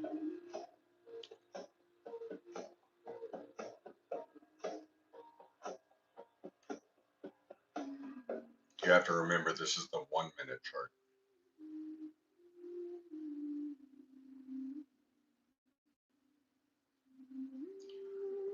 We saw a level off on buying pressure. We saw a drop in buying pressure. We saw a spike in buying pressure. That's people buying essentially the fear. And now we're going to continue to see a drop in buying pressure.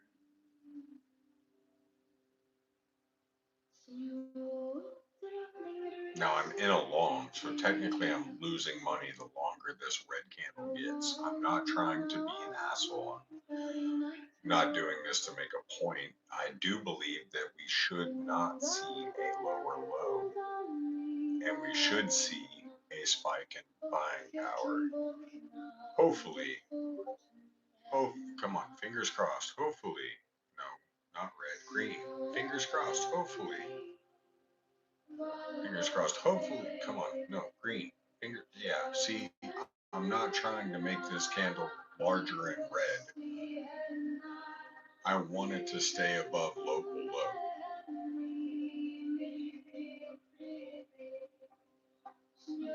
But I do know how the market operates. I do know what it means to look at something and see. We saw a sell-off. We saw a reconsolidation all across the board. I could draw it with a line.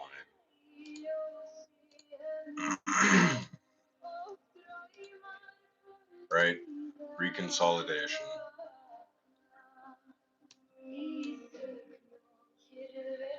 Now, if we don't see a spike in buying pressure,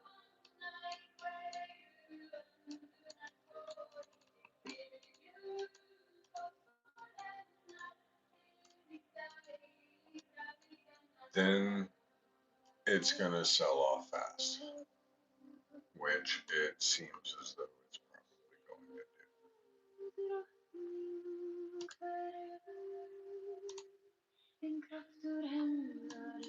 Which plays into the fact that it is sitting at the bottom of the bear flag. Ah, AJ, I'm glad you made it home safely, brother. We're at the, we're kind of at the chill part of the stream. We're 260 minutes into the live stream. So now I'm just kind of going over crypto and trading, market analysis, trying to understand and predict what happens in the markets.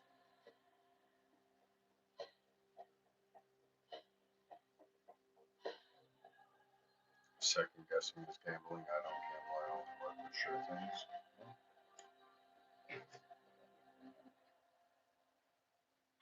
Seems pretty straightforward to me. How you doing, John?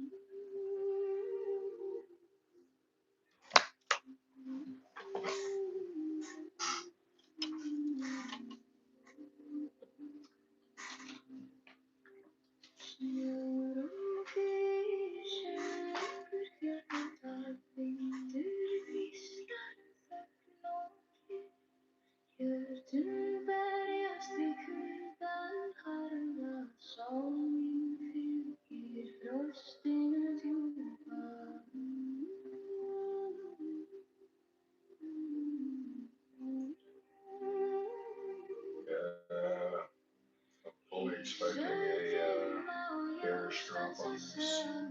We saw lower low, lower high. We're sitting at the bottom of a bear flag. This is reconstitution at its best for full-on bearish maneuvers. I can't rightfully recommend anyone hold on to this for any much longer. I mean, it might spike back up, but I mean, if we end up, yeah, no, it's just not going to work out.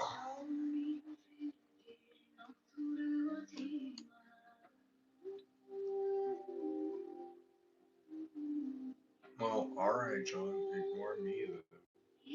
I understand that.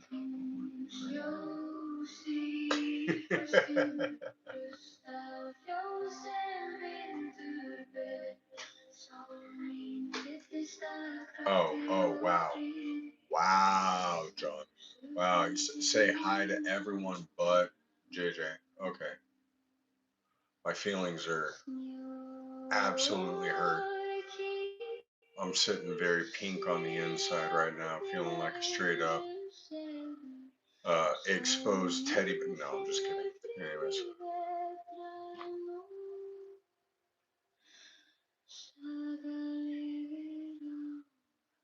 Hope you're doing alright, man.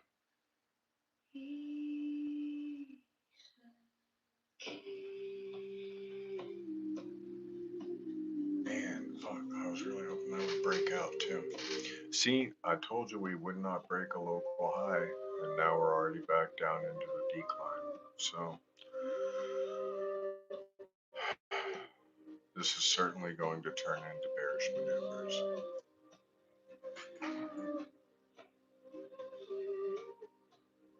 Alright, now don't let my pretend feelings get under anyone's skin.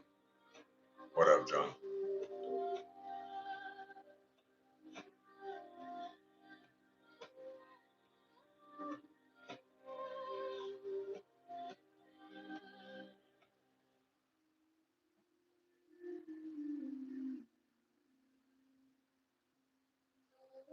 Just to give it a rest, it's been a minute. Yeah, it has been a minute, man. Hope you're doing well, man. You and the wifey and the family and everyone.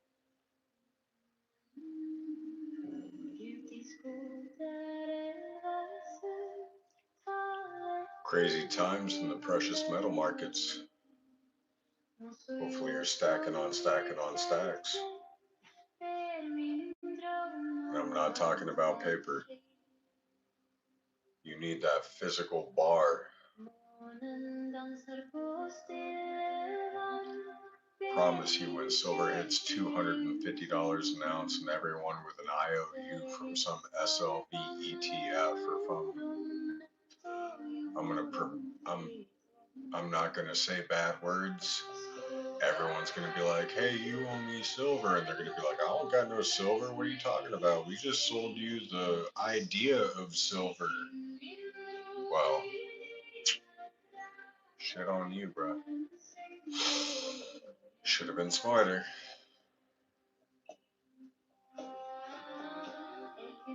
Oh, holy crap! That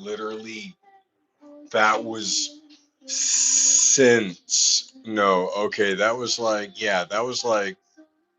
10% off of my stop loss bounce.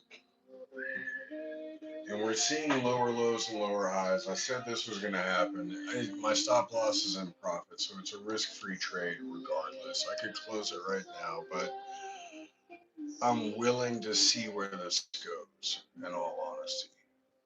Because the 4-hour chart is showing, potential breakout. But it's got some breakout power. We're making some higher highs, or some higher lows, some higher highs. You know, we're doing our best. It's at the top of a bull flag. We're going to do the best we can. I hope I bought in at the bottom. But that 5 minute chart showing that the MACD is like, that's too hardly. So, alias, ¿cómo va? Ay, chicha, güey.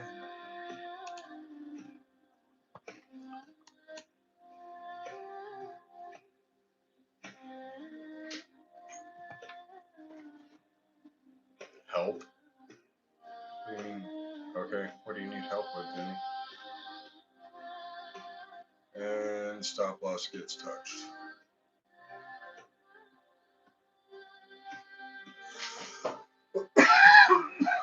Excuse me. I'm sorry, guys.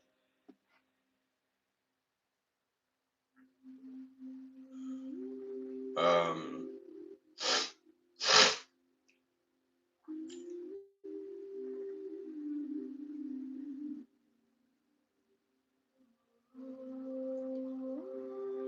I mean, help is a very vague word, Denny.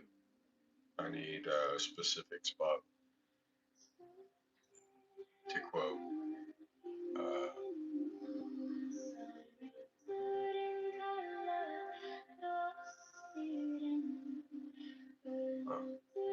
anyways.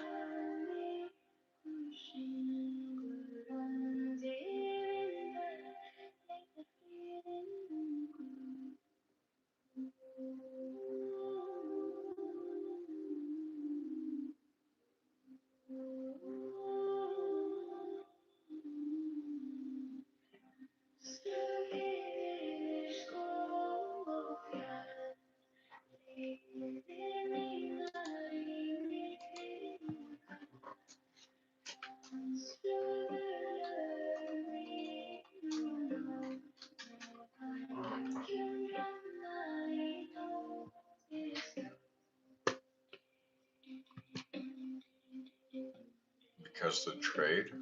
Are you in the negative?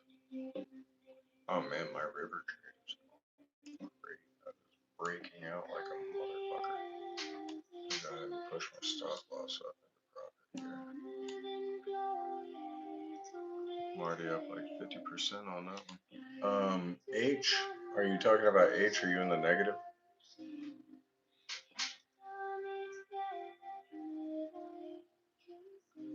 Also, Phenomenon was the movie I was quoting. Specific spot.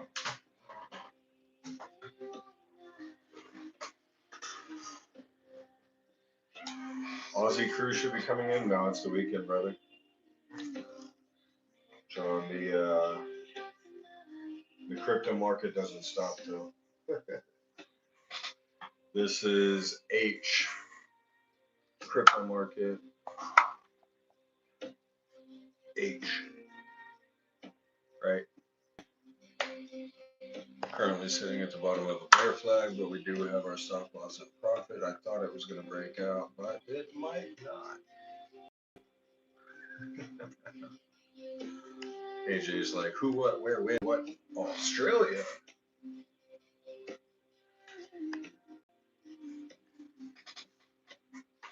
Yeah, we're bottoming out. We're reconsolidating on this bear flag, in all honesty, with H. And I have my stop loss and profit, so I'm not willing to relinquish the trade for the simple fact that it's a given win. If you are in the negative, it potentially is going to go lower. I'm not going to lie. Everything about this chart right now screams that it's going to drop in price action.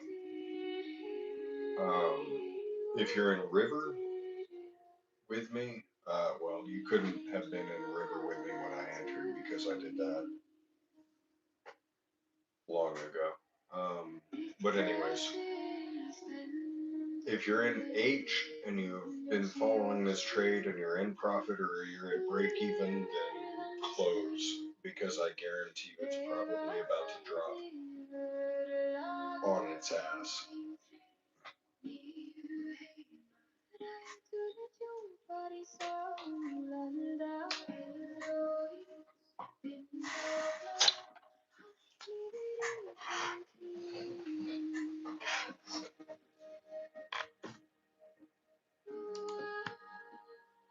See, the MACD here on the 5-minute chart is showing it's at the point of overbought. Relative EMA patterns show that volume spikes are increasing and bearish pressure. So we're kind of at the bottom of where it should be before it drops lower.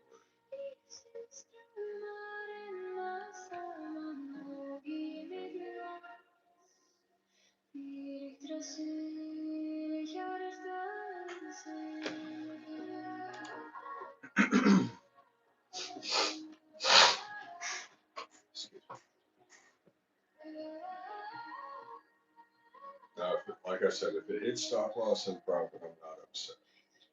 And we'll get a ding of confirmation. And then we'll move on to the next trade.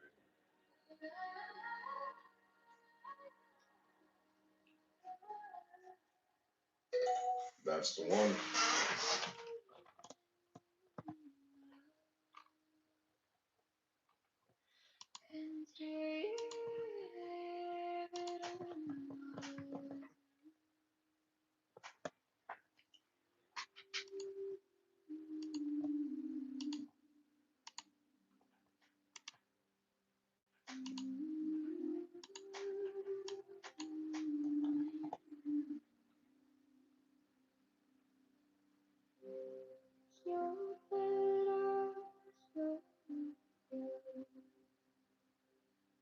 Man, River is still breaking out. That's crazy. I can't even be mad at it. That's a 4-hour chart. Look at the 15-minute chart.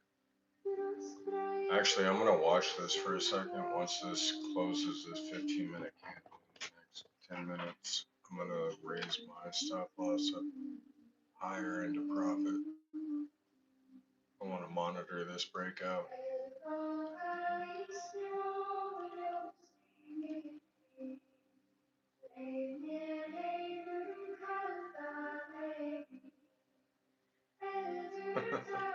Good luck, John.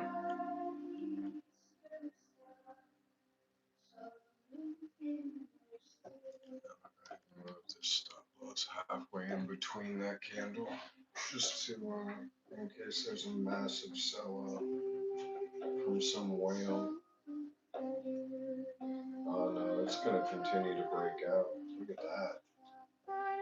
Keep climbing.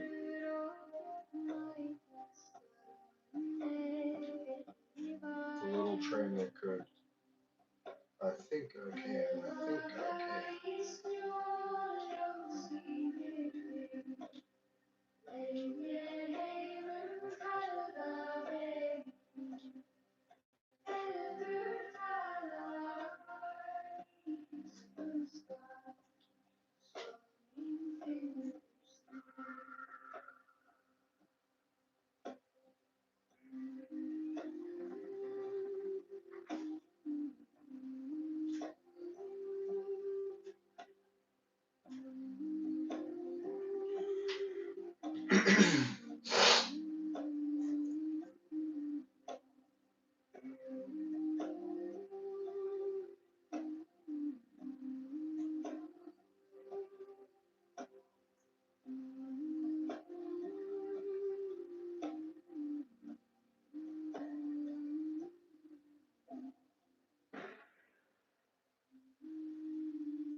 The close of this 15-minute candle is gonna determine on whether or not this is the top or if this is the beginning. If we see a significant sell-off pressure right here with a large volume wick leading into the top of the candle, going into the next 15-minute candle, we're going to see a significant sell-off pressure given the fear That'll be the top of the peak. If we see a continuation of buying pressure and this candle holds solid like it is for the next ooh, uh, 8 minutes, 7 minutes, well, it's continuing to grow, so yeah, it's breaking out. It's a solid breakout.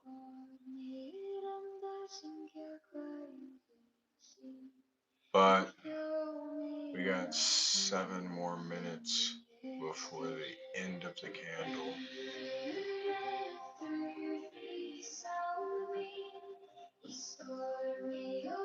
And if we see a ridiculous amount of sell pressure, then nobody's going to hold on to it. I'll even sell out. You know, I'm obviously going to close out my futures trade. All right, have a good night or good morning. Good day. Yeah, it's breaking out, so it's continuing. It's continuing to rise in price action, but I wonder how far it's going to go. That's the real question. We can watch the smaller time frame. We'll go to the 5 minute and see what's actually happening. Ooh, that tells me it's probably about to stop going up right now.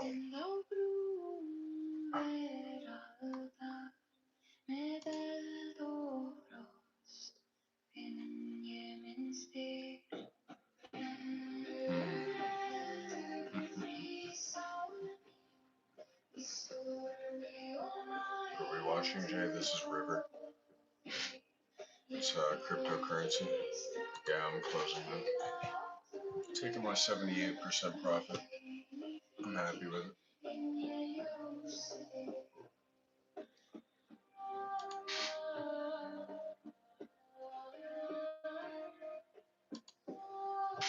Let's find a new trade. Something actually worth investing in currently.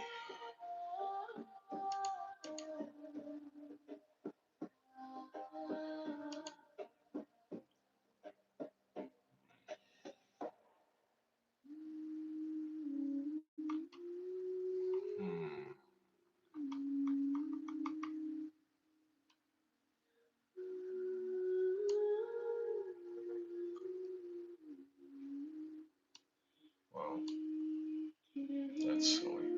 Can't do that.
So this is the crypto bubbles that friend was talking about earlier.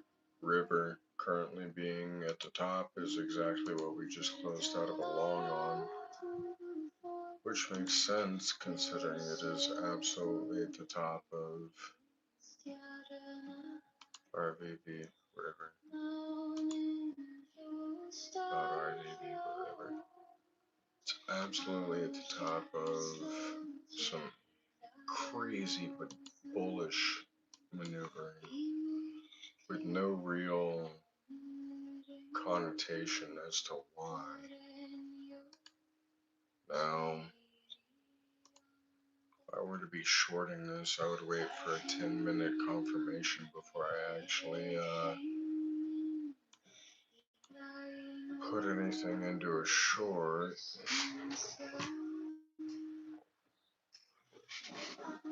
So I'm going to leave that tab open.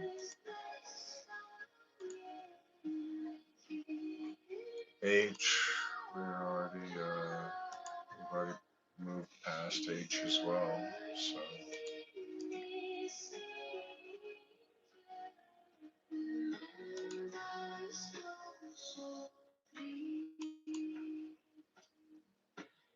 ICNT is up 2.7%.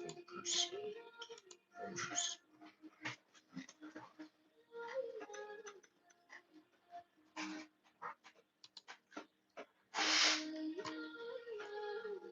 Easy short. Throw a quick percentage at it. Expect to be in and out in about 5 minutes.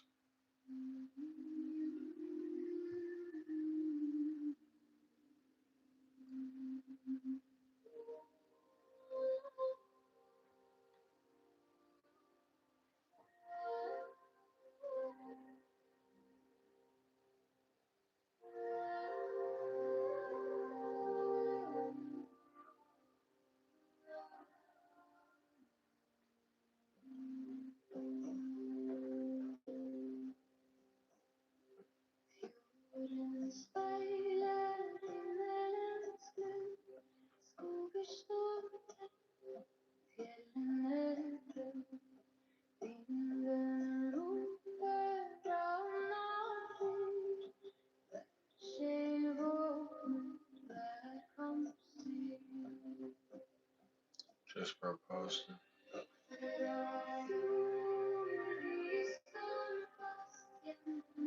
guess I have 5 minutes. Actually, this is a 5-minute short, so we might be in this one for a little more than 5 minutes. That's what I want to short. That's the confirmation we're looking for right there.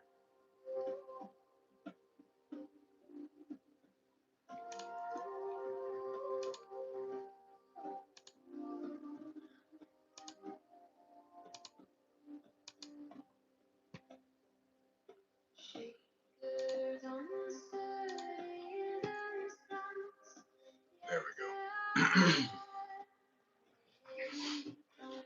Now we're positive on this trade, positive on our river short.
Yo, what up, Blaine?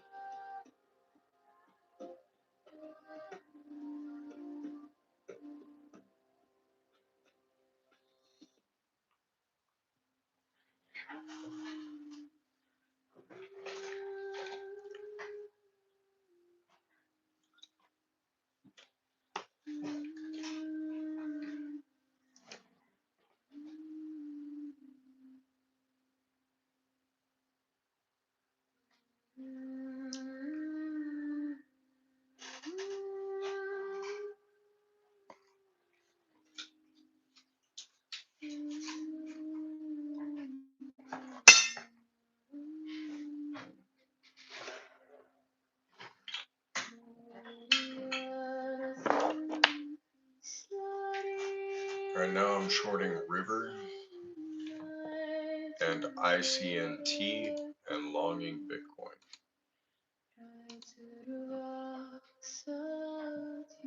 Cryptocurrencies.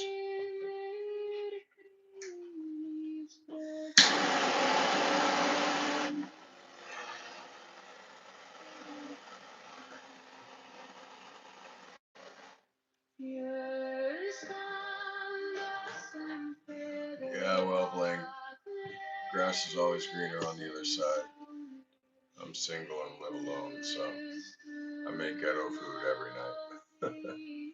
Hamburger helper is a blessing. At least it's got flavor.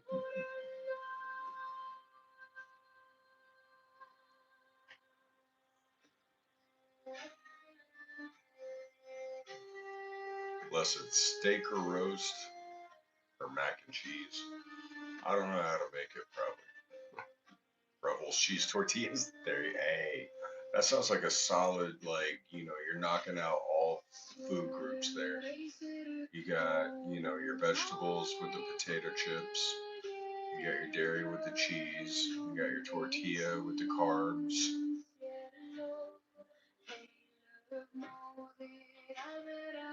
You just gotta throw some, like, bacon bits or bacon bits for protein on there. Tell me I didn't call that short perfectly.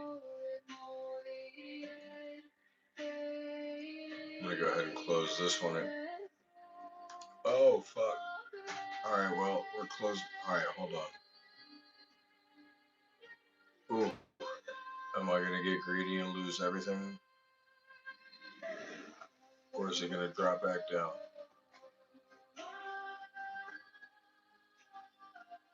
I'm gonna wait one more minute.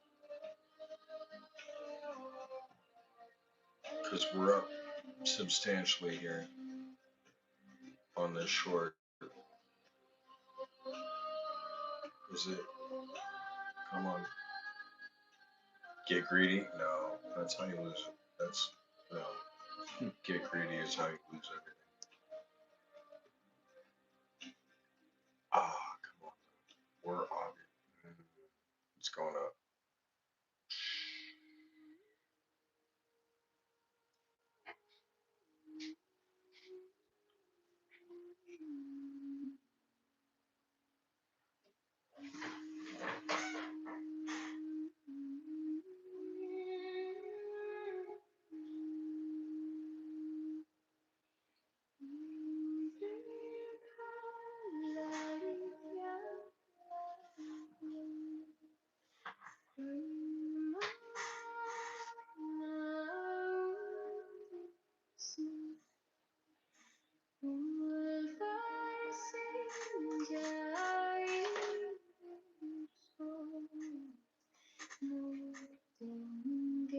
Yeah.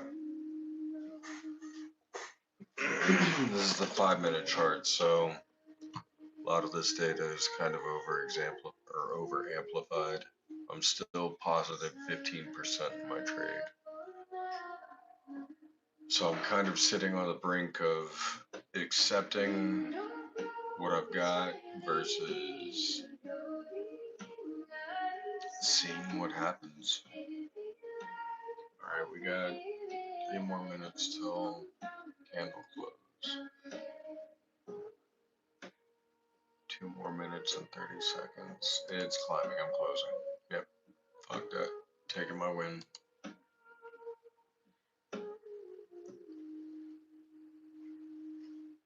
Now let's see what happens.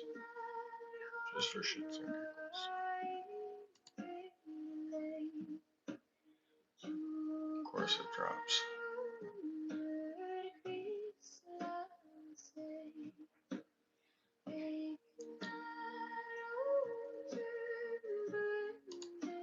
One-hour chart showing positive bullish influence. Higher lows, higher highs. Potential of a breakout.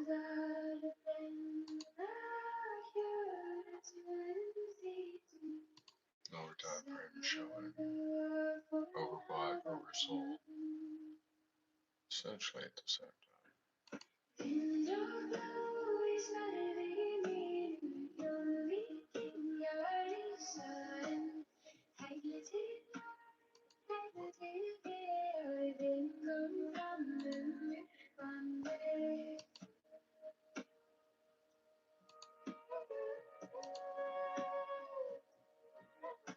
Pretty much everything in crypto is currently sitting on a bear flag.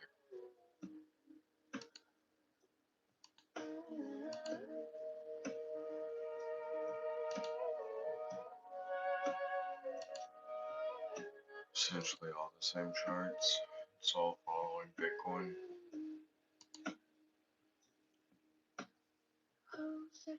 RCNT swing short should still be valid if you want to get into it.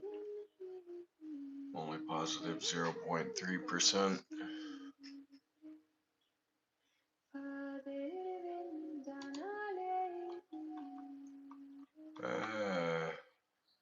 Chihuahua. Such a hard market to predict, my guy. It's hard to think if this isn't standing on top of a bull flag or if it's not sitting at the bottom of a bear flag, you know what I mean?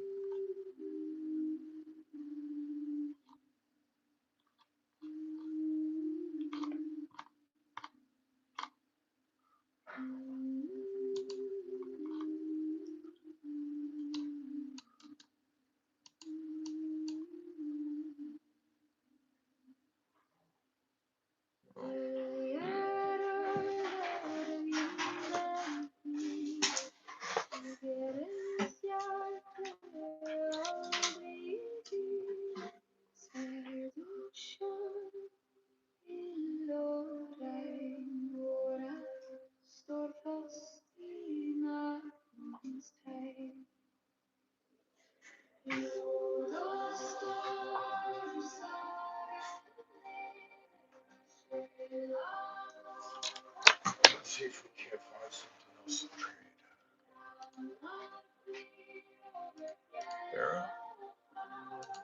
Bear's up 17% for the day, but it's on the bottom end. We can't do that. CCD. Let's see what the top 100 is looking like. DCR is looking dismal. IP's up, but it's also down. HYPE is struggling. XMR fucking narrow. I mean, honestly, I could trade Monero all day, but it's too easy.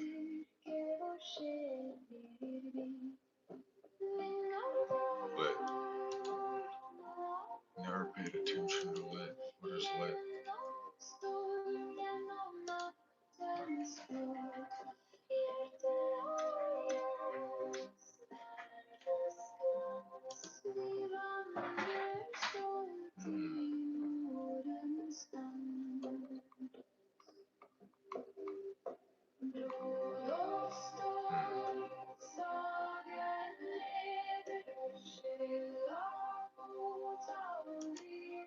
Four hour looks interesting. 5 minute shows fear. 15-minute solidifies fear. 1 hour shows fear.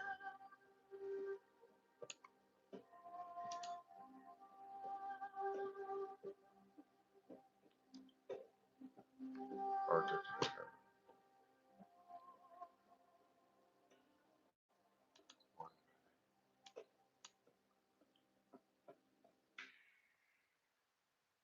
I mean, for a scalp, selling pressure seems obvious.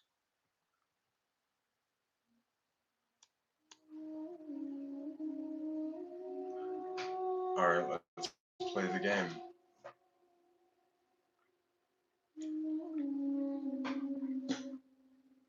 Do you think in the next 1 minute candle it's going to go red or green?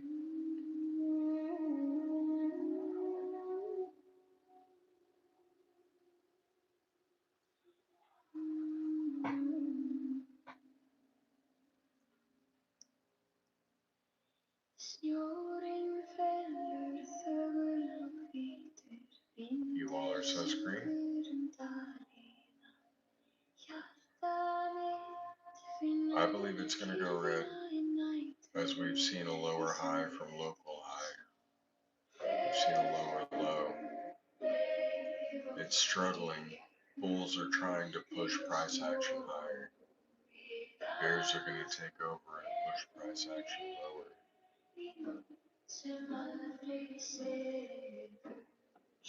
I'm not invested in this, by the way, so don't think that this is any type of guidance that you should be taking. I'm just looking at the chart.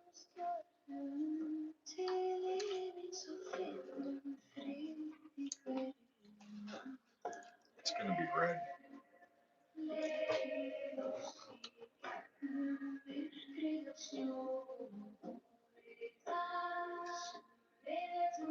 End of the candle comes in 30 seconds.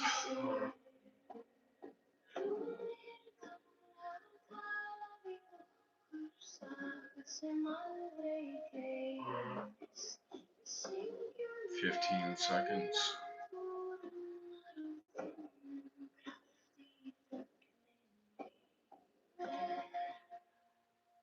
5 seconds. There's where volume pushes red. Closes out now. Red.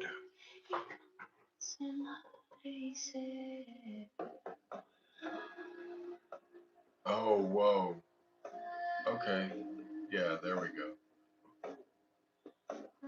Whoa. Bulls and bears are fighting for this one.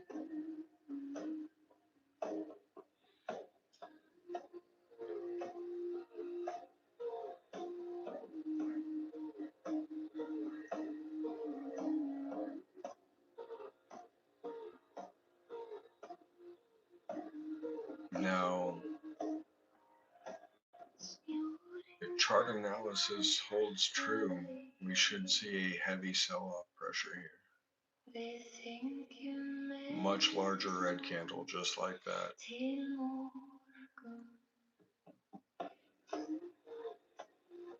Something that's going to breach below local low.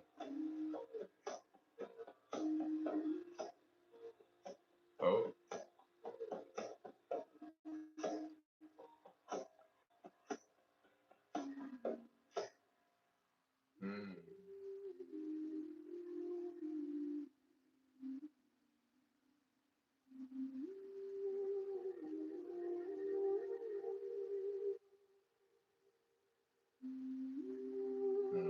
Touch local high.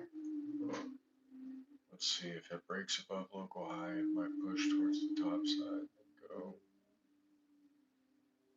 for a run.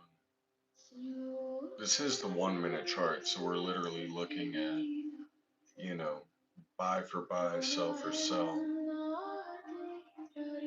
What's happening on the chart?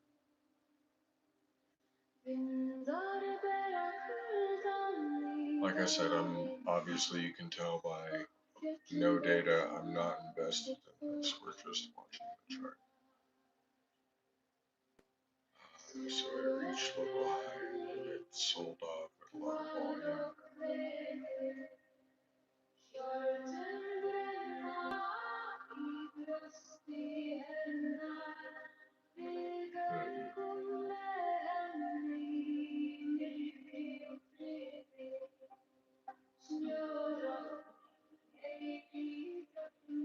What are you trading? I'm not trading anything. We're looking at the chart for LIT, LIT/USDT.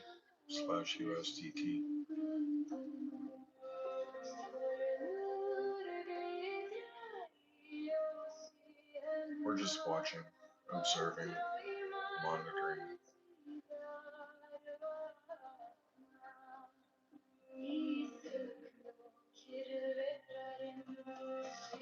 I fully expect price action to drop.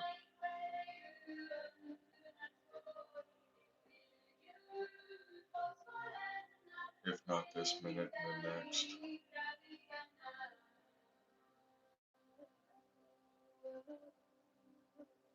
We'll see if I'm right.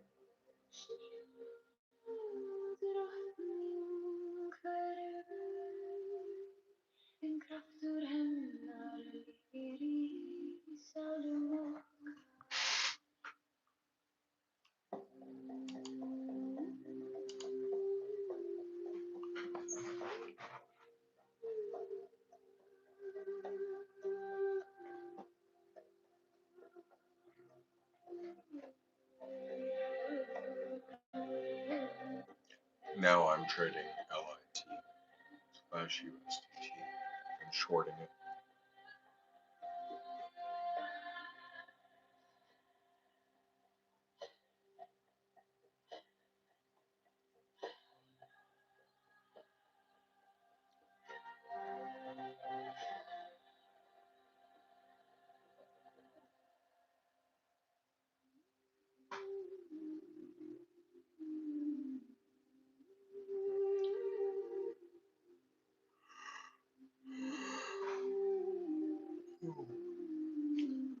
Alright, I'm gonna walk away for a second. I need a quick English. I need a quick bio break.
And we're back.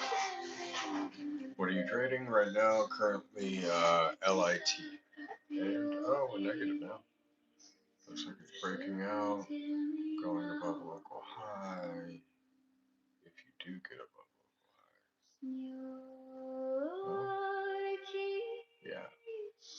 Alright, so we're above local high.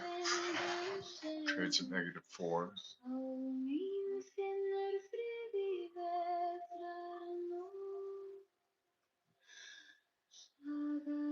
This is the 1 minute chart, so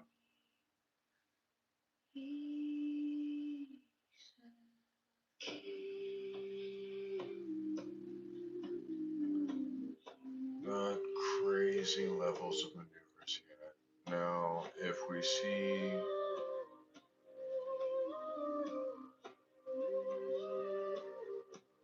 something along the lines of a 1% to 1.5% increase overall, then I'd be looking at getting out. I am on leverage, just so everyone knows.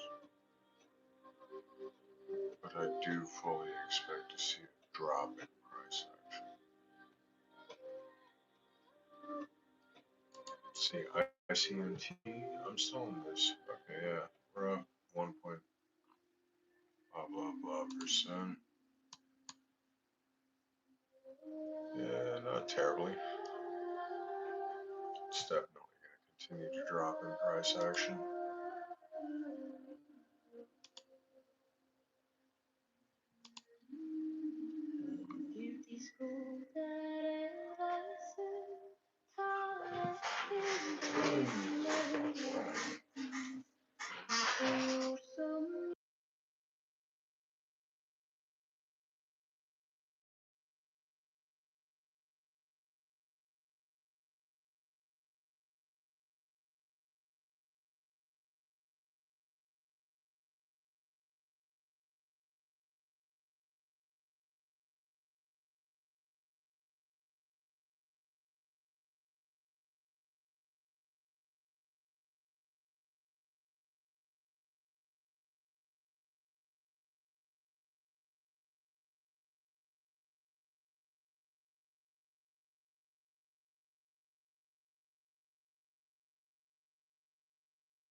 So we'll see within this next few candles which way we actually end up. Well,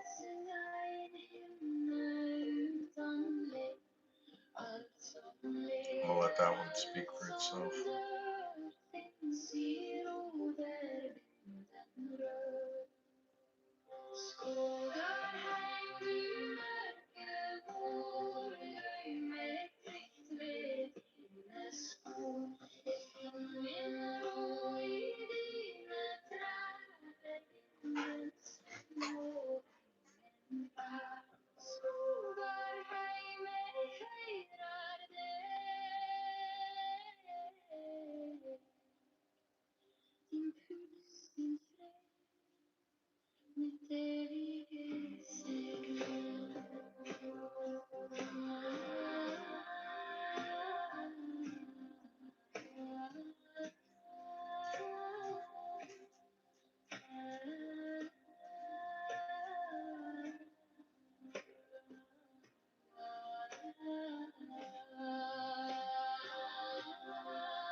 There's a spike right about now.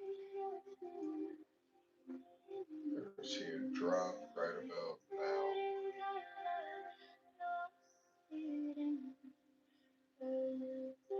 Spike indicates bulls. Might be able to take over. Let's see what happens.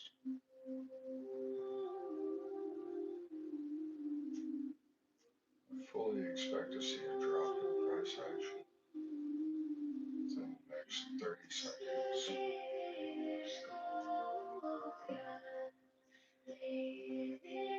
But if we see a raise in price action, we know who's taking over.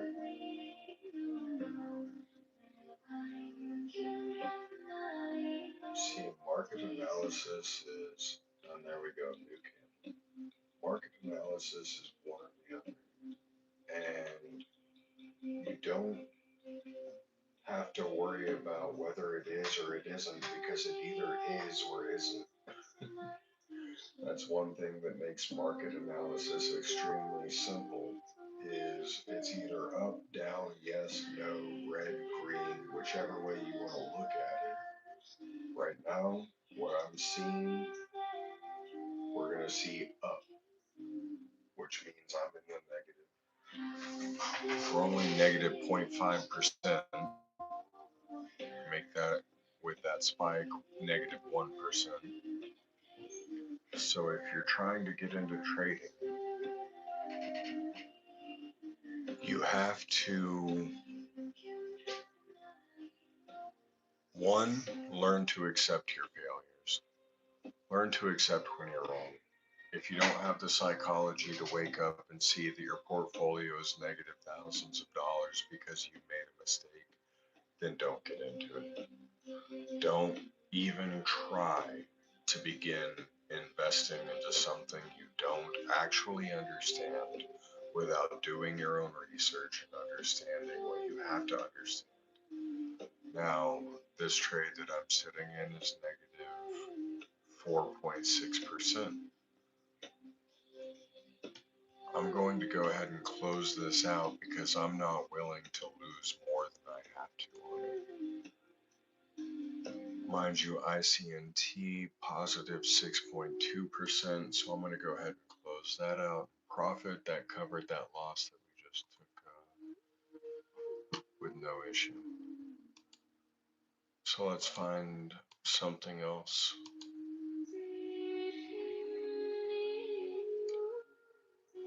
If you want to trade, you have to look at money as though it's just a number on a screen. If you can't look at something and see that you're missing a bunch of money and move on from the fact that you're missing a bunch of money, don't trade. Don't try. You're going to get very upset. You're going to spend way more emotional energy on trying to control something that you cannot control. And when you try to do that, you end up losing more and more and more and more. Because the more you try to control, the more you get out of control, and the more you lose control. Slow is smooth, smooth is fast.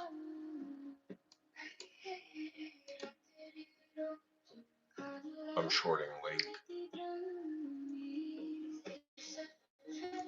Looks like it's about to bust down out of this bear flag.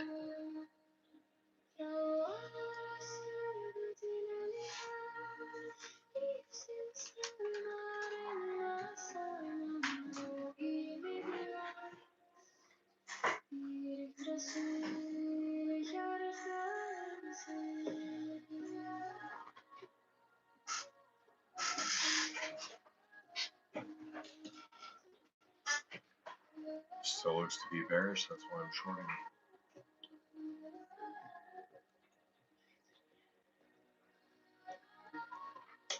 Like I said, it looks like it's about to bust down out of this bear flag.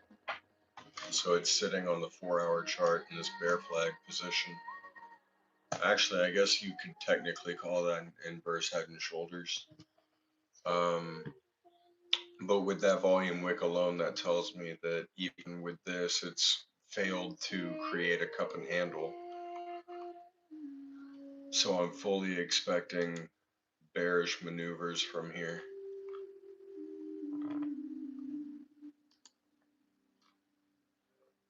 And I'm already positive in my trade. A short.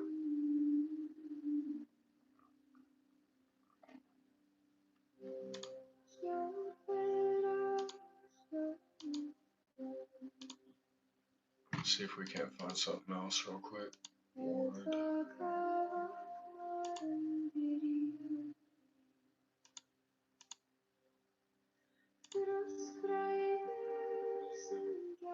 Jelly, I haven't thought about that. What?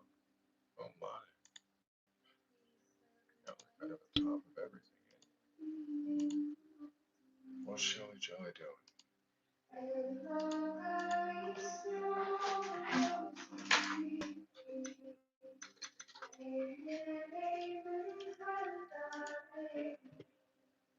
Ooh, now that's beautiful. Double top on the 1 hour. Inverse head and shoulders / M pattern on the 4 hour. Everything says if we keep below local high, we should potentially be looking at a significant drop. So I'm going to be watching this, waiting for confirmation on this 15-minute chart. Now, if I wait and see that it breaches local high, I expect a breakout like it looks like is happening, and then I have to wait for confirmation on another local high. But if it double touches local high and then continuously drops, which, what is local high? Let me get a significant level of value here.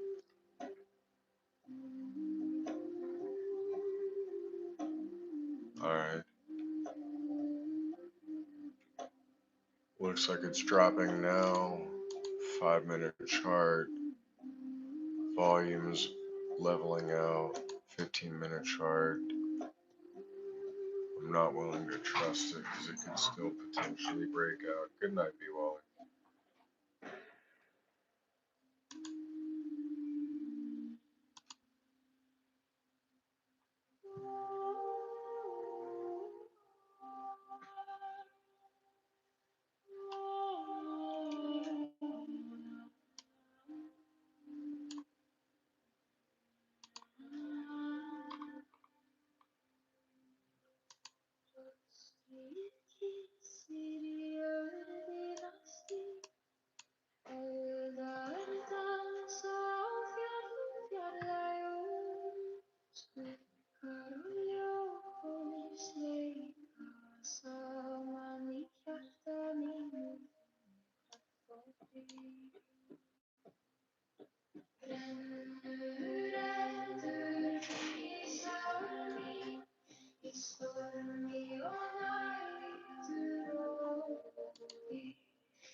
It's a break above local high.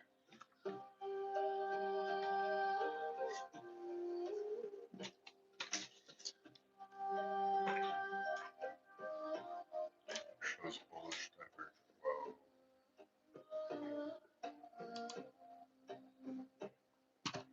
I mean, it's a break above local high, but it shows.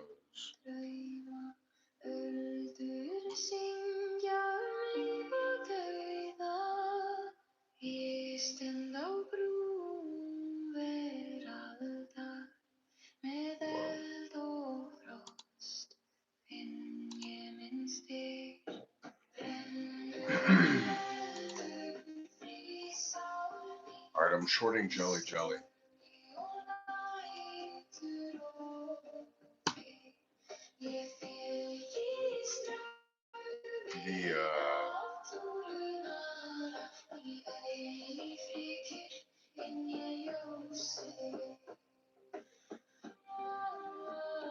The chart shows it. Well, the chart shows it should be dropping in price action. We're going to see within the next 5-minute candle.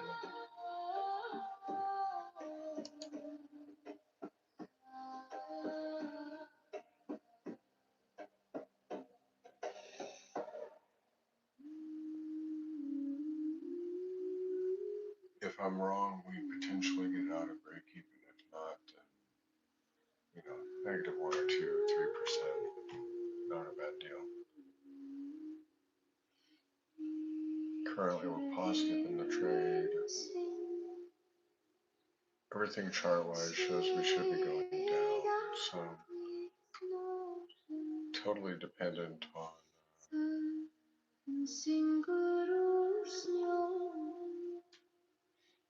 who's willing to play the game, technically. Alright, we're break even.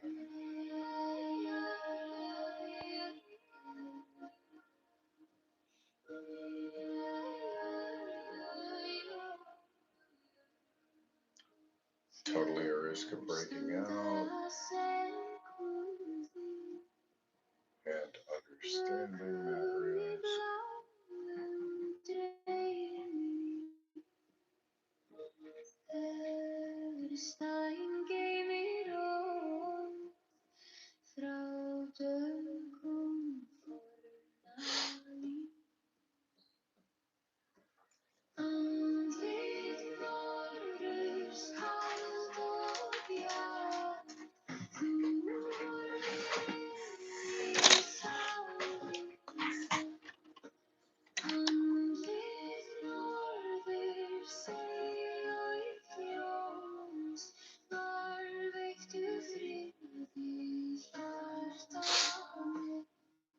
Alright, I gotta blow my nose, y'all. I'm sorry.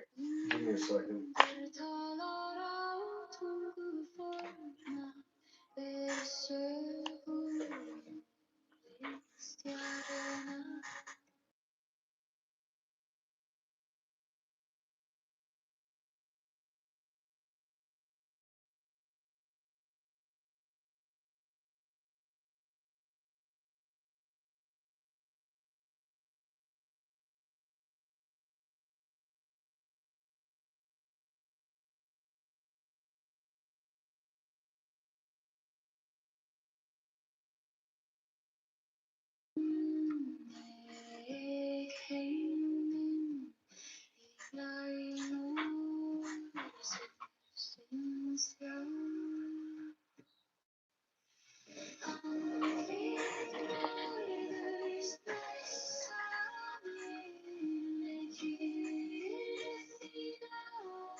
So,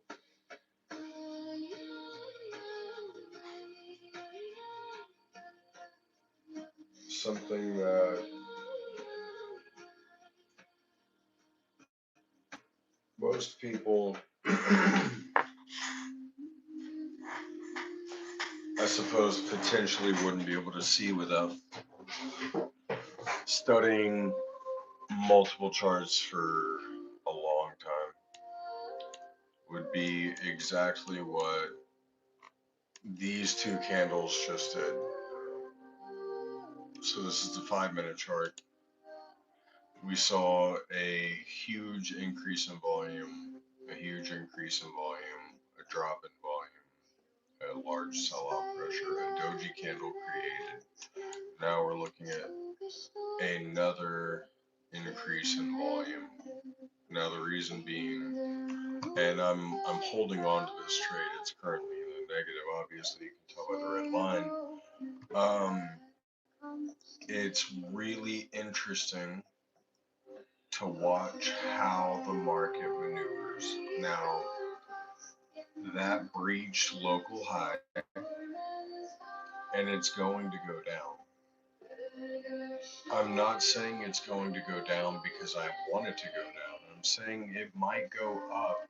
It might end up creating a new high, but within the next 3 minutes, it's going to be going down. So the reason I believe that wholeheartedly is you can simply look at the volume analysis for the last 45 minutes. And as you tell that, looking at the 1 hour chart, we've created this double top. It's up above my entry. I'm not worried about that. Let's watch and see if I'm correct. I'll even put a stop loss at 20% just to see if I'm wrong. And if I'm wrong, then you guys get the confirmation of he was stupid.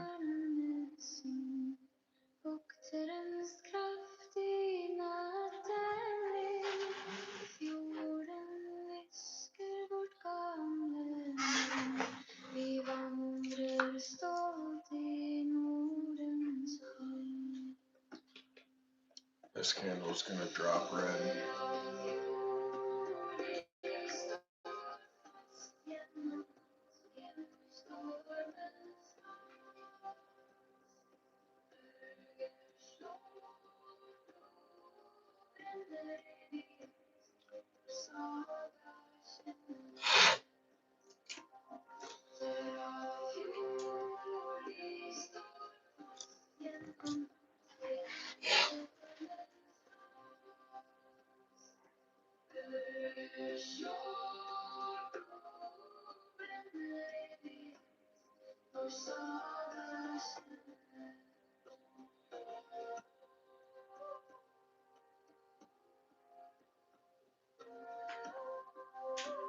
Once it drops red, it's going to spark more selling pressure after the doji candle that came before it.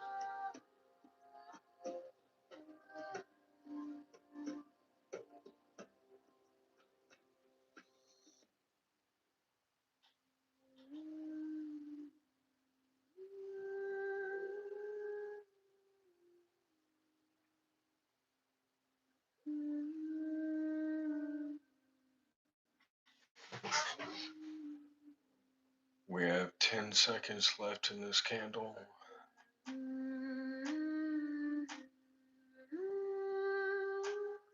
4, 3, 2, 1. Green.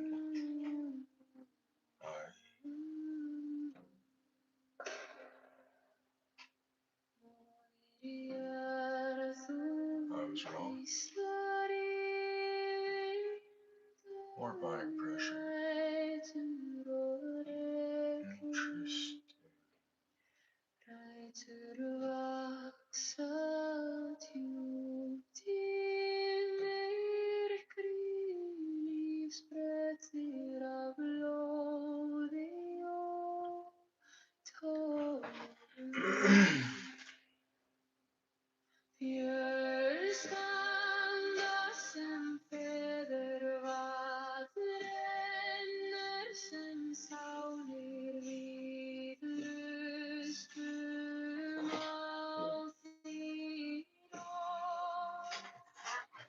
Looks like it's potentially gonna hit my stop loss.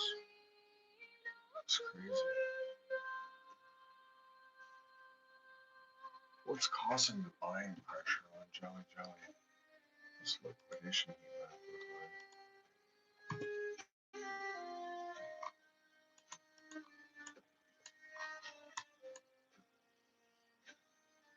like. Jelly Jelly is so underbought and unforgotten. It's worse than Pepe. Right? Nobody gives a fuck about Jelly Jelly.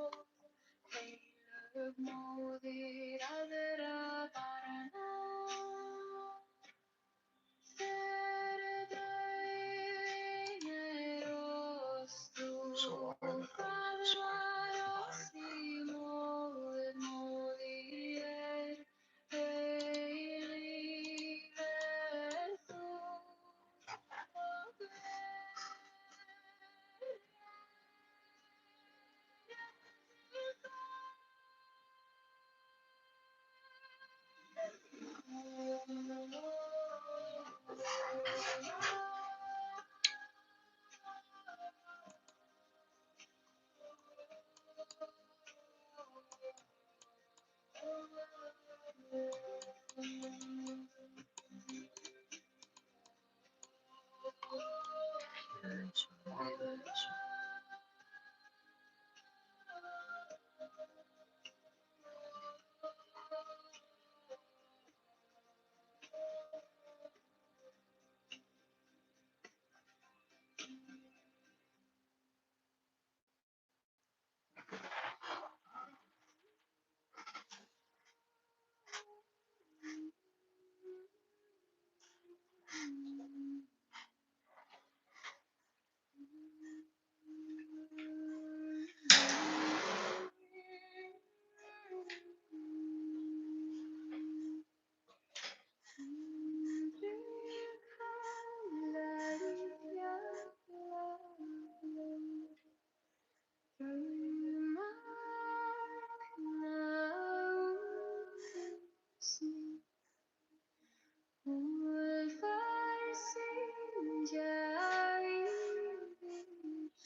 That would be the case if I wasn't shorting.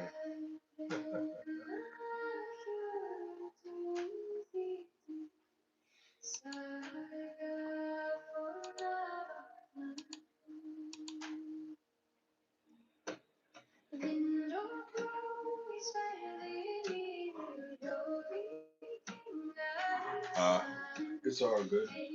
I was of the understanding that I was shorting from the top at a certain point within the last 15 minutes, and it did not end up being the top. And as we're about to see, it's going to touch my stop loss at negative 20% if it does not decide to reduce in price action, which is fine. That's such is the way of trading. I'd rather get stopped out than lose everything.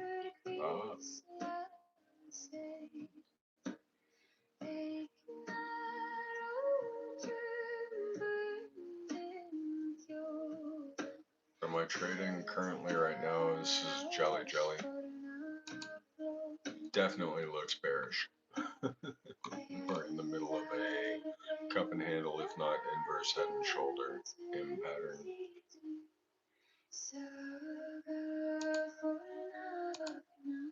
Link, on the other hand, we're just not really invested in that one too much.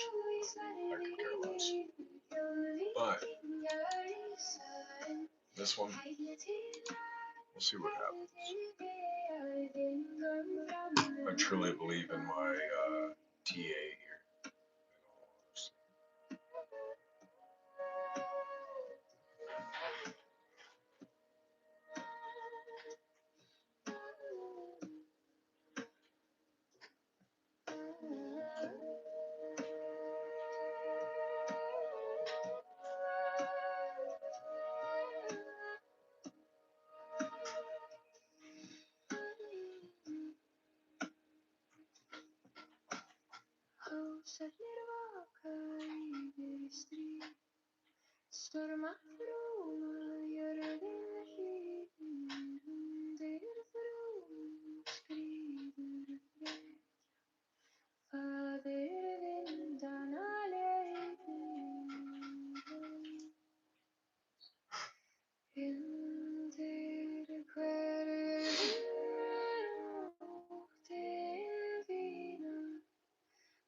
I apologize. I have to blow my nose, guys.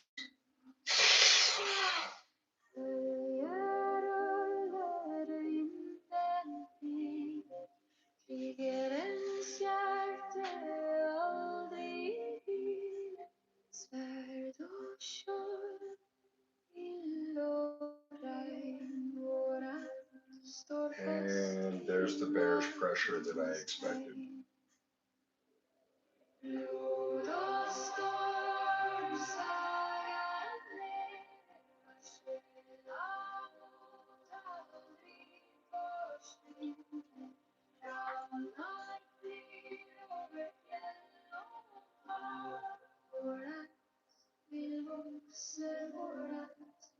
Large amount of sell-off pressure,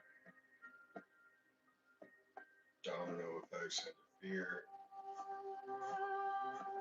Given that this coin only costs 0.06, I'm sorry, 6 cents.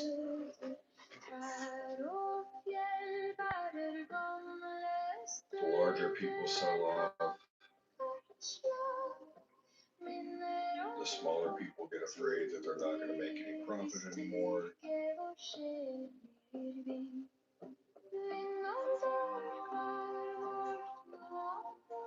We're looking at the same volume candles.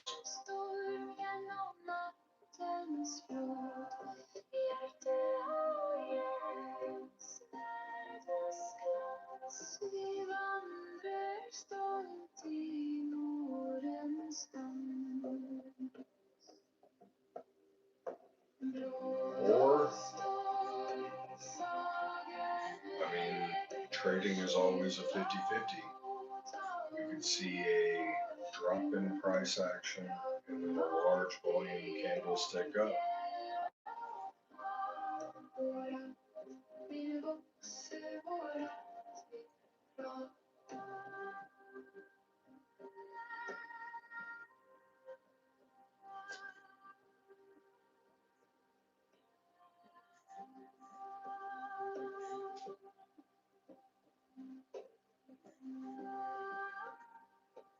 Like I said earlier in the trade, I would rather take a 50-50 shot than a 1 in 18 shot on a gamble.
Pet Longevity Project. No.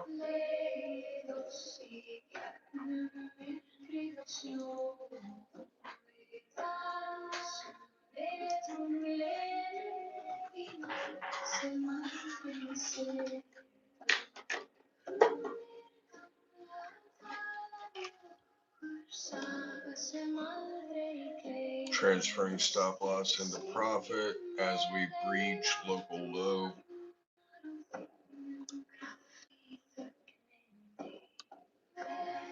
Hitting resistance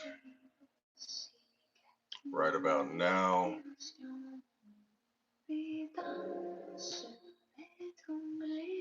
See a little bit of buying power.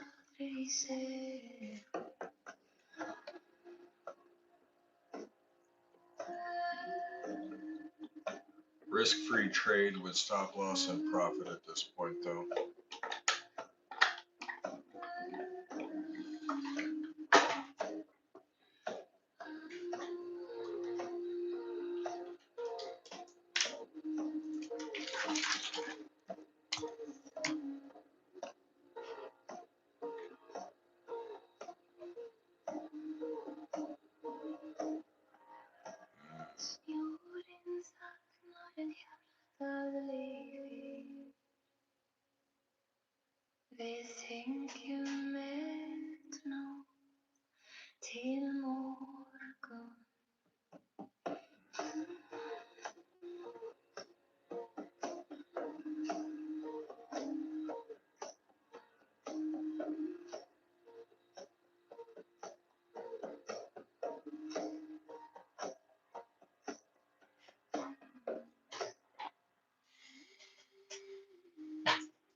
Crazy levels of volume.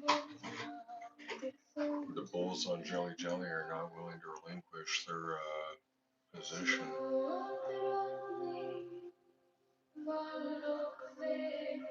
I guess stopped out profit. I think it's probably going to get pushed higher.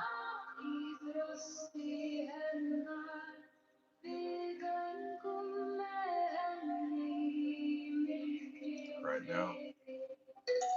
Yep.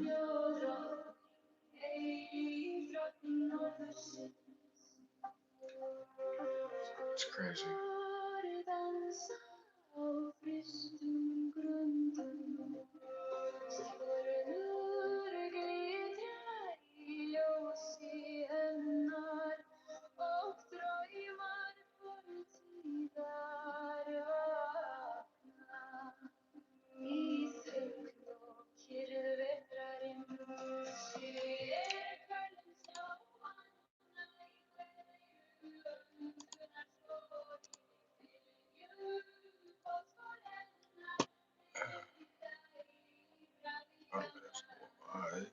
No, it's one of those things where you think about it and you're like, should I read this?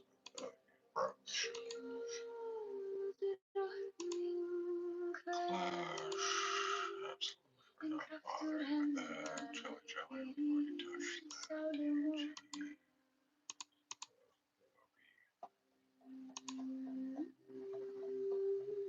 Let's see what we got. Yeah, I'm not going to touch that.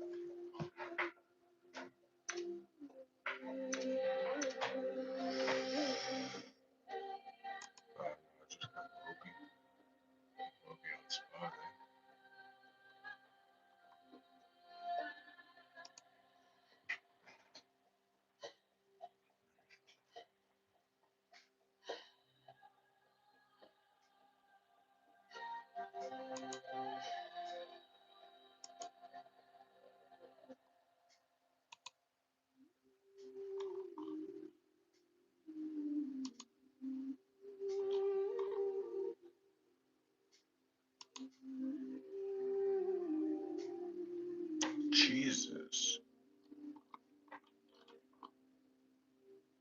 What the fuck is this?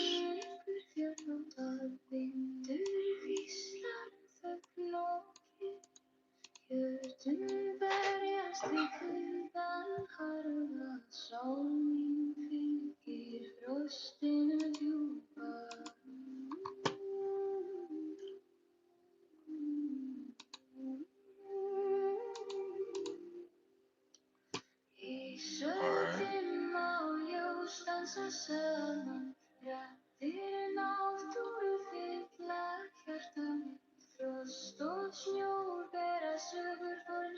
Currently, this is LA.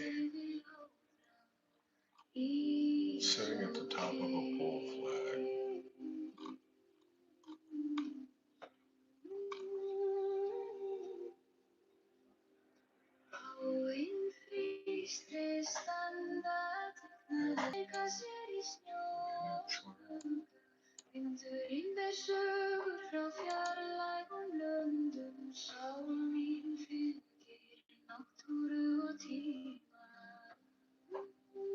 I'm longing it.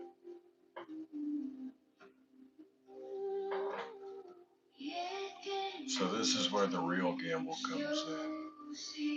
If you actually believe in your powers to predict what's going to happen. I put in a long 8x leverage. I'm already up 4.2%.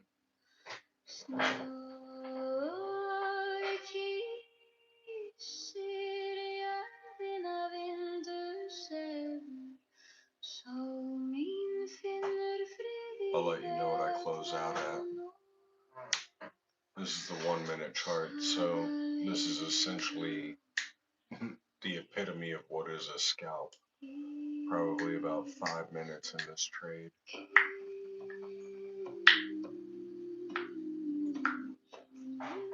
Went red.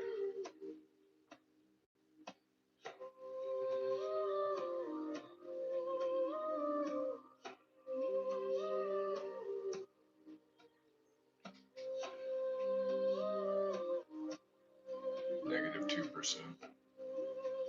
Break even.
camera sitting steady for a solid minute.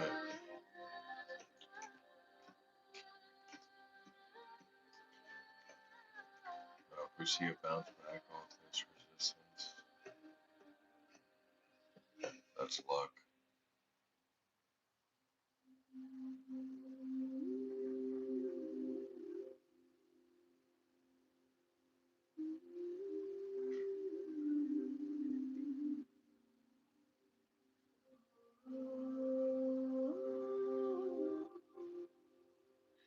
Then again, I'll take luck over skill any day.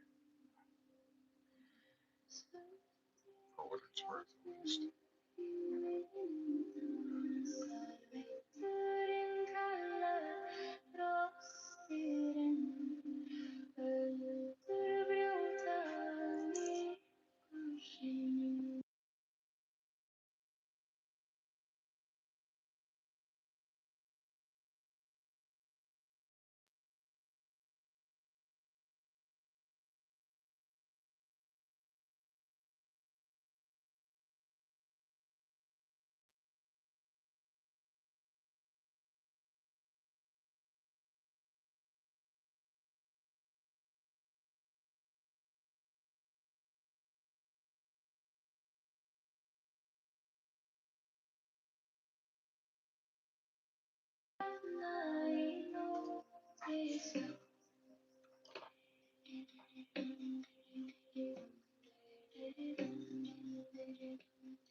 We preach that local reporting.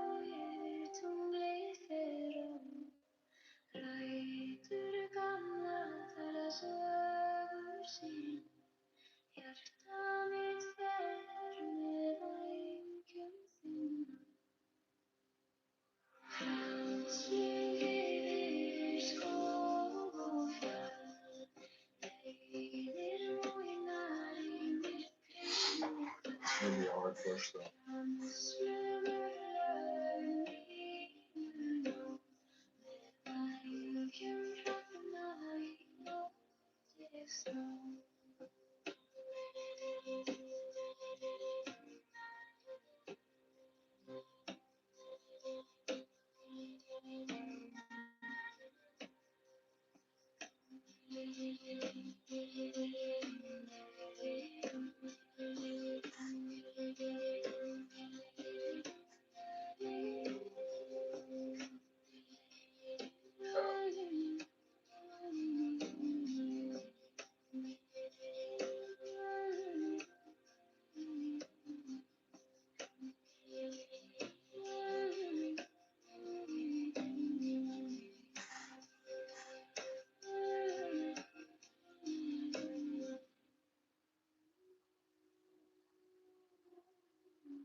Do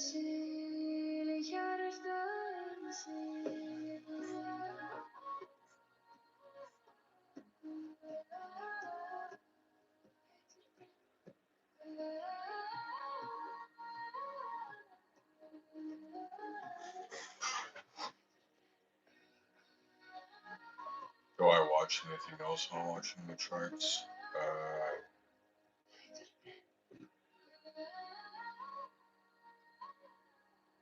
Realistically, no.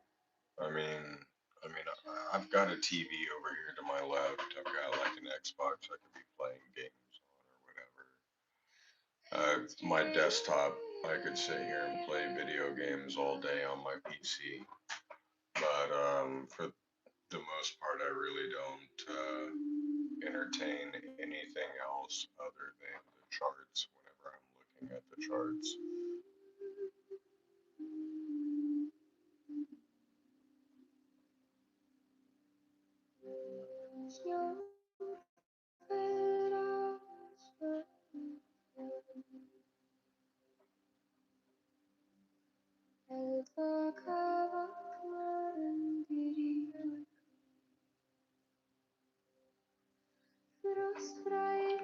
This is either about to get really bloody, which I'm only -1%, so it's not really that bloody.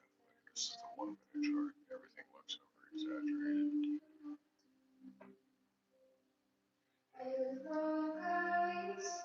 Or it's about to take off.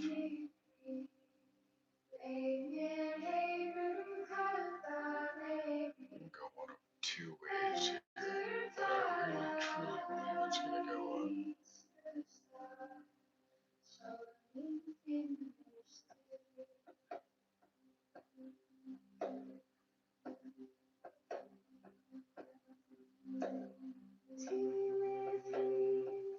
But as a chart analyzer, I realize I'm going to be making lower highs, lower lows.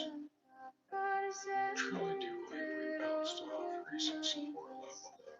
Now it's time for another leg up.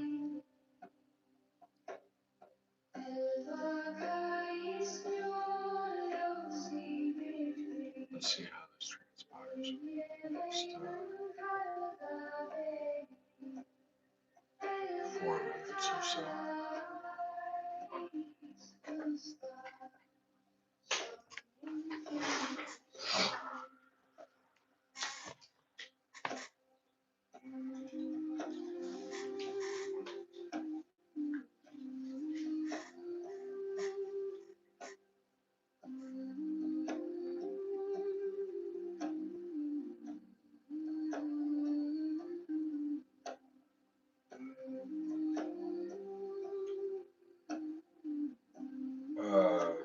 So hogs, I'm not here to toot my own horn or anything along those lines by any means, but I have been heavily invested in financial groups, servers on Discord, many of them paid endeavors. But the thing is, my reputation precedes me, throughout the world of crypto trading, in the sense that most of the crypto groups and financial groups and everything that I'm involved in at this point, I've been gifted lifetime free memberships to. Just because of what I've proven in the communities, what I'm capable of. And like I said, I'm not here trying to toot my own horn. I'm a fucking nobody. I don't know up from down half the time, left from right, whatever. But I have a little bit of a repertoire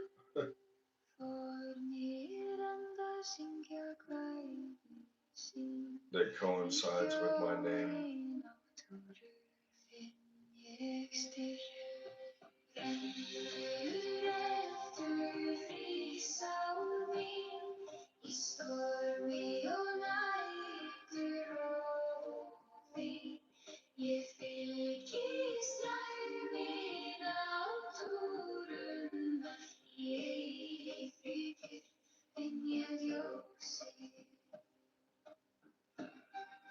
Less than 10 seconds on this candle. It's going to go up.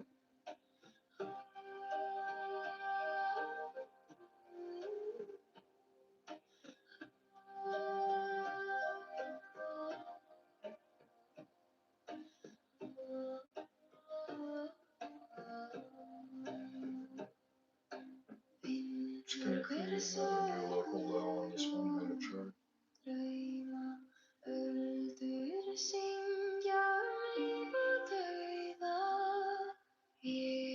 A higher local low, I should say, on this 1 minute chart.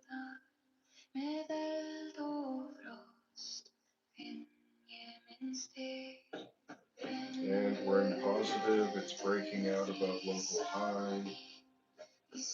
And it's breaking about 15 minutes above local high. And it's about to break out even higher. Let's hit another 10% up. Oh.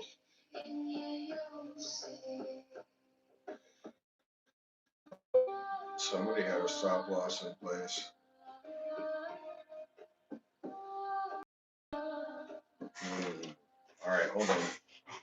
Now is where you decide whether or not you want to get greedy or whether or not you want to accept what you've got. Now, 1 minute chart, everything is highly exaggerated. I could close out right now at 6% and be very happy with what I've gotten off of this trade already. Now, 1 minute chart, we broke above local high within the last 15 minutes. That's a break even. I'm going to go ahead and close here. Oh, well, actually I ended up closing about 10% in profit because it spiked back up. So,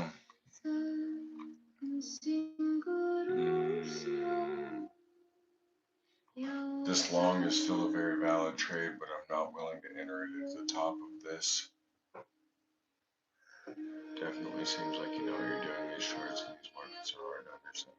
It, like I said, it's just like an F1 driver, man, or a NASCAR driver, or a drag, racer, or a drifter, or whatever. I associate trading with like racing, or just driving in general. So one of the things that I tell a lot of my beginner students is you're gonna find out what kind of trader you are versus what kind of driver you are. If you're the type of person to sit in the left lane and drive 15 to 25 miles an hour over the speed limit and you want to get there as fast as possible, you're a scalper. If you want to sit in the right lane and you drive 5 miles an hour under the speed limit no matter what, just because you just want to get there safely, you're going to be a swing trader. If you're willing to sit on something for an extended period of time and not worry about what it's going to cost you in the long run versus funding fees and everything else, but you know you're going to end up getting your profit, you're a swing trader. If you want to get very fast profit, make very quick bucks, and you want to, try to amplify your portfolio 1000% within a month, then you're a scalper. It all depends on how you want to look at the market, because we're looking at the 1 minute chart right now. I'm about to short the shit out of this as soon as I get confirmation from this red candle. In 10 seconds.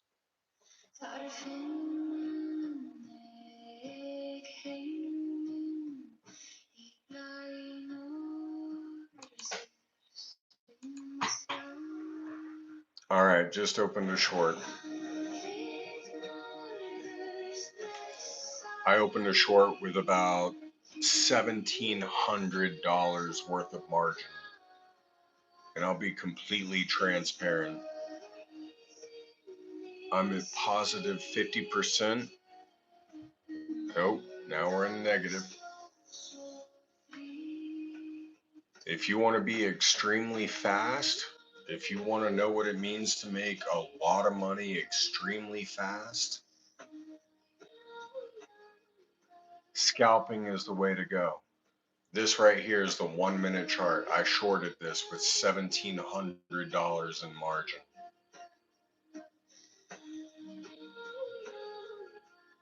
I'm already up 4%. If you know math, you know what that is in USD. All right, now we're up 2.5. Looks like it might be in the bit of a pullback. It might spike. We could go negative. Yep, there it goes, green. Now, if we don't see a significant sell-off pressure right here,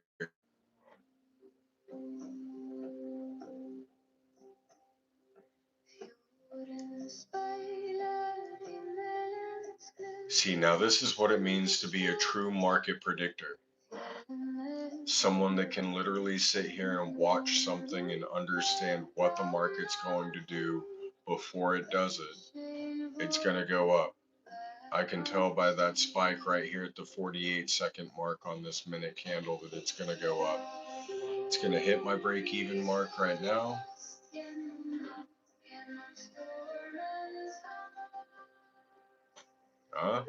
All right, kept a little lower, but it was still a green candle, which tells me that we have not seen enough selling pressure to merit a major sell-off. Granted, if we end up getting one, then I was correct in the first place, and I'm deeper in profit. So here we are at negative 3.8%.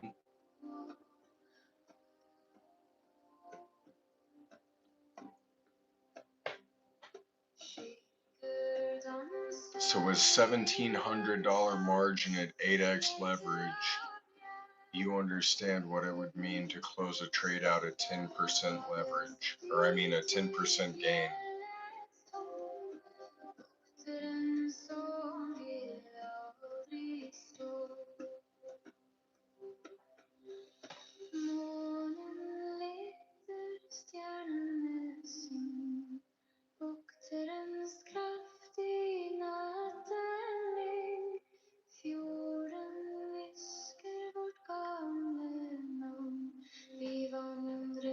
Here we are bouncing off of local resistance, 170 USD in minutes, exactly.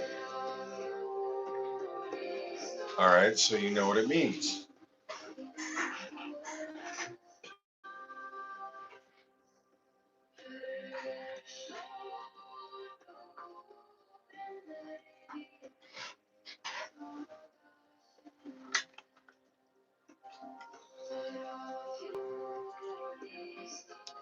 I could close right now at 6.7%.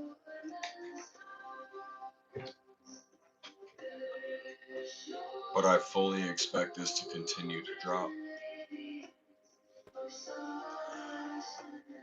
Like I was saying, oh, now that's a different story. All right, let's see what happens with this candle right here.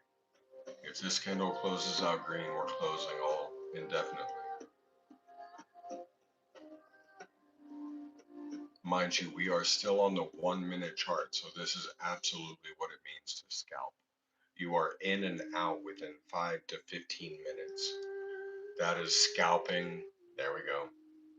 Significant drop in price action. That's what we wanted. That's what it means to scalp a coin, is in and out in minutes.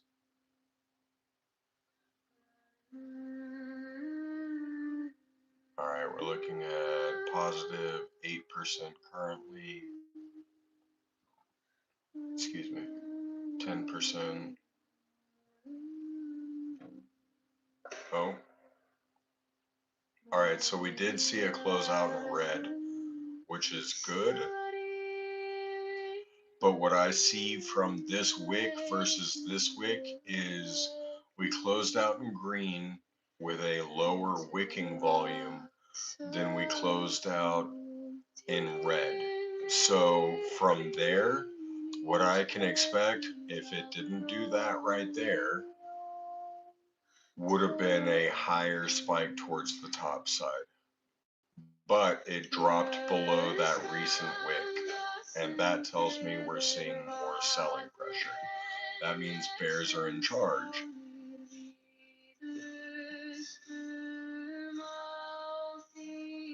I'm at positive 10%.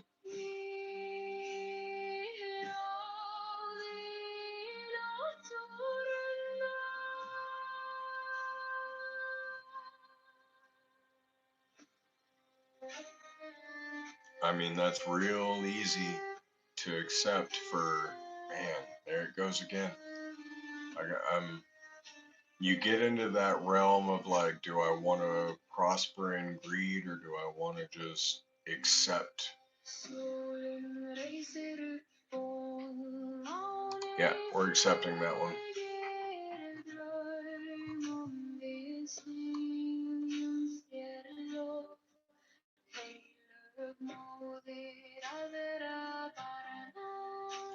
And then we move on, in all honesty.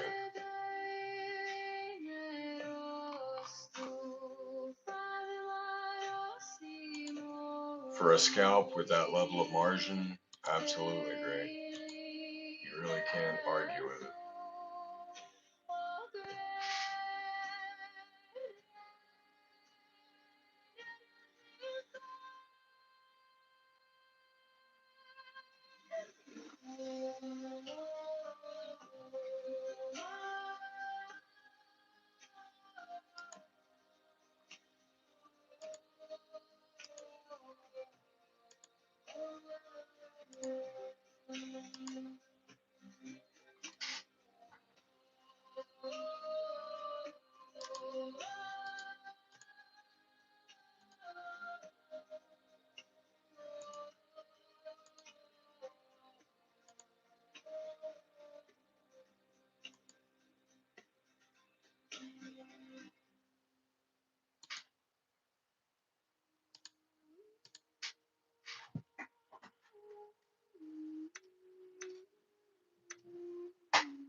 All right, scalp in a long position.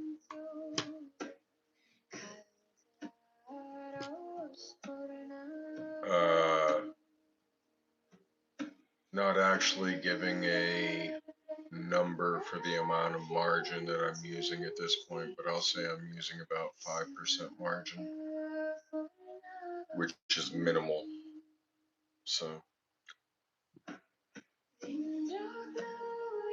understand what that means as an intelligent investor.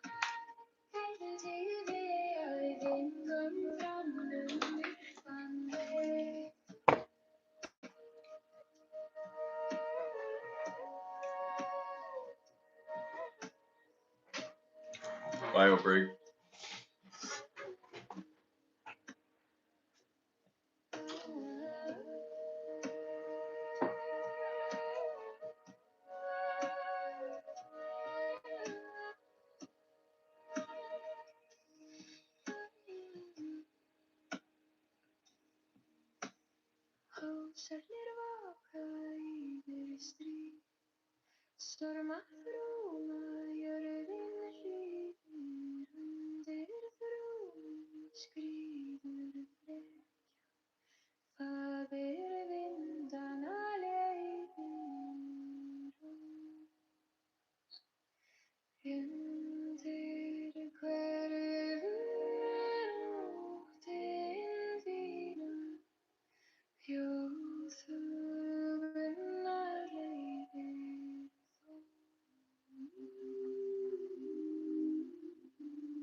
Hi Chicha, Arles, ¿cómo va?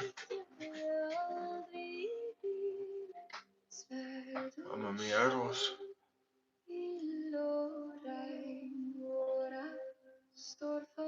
And there's the bullish pressure that I expected. We're gonna bottom out and reconsolidate on a bear flag, or are we gonna push up? This is the real question.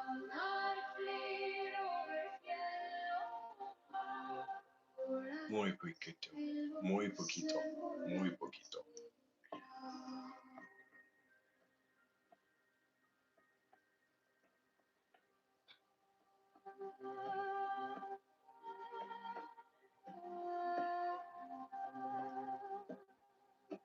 Ay, chicha.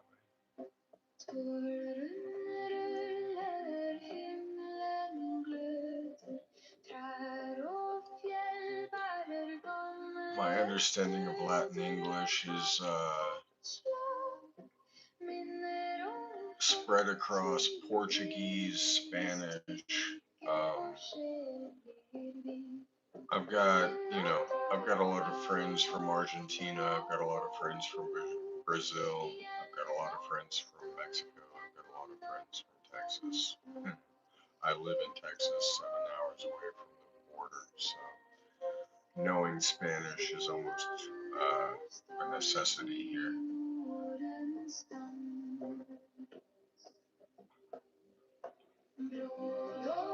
If you don't at least know when someone's talking shit to you, then you should probably go somewhere else, in all honesty.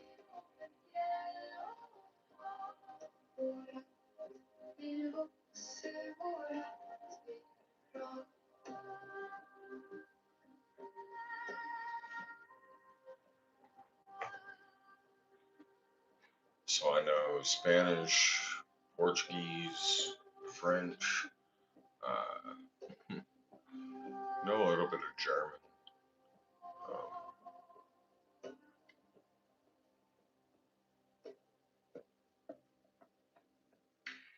Trying to think. Yeah, I think that's about it. I understand a little bit of like old age Latin, but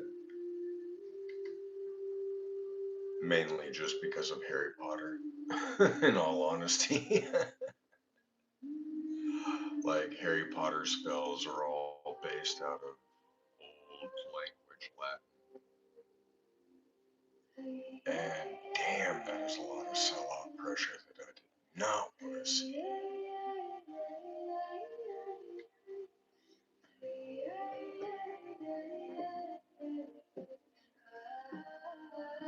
We're only negative 0.7%, so I'm not in the deep red, but that's not what I expected to come out of this dip. I was fully expecting like a massive increase in price. I was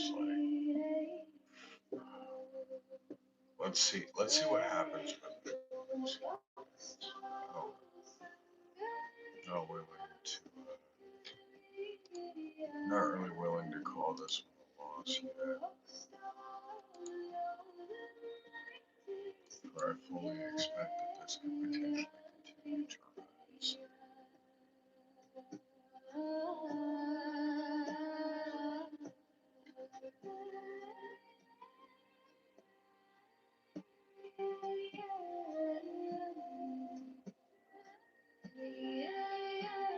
Then again, as I stated earlier, as a trader, as a day trader at least, you have to understand that you're going to be wrong roughly 30 to 50% of the time. Even with all the data points that you have in place, even with all the planning and all the digression and all the intellectual concepts that you have to consider, you're always going to be wrong 30 to 50, if not 60 or 70% of the time.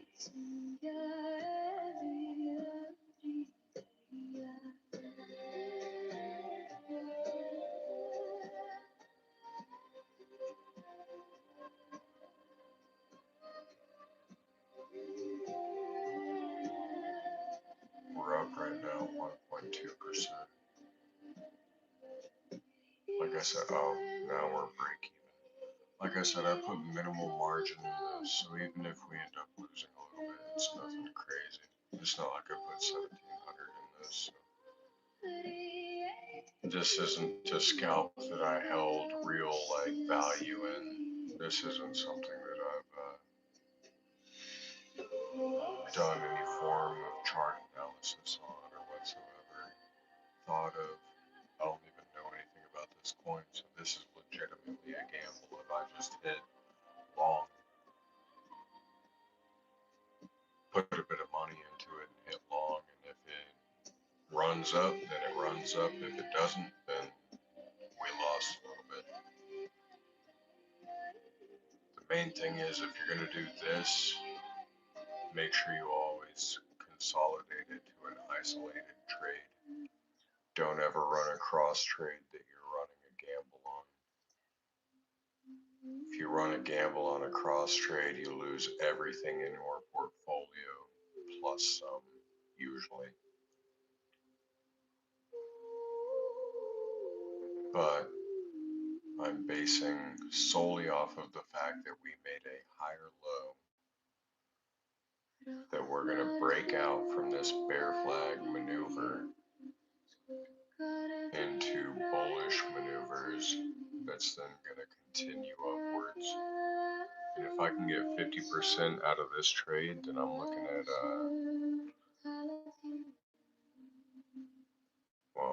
I'm looking at a pretty little payday that's worth more than a lot of people's daily salary.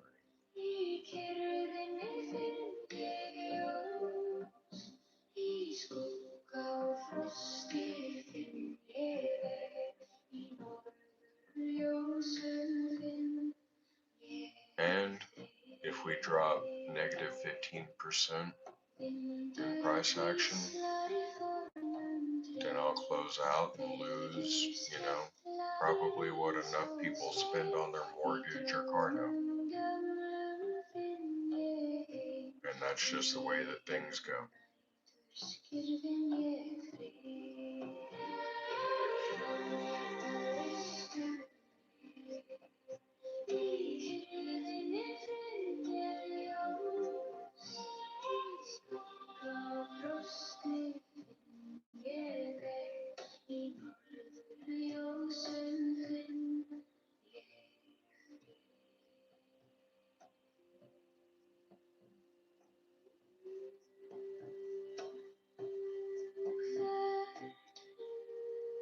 Almost everything I've made off of the crypto market, I've reinvested in gold or silver assets, whether it be Hecla, silver mining, or GLD or SLV or SIVR or SLVR, sorry. For the most part, I've reinvested all of my crypto gains into precious metals at this point.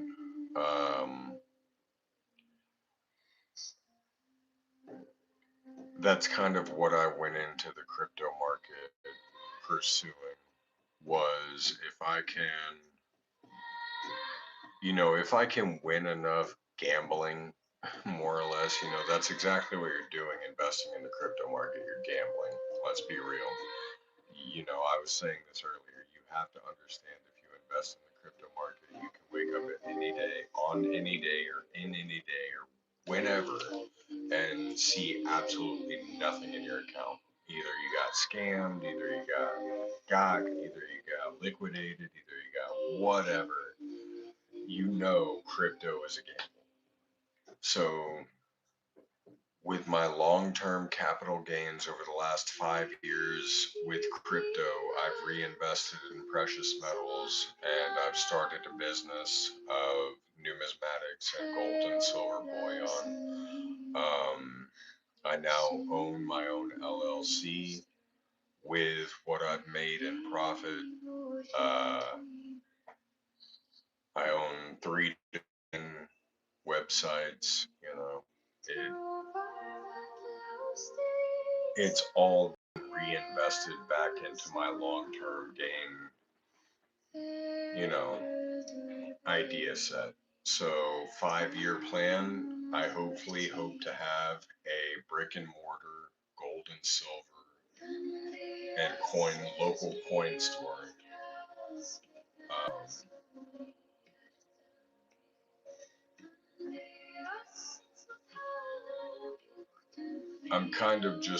I'm utilizing, I can't even call myself a financial advisor, so I'm not going to say that, but I'm utilizing being a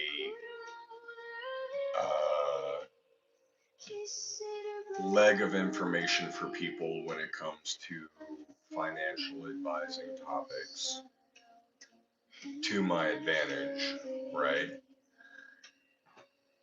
I just caught a Twitter post that says Bitcoin is dropping again. It's not. We're in the middle of the weekend. It's 5 a.m. on a Saturday, Central US time. 1 hour chart shows we're at the bottom of a bear flag. Bitcoin isn't dropping. I still hold a long position. This green line right here shows where my long position started. Now, I opened that with minimal margin. This is at 8x leverage. This is a long-term swing investment that I plan on holding all the way up until 180,000 on Bitcoin. Now, I opened this with 3% margin from my initial assets with the full extensive purpose of reinvesting 6% as it hit negative 50% and another 10 to 12% as it hit another negative 50%. Coin shop owner is such a cool job. I really hope to pursue, at that point, much more than just being a coin shop owner, for the simple aspect of, like,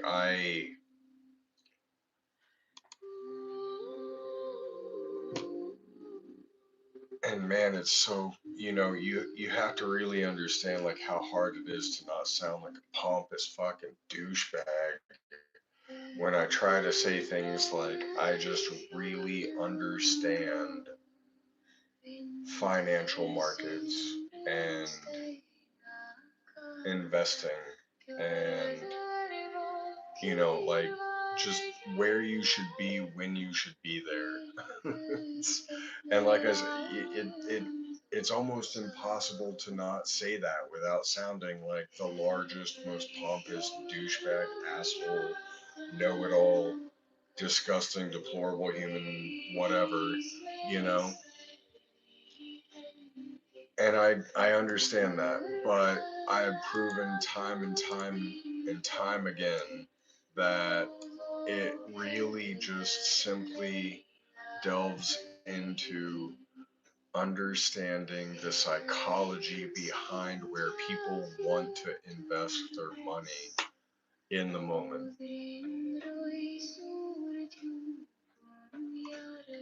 And yeah, for the last 2 months, people really wanted to put their money in gold and silver. And then the bankers short squeezed all the longs, and everyone got real scared. And all of a sudden, nobody wanted their money in gold and silver, and everyone started selling because all they had was IOUs. on paper trades and futures. That's about to hit stop loss and profit. Yep.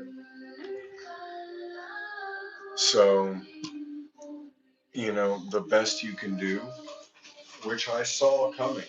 I told Todd, Tinker Todd, I literally have said this for the last 3 months coming. Silver is going to see $60 again. Said it time and time again. 60 USD. I know you're not from America, so it's probably like 81 AUSD, or I think you're from Australia. Anyways, I've been preaching this massive drop.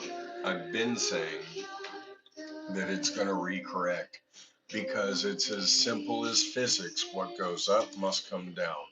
You cannot see a parabolic price action take place, such as gold in the 70s, or silver within the last few months, or Bitcoin within the last few years, and not expect a massive drop. What goes up, what goes up must come down. Now, take into consideration gold. We're talking about all the way from the 70s. Yeah.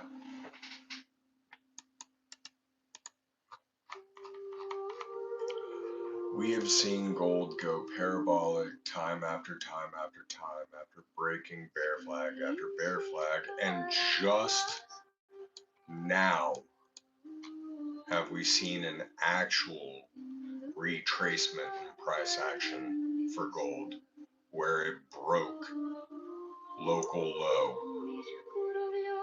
Every single time before, it's created higher lows, higher highs. If it creates a lower low, it creates a higher low. If it creates a lower high, it creates a higher low, higher high, higher low, higher high. Yeah, it just continues on. You cannot deny what gold has been doing for the last 50 years.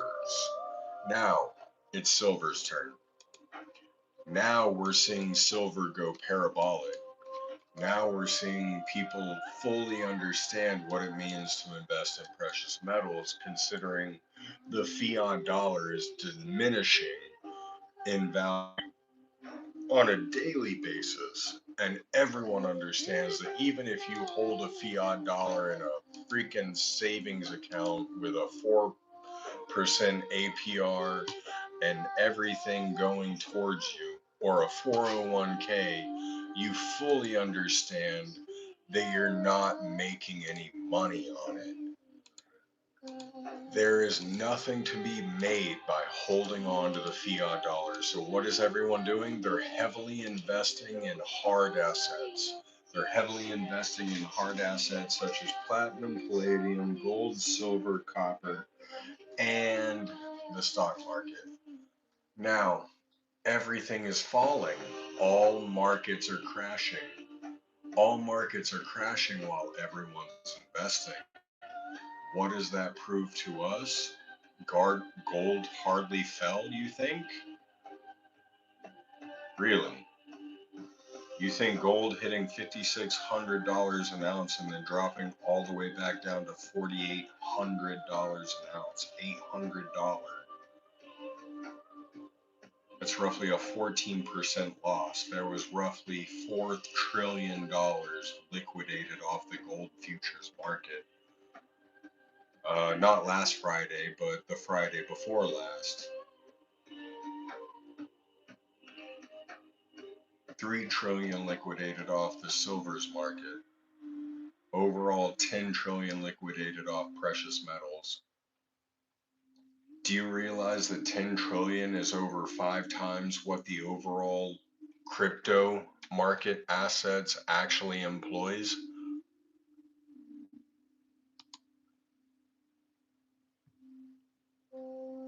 There's roughly 2 trillion now. There used to be 4 trillion. There used to be 4 trillion in crypto assets, and then everything dropped on its ass. But if you look at gold, and here, let me pull up the chart. Let me not lie to you. Let me pull up straight up data.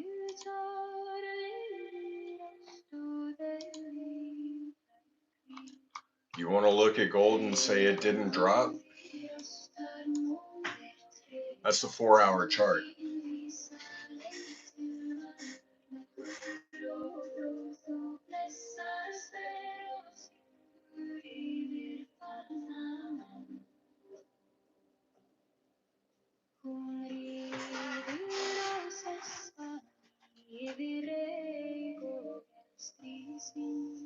Okay, yeah, Hogs, perception is 90% of your own reality. I bought the last amount of silver that I bought at $56 an ounce spot for $560. I bought a 10-ounce sheet.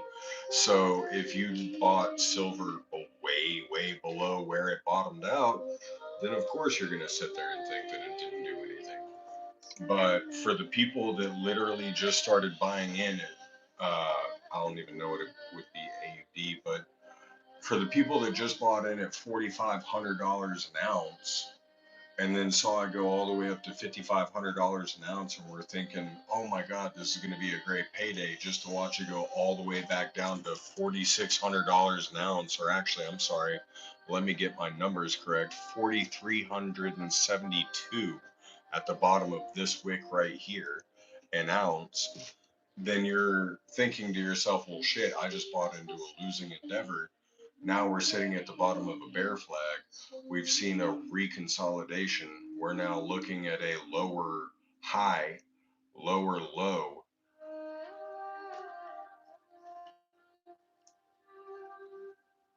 It's all going to play into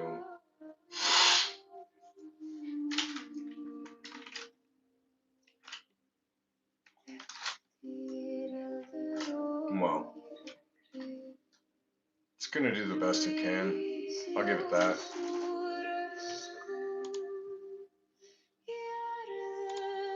I am fully stacked up. My safe is as safe as safe. And for what it's worth, I'm not worried.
I don't know if I'm still rolling, but I'm still here.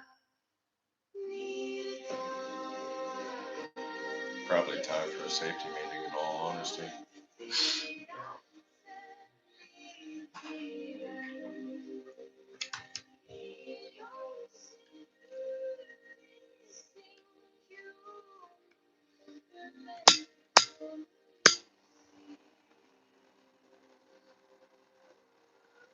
Yeah, what are we at? 400 minutes and 50 seconds now for this live stream.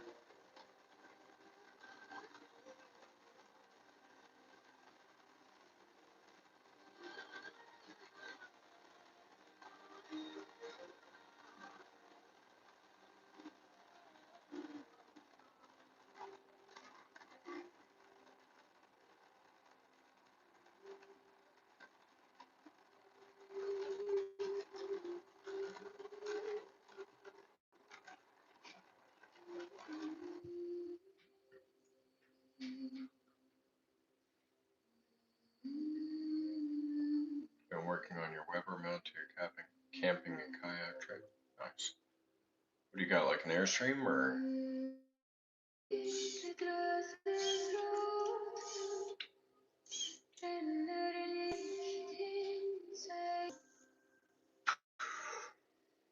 You must get smashed off that wax. I remember I used to be out like a light.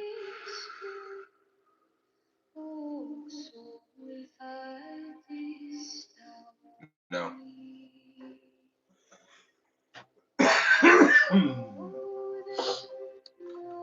No, I don't.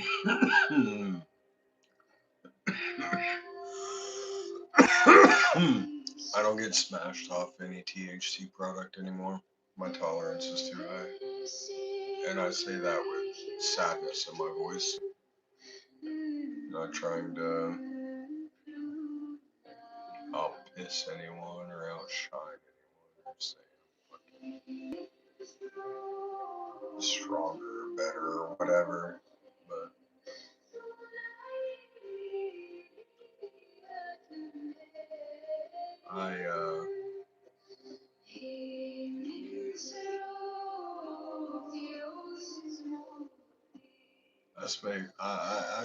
yeah, you know what I'm saying here.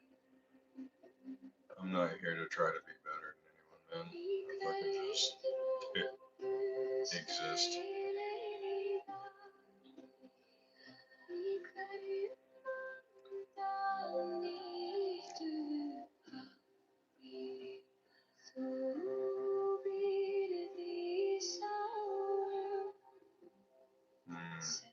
With that wick, even on a 1 minute chart, that shows me that we're potentially looking at a bull flag. But do I really want to challenge if it's going to go up or not? Because I could close right here and profit, or potentially let everything go. Man, smashed off the wax is not a thing that I've heard of or even thought of since I was like 21 or 22 years old. That was probably 10 years ago. I've been smoking ounces of wax for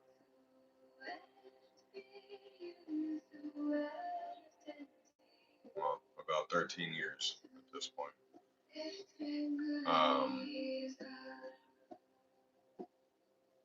And I don't, I wouldn't wish my tolerance on any of my worst enemies. Anyone that wants to get into smoking, don't start smoking wax.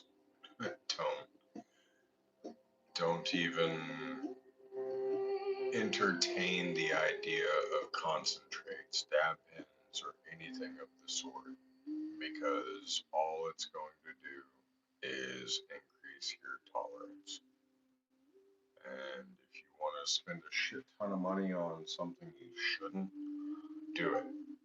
If you simply want to just enjoy what you enjoy when you want to enjoy it, then don't live your life by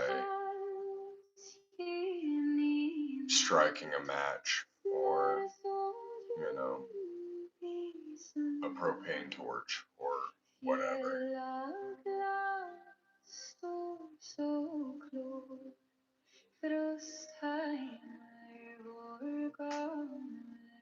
Well, Hogs, I can't help you with that one, brother. I mean, theoretically, being in the state of Texas, I don't know where to get anything either, and I don't even have anything. So,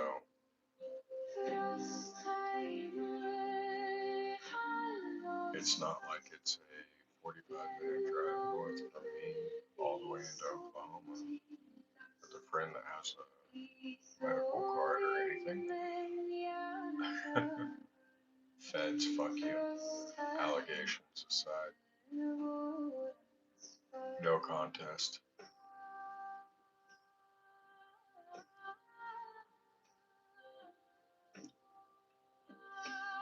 No, in all honesty, I haven't even been to Oklahoma in like 3 years probably.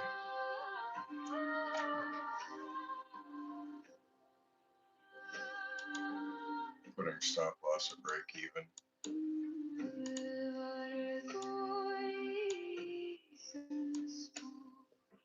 Bull flag.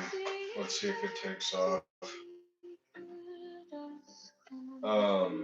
No, in all, like, I truly, like, I would not wish, my ability to intake marijuana on anyone. I would challenge Snoop Dogg or Willie Nelson or, Wiz Khalifa to a smoke off because, well, I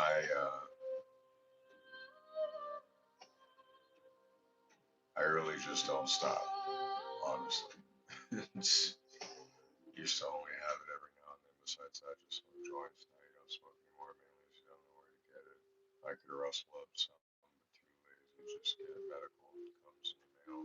And again, haven't bothered. Yeah, well, I mean, I've been smoking since I was 12 years old. That was 18 years ago. The only time I ever actually stopped smoking, and I didn't even really stop smoking because I still smoke then, was when I was at Job Corps in Oklahoma, in Lawton, Oklahoma, on a wildlife refuge. And there was literally no way to get weed. And even then, we had kids that were going home on weekend passes that were bringing shit back. So even then, we still had weed to smoke. So even I probably in my life have had like a 1 month tolerance break at most in the last 18 years.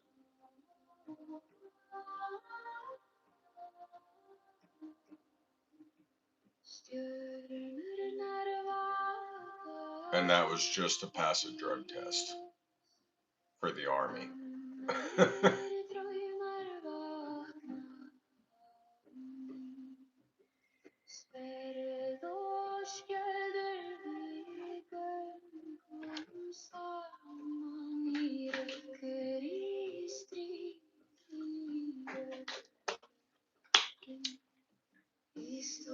So,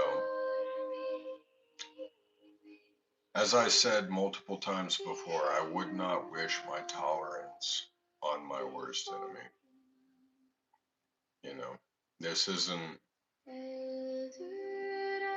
something that you go into thinking you're super fucking cool for doing the most of. Dead cat pop off Bitcoin happening around the 49,000 mark.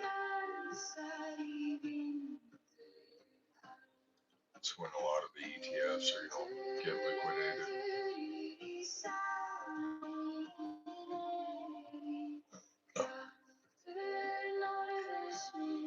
So anyways, it's not something you really strive to achieve.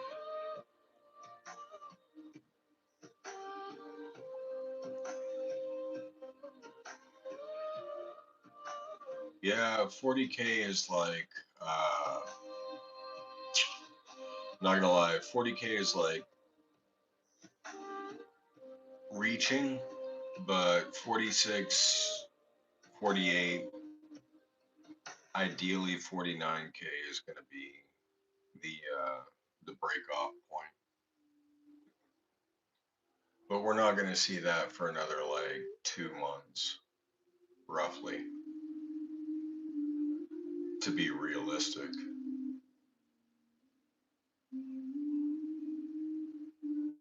Things are not going to move as fast as people really expect them to, in all honesty. So bear markets don't move like bull markets did within the last year. You're not going to see all-time highs. You're not going to see all-time lows, I should say, every other week. Like things go sideways in bear markets. So people get scared, they sell, people buy, things go, neutral, and then nothing happens for so long that people sell just out of, well, I'm not really like willing to risk what I have in the market, so I might as well just get rid of what I have and take whatever loss or whatever minimum gain I have. So it's all going to play into the psychology factor of we are at a 52-week low for Bitcoin. We haven't seen something this low in a year. We're going to see a lot lower. We're seeing ETFs, BlackRock, MicroStrategy. We're seeing all of these companies in substantial losses. They owe this money to someone. They're going to have to start pulling funds from somewhere else. Yeah, of course you don't lose anything until you cash out. When you sell is when you actually accept the loss. But it's going to get a lot worse before it gets a lot better. Let me just say that. That's all I got to say.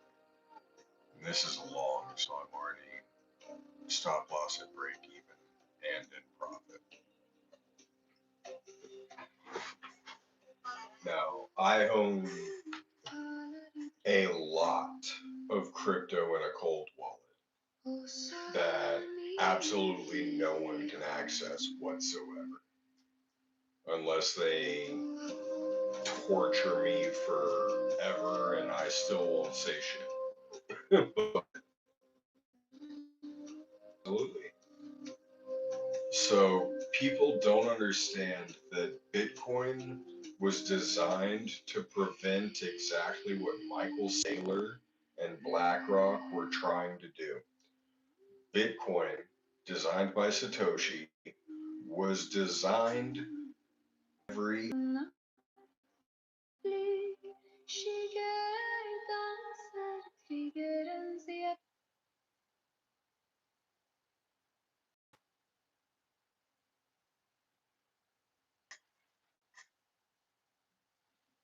well, are we back audibly? Can you guys hear my audible? Check 1 2.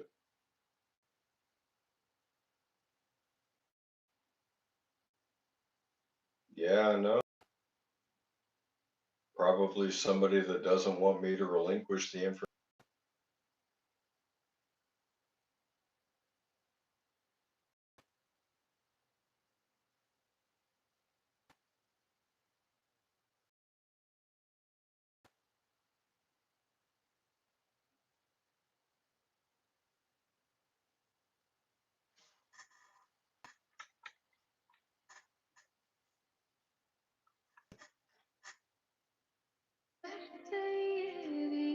Alright, so I'm going to break away from my Wi-Fi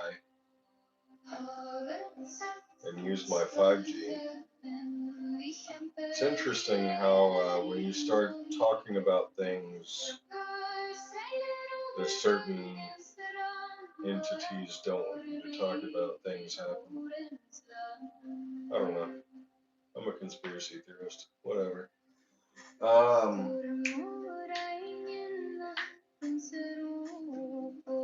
Well,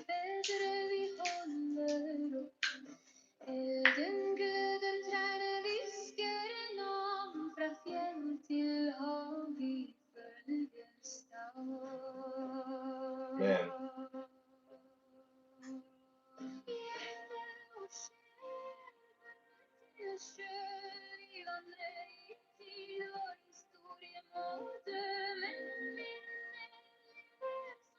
Yeah, we'll leave it at that. I don't want to.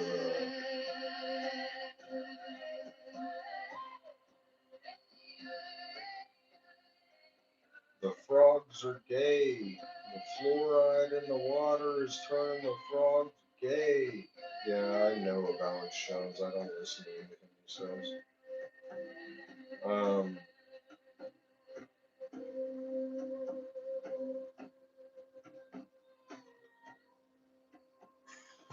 I don't really like to talk about politics, news, or right wing, left wing, liberal, whatever the other things are that people represent themselves as.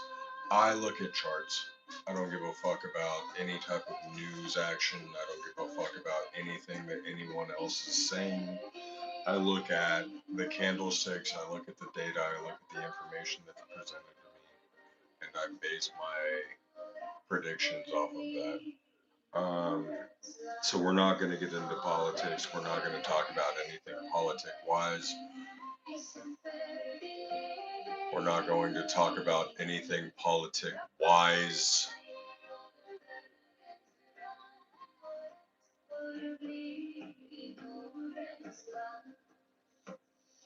And we're going to fucking move on from this one.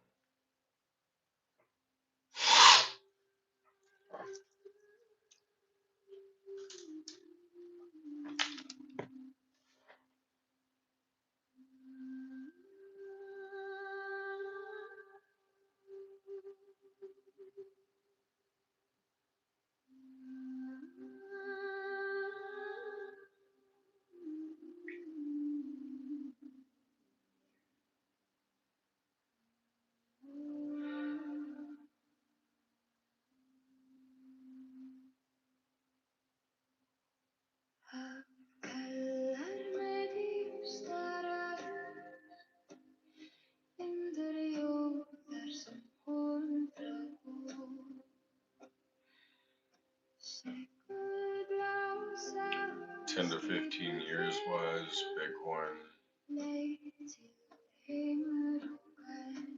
Well, as I was saying, the 4-year halving process for Bitcoin alone, with Satoshi putting everything in place, we're going to see Bitcoin continue to drop. I do believe it's going to continue to level out, though, because there's so many nations, government entities, everything getting involved in the crypto universe that you cannot deny that it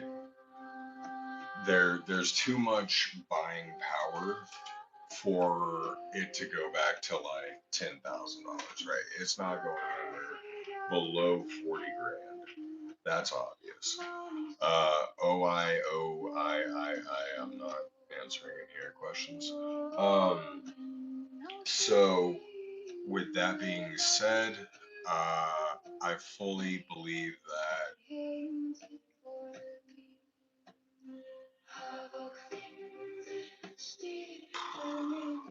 Bitcoin Bitcoin is where gold was in the late 70s. It has gone parabolic. It has reconstituted. It's now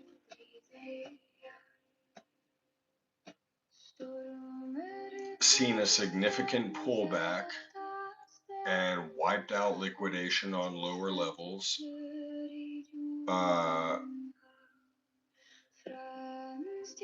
Now it's strictly up to the people.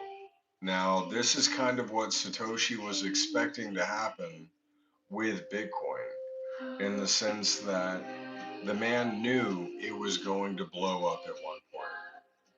The man knew that someone was going to try to control it at some point. That's why he put into place what he put into place with the programming of the entire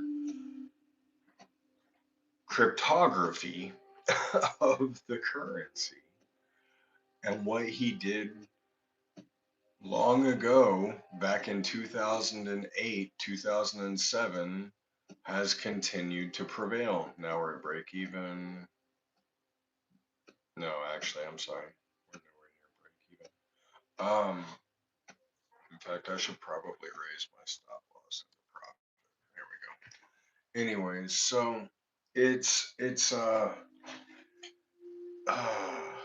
Shit, man. Bitcoin is going to be one of those things that everyone really truly wished they acknowledged when they should have. And it's been that way for the last fucking 19, 18 years, right?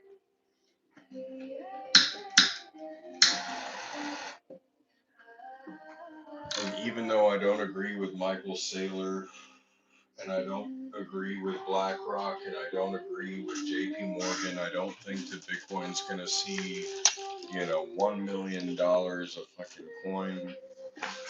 I do believe that it is the first rendition of a currency that can be withheld outside of national regime and something that can be kept to the people and given nothing but the control of the people will benefit. There's a stop loss and profit.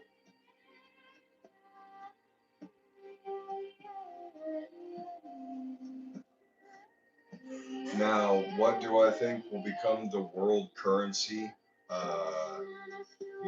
What do I think will become the next currency of all nations? If Ripple gets what they want and they can beat these allegations in court, then XRP will probably potentially be the next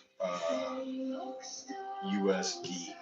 Now, granted, the United States has continued to try to hold the USD near to its heart as the simple fact that it is the overall national currency that is accepted internationally across the globe. No matter where you are, everyone will take USD. You have $100 bill? For sure, give me that. What we're looking at going into the future,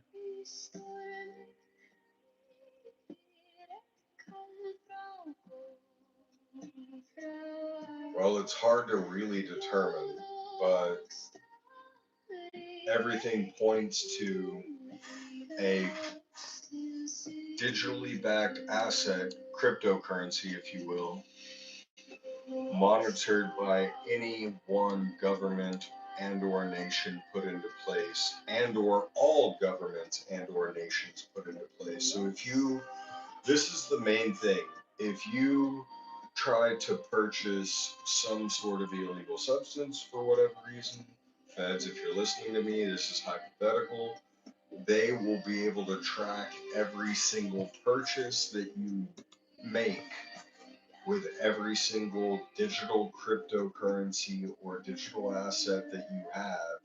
Damn, I put in a long and it absolutely dropped. That's harsh.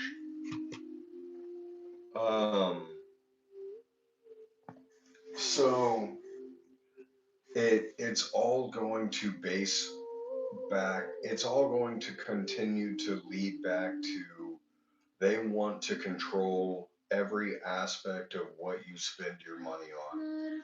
If you're not spending your money on a bill or gas or whatever, then they want to know why you're spending it and who you're giving it to. And if it's for an illegal purpose, they're going to track it. They're going to trace that down to wherever that illegal purpose is getting their, whatever from, and they're going to continue to notch back down on the big brother aspect of we watch every single move you make.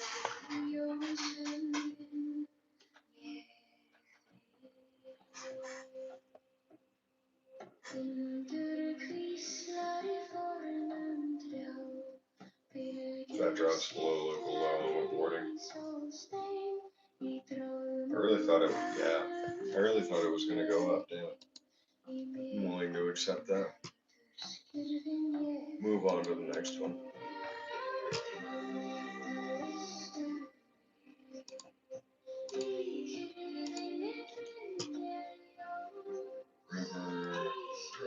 Very low. Minimal margin short.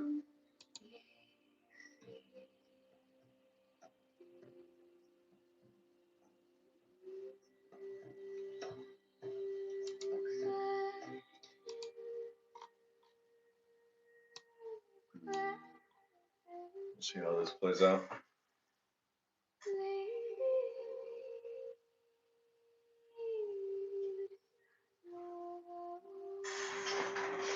Everything, yeah.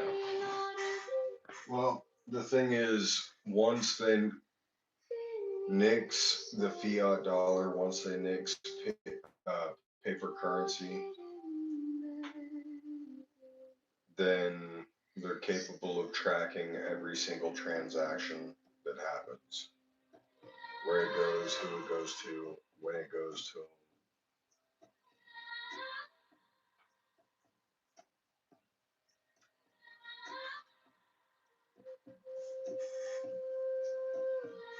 That's why so many people are investing in hard assets such as physical gold and silver currently, because they understand the fiat dollar is losing its overall asset value. It's not worth holding on to as a dollar. It's worth holding on to as some other form of asset. And we're going to see very quickly just how the fiat dollar can tumble.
Þar speglast máttur heimsins í og undrun.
short.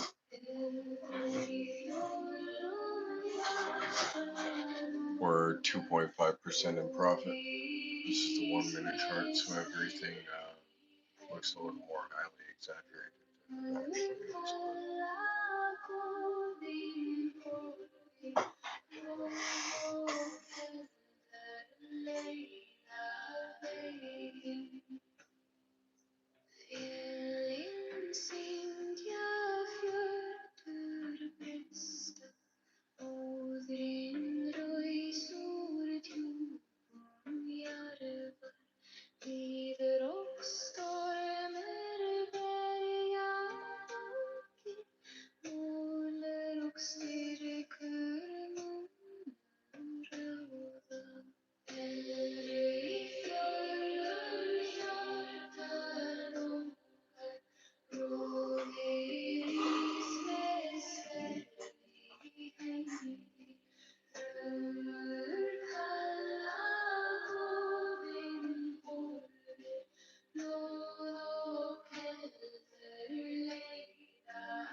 What? Well, now we're losing money.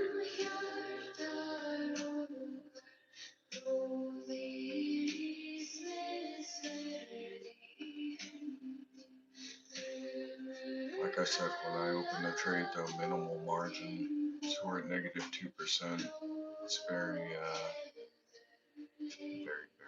minor losses.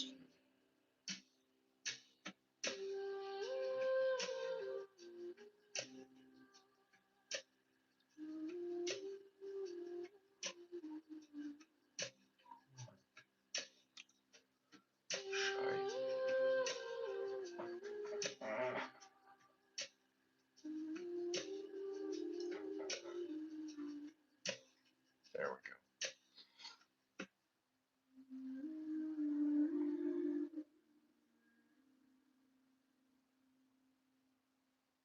I trust my gut.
Yes, sir.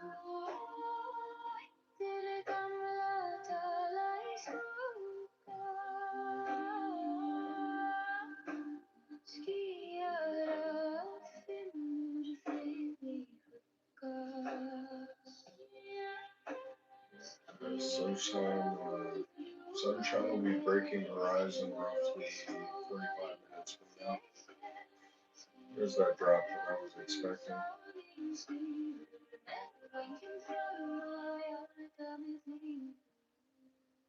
All of a sudden, I don't look so stupid now, do I?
Alright, I'm gonna leave this one up to quantum mechanics, Schrodinger's box style. I'm gonna walk away, go make some food, get myself another bottle of water, and if I come back and I get stopped out in profit, at least I made a little something. But I fully expect this to continue to drop on its ass. So if you're if you are of full understanding of quantum physics and quantum mechanics, then you know that your own perception of this is what's going to dictate what happens. God bless you as well, Hogs. So it's totally up to your perception, you guys's. You're my Schrodinger's cat.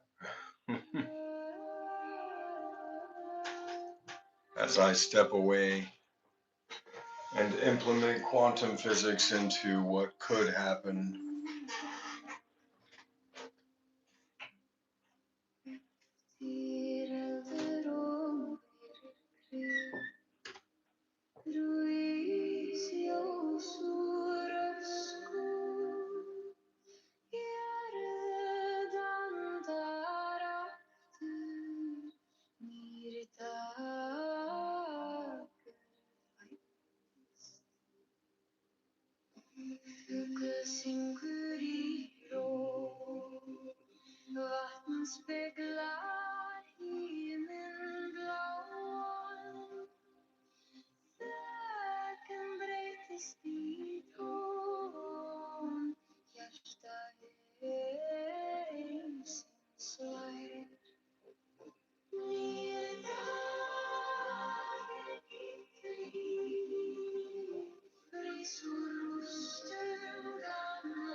Under yggdrasils roter renner en tynn seilig flod. Þar drakk Óðinn visku og sól fæddist á ný. Blóðvatn logandi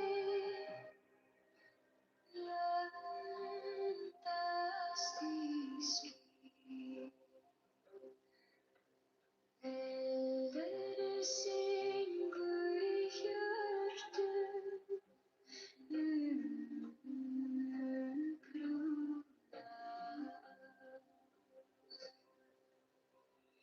Himins rós, djúp og hrein, þú nærir í öllum heimum. Himins rós, ljósins móðir, hald mér í faðmi þínum.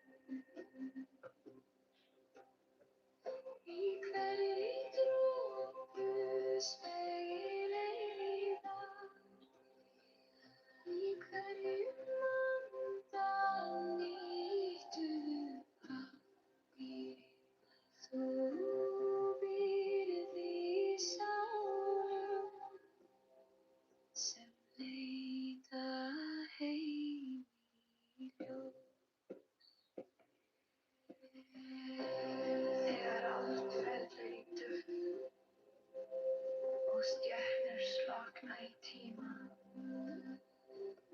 rót himins vakir enn og kallar, kom heim, barn.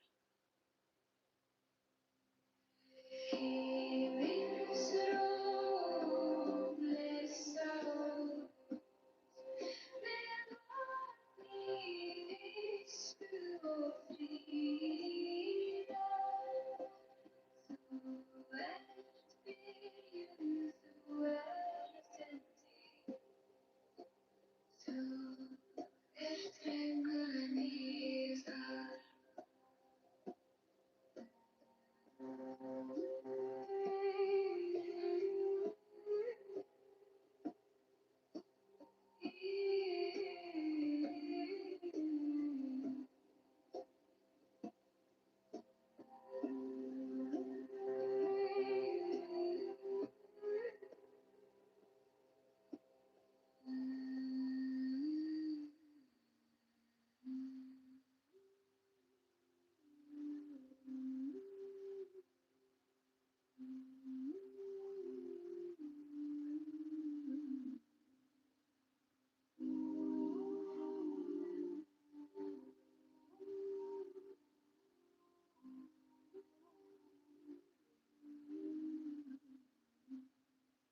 Frosthæmur kalds inn í nátt, slær svo djúp í sandvatn.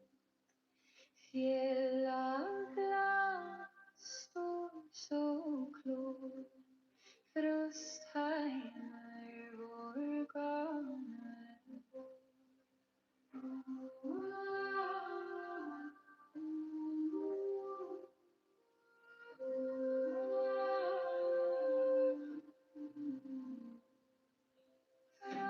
Frosthæmur halllost genom kulvis og til last. Ís og vind, men hjarta vörn, frosthæmur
Oh, hey, look, Schrodinger's cat played in my favor.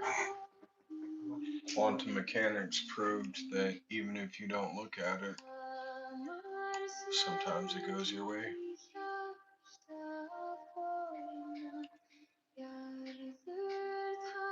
Scam. Hey, what's up, gatita?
Yeah, the scam is that I've told you absolutely nothing and you know nothing about what you're looking at.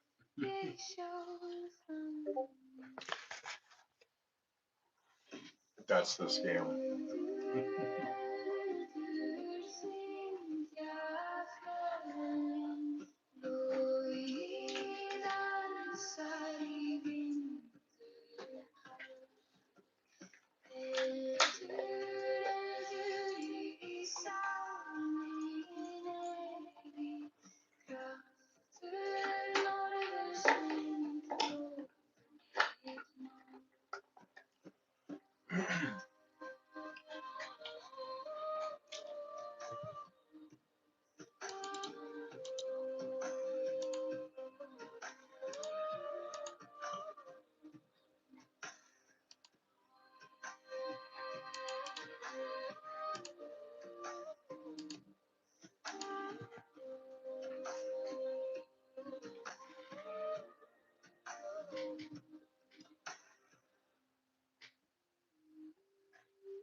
Hype short.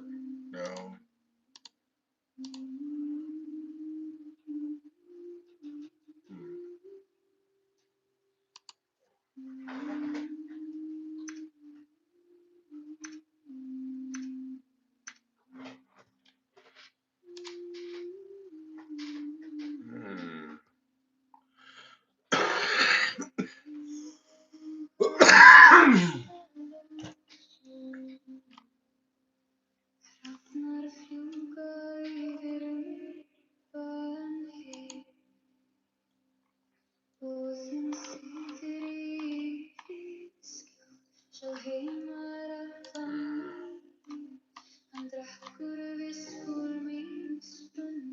Hype short.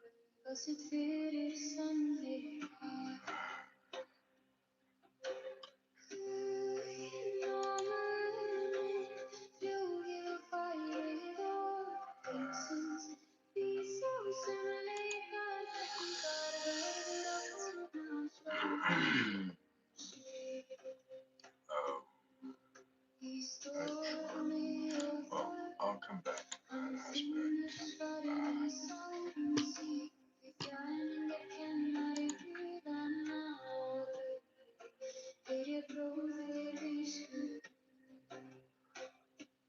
Brian, you in here?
positive 33%.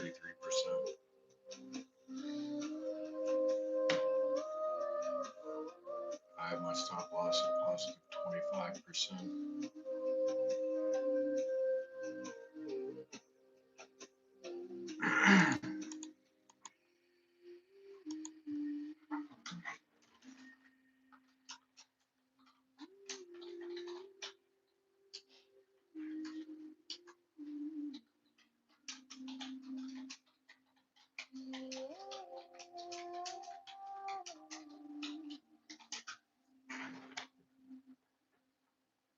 Havet bruser, bølger slår, våret har reist hvor vinden går. Ravner flyr, skygger danser, krigerens hjerte i evig transe. Havet sett, stolte menn, vi kjemper, vi lever igjen og igjen. Rakkar seiler over bølgens strand, vårt forblir i Nordens land.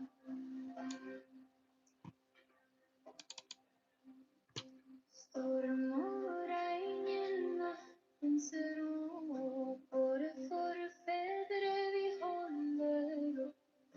Elden gløder, trærne hvisker navn fra So far, this river fjell short is til really playing out. I mean, stop loss deep in profit.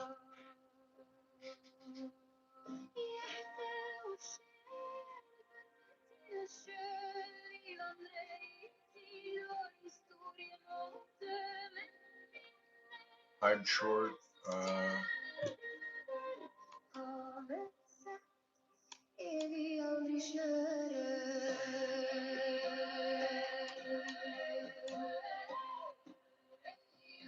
I'd be willing to short Hive now.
AJ, that's a beautiful kayak.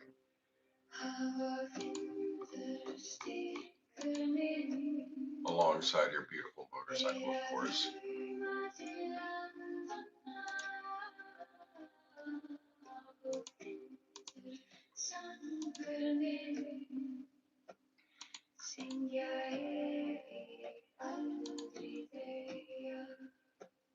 Beautiful grill.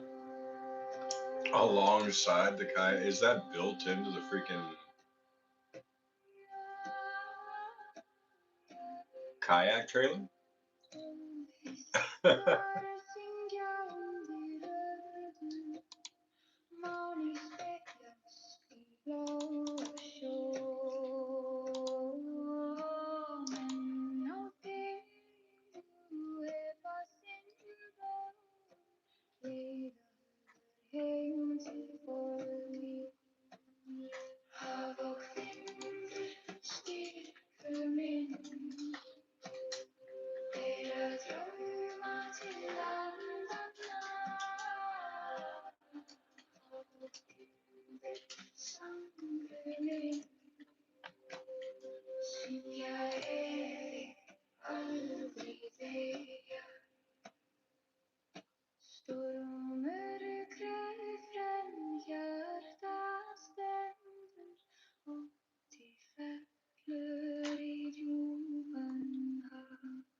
Raknar fluga yfir jökli, skuggar dýpra næturinnar.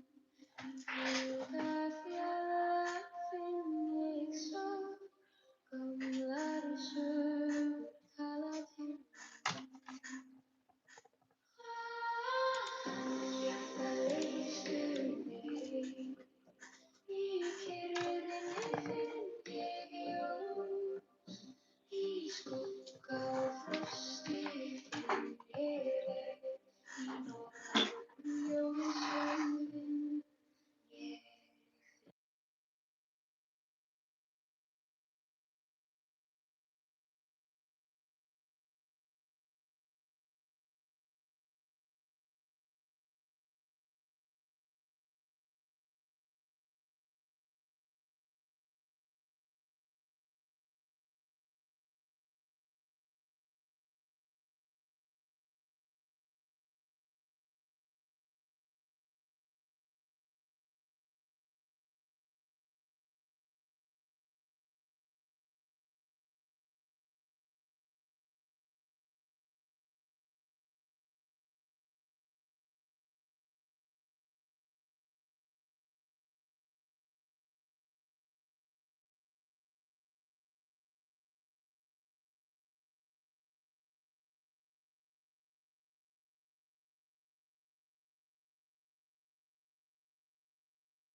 Hjartað leystu mig, í þögninni finn ég minn heim.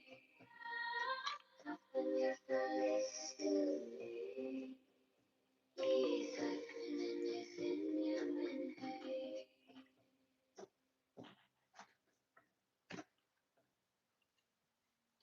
Í dýpi vatnsins vaknar andi, tær ólar sem vín. Good morning, Ryan.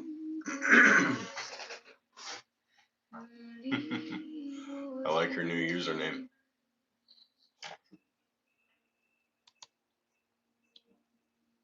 Dropar falla á stein, saga jarðar rísa á ný. Currently, I'm 35% positive in a river short. Bara draumum fortíðar. Þannig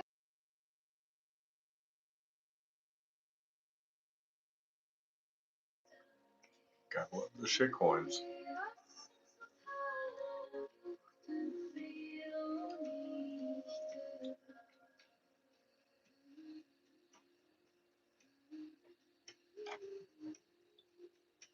I entered that hype short. It's about break even right now.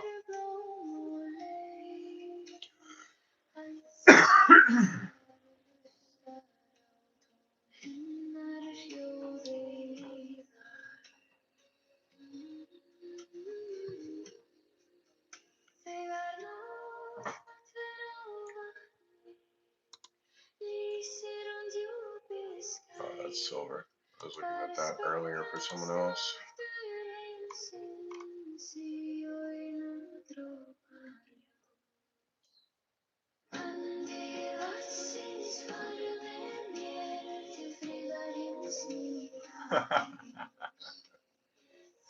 I fully understand, honestly.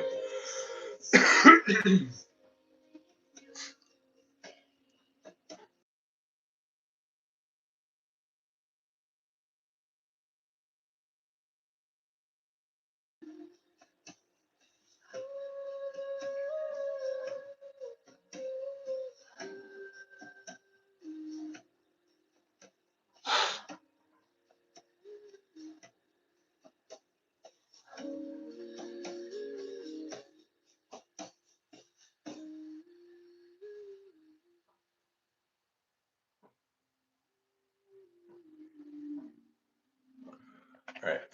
I will be right back.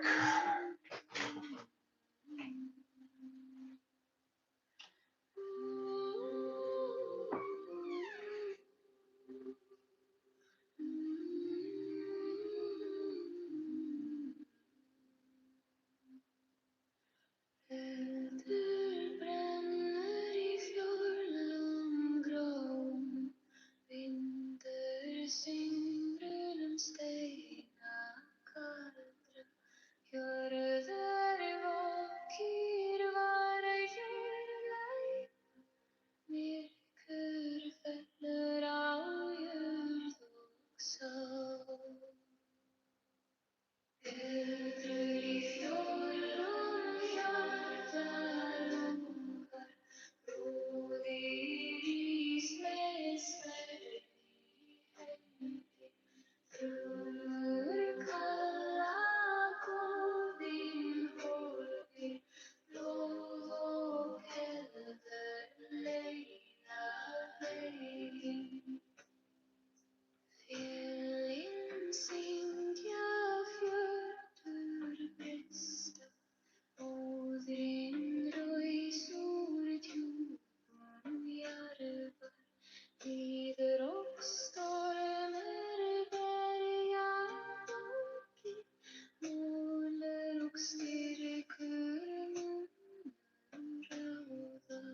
Eldur í fjörðum hjartar ungar, bróðir ís með sverð í hendi, þrumur kalla góðin horfir, blóð og eldur leiða veginn. Guðinn talar, hrafnar fjúka, sigir dóðigur vekkur, þórinn hlær með hamar bjarta, Yup. eldur í fjörðum aldrei deyr. Eldur í fjörðum hjartar ungar, 7 to 8 hours is an average. What up, Mad Bear? þrumur kalla góðin horfir, blóð og eldur leiða veginn.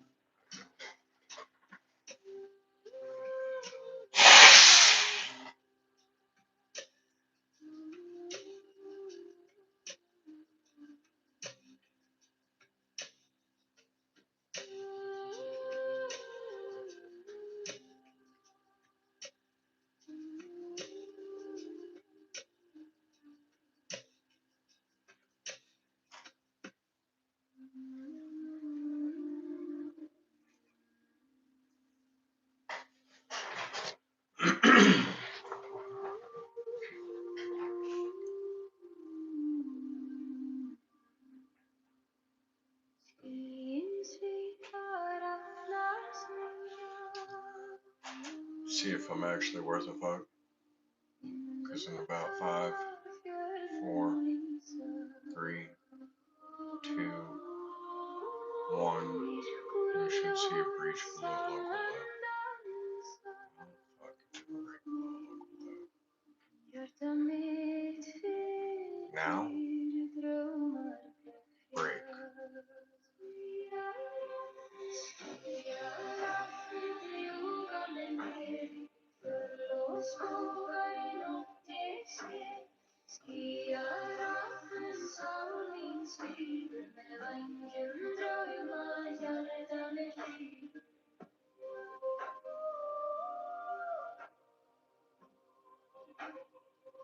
There it goes.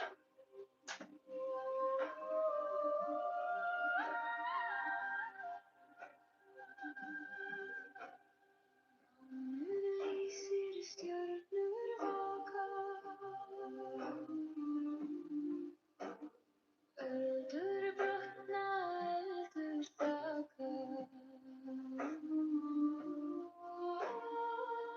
ættir gamla tala Reach level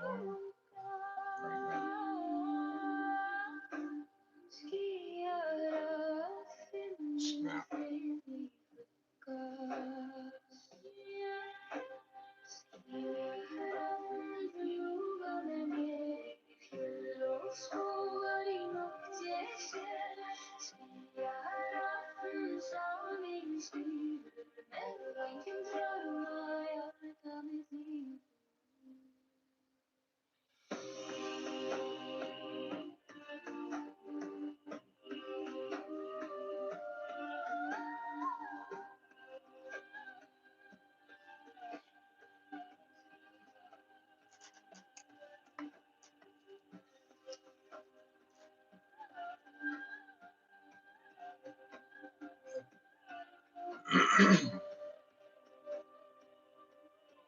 that certainly doesn't give me a warm, fuzzy feeling inside now, does it?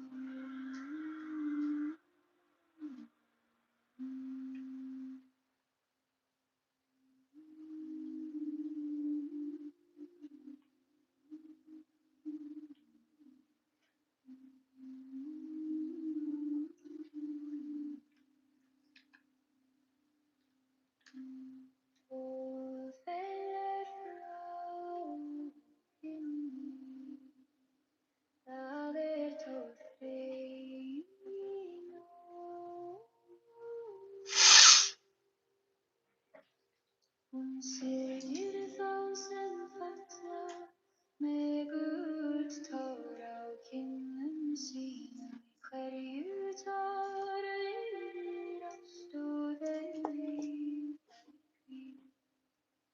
Freyja móðir ástar, móðir trega, tár þín lýsa leið til vallar með gull og blóð þú blessar What's up?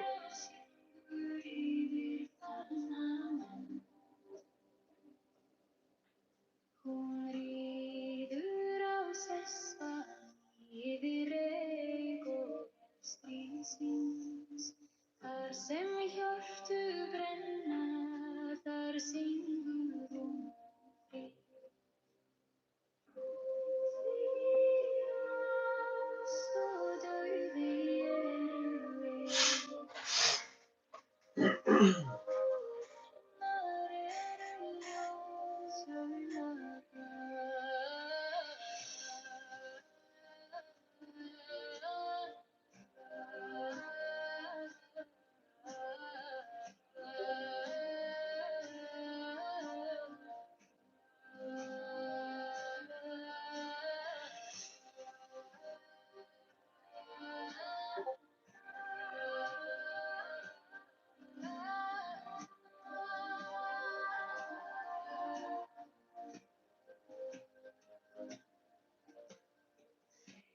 síðasta sverðbelg segja fljóta sólina.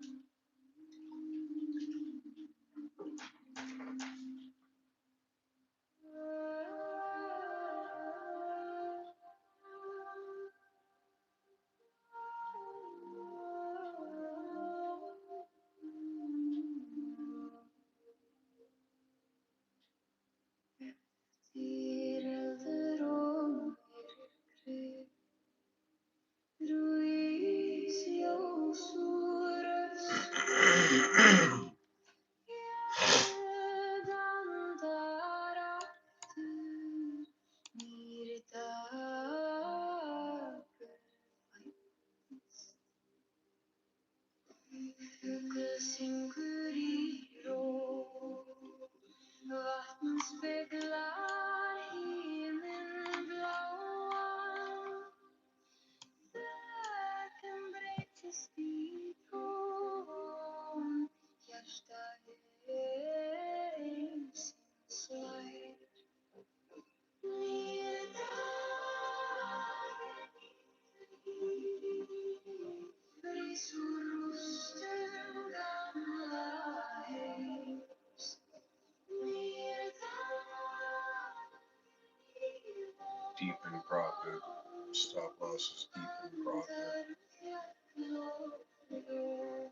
Even if it spikes, we make a bunch of money. But I don't think it will.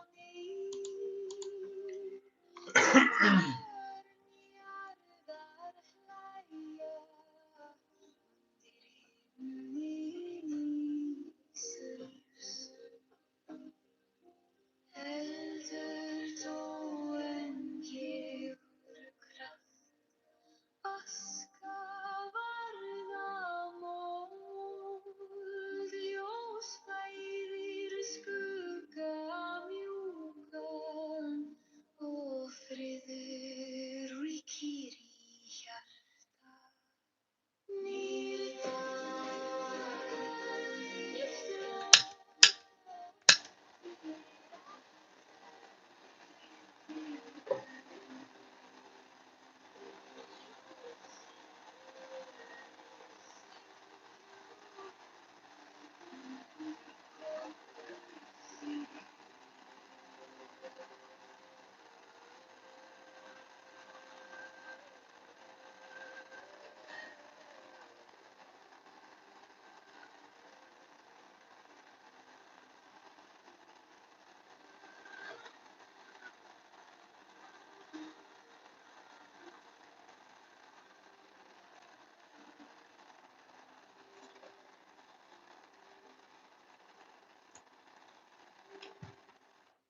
Þegar allt verður í duft og stjörnur slokkna í tíma, rót himins vakir enn og kallar, kom heim barn. Himins ró blessa með vatni, visku og frið. Þú ert byrjun, þú ert endi, þú ert drengur mér.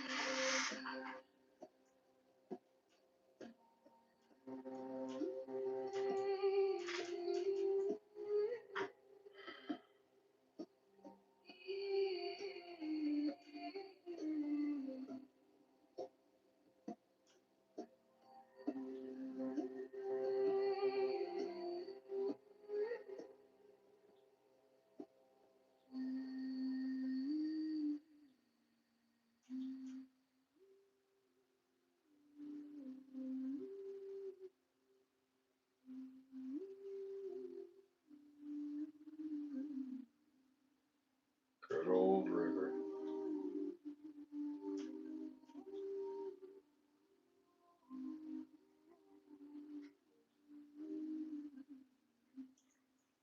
Frostheimer kallt inn í nátt, snöre så djup i sandfall. Alla glas står så klok, Frostheimer vår gamle.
What's up, Todd?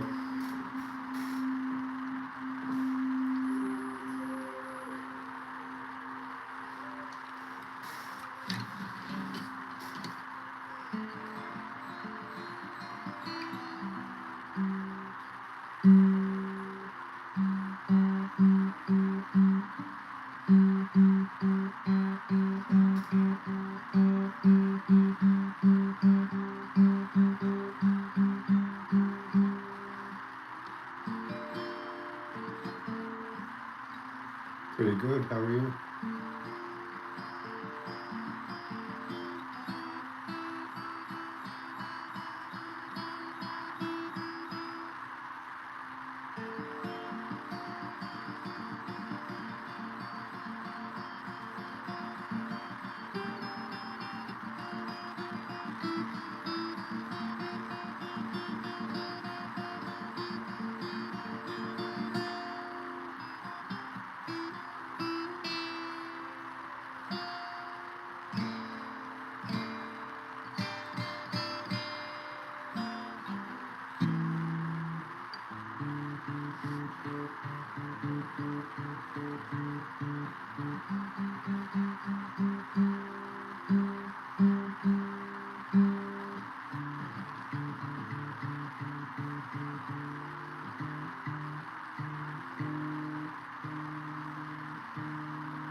Yeah, man.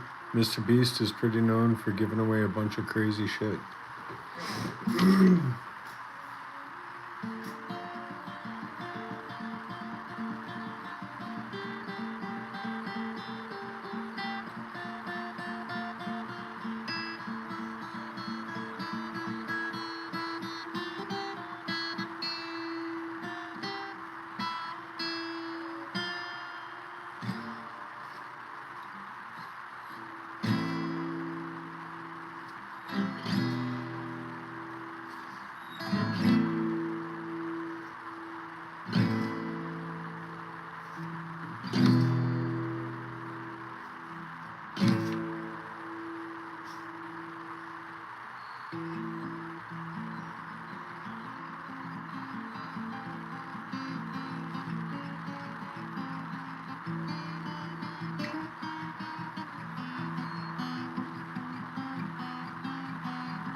Fucking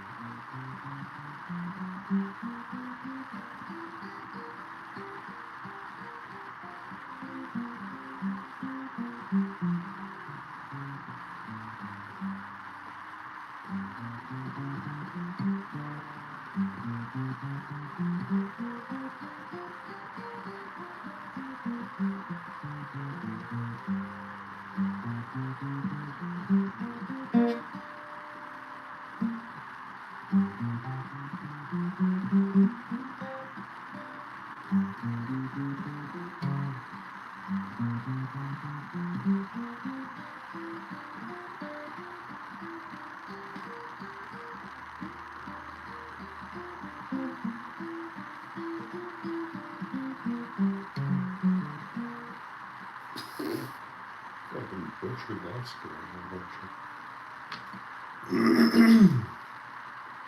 I truly hope y'all can't hear what I'm actually doing, and the white noise is just drowning out everything.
Not bad, right?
BCH word. Wait a second. I was looking at BCH just earlier. Let me see what's changed.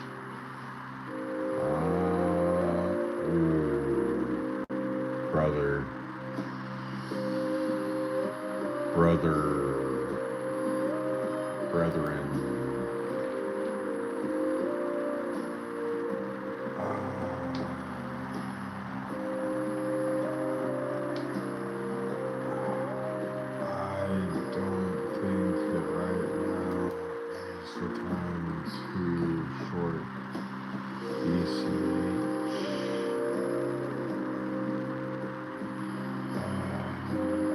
that one on.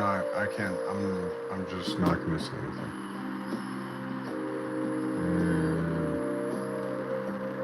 My mother taught me if I have nothing nice to say, then say nothing at all. Type situation.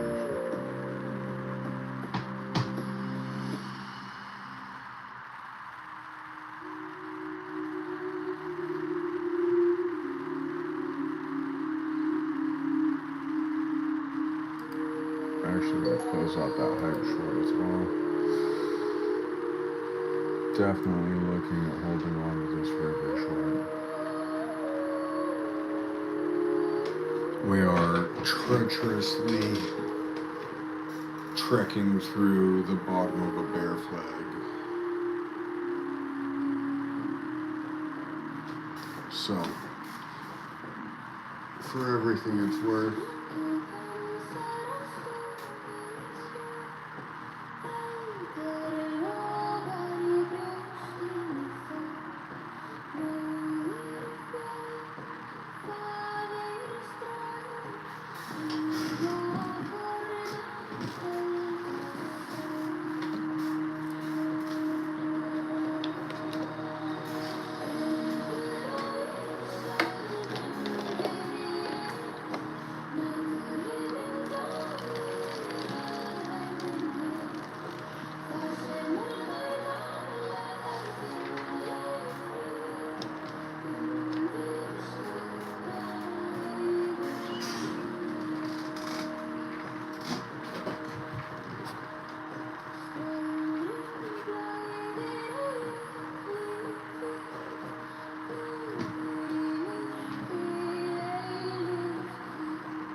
where the coins, we got rid of that about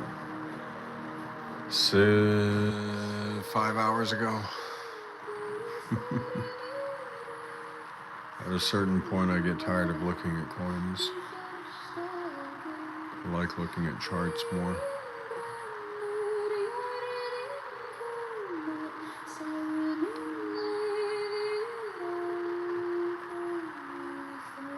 I would look at silver and gold for you, but it's the weekend, so that would do neither of us any good.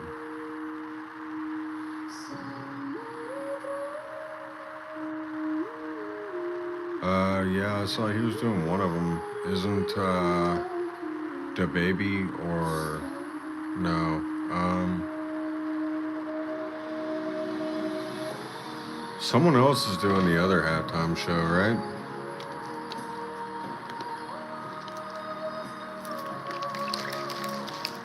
Or actually, I think it's a female, in all honesty. Not like Cardi B, but like one of those. Bad Bunny, there we go.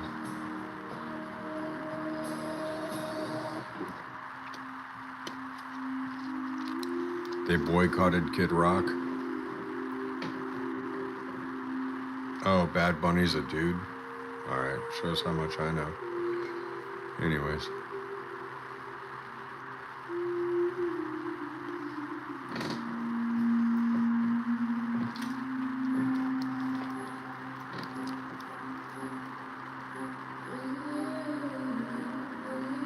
No, the bad. Okay.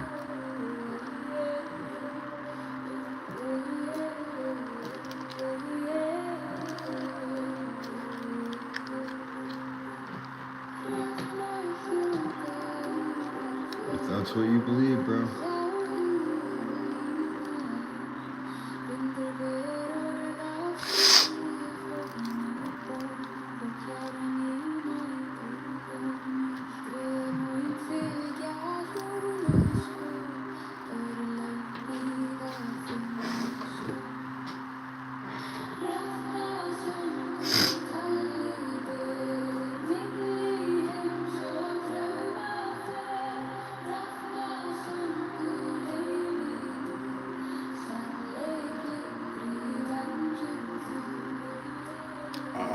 at this rate, it's going to hit stop loss and profit.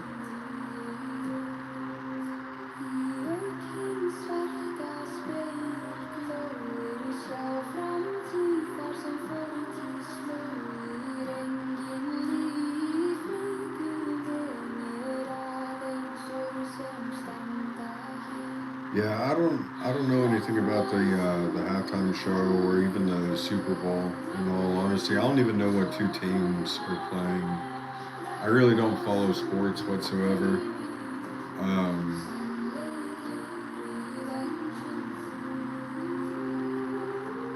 Yeah, that's kind of my standpoint on it. It's just like politicians, man. Like, I don't even know what a Republican or a Democrat is. I don't know what right wing or left wing is. I don't know the difference between a liberal or a fascist or a. I know words, right? Like, I know things. I know whatever, but I don't know what the fuck it actually means. It's just not something that I pay attention to in life.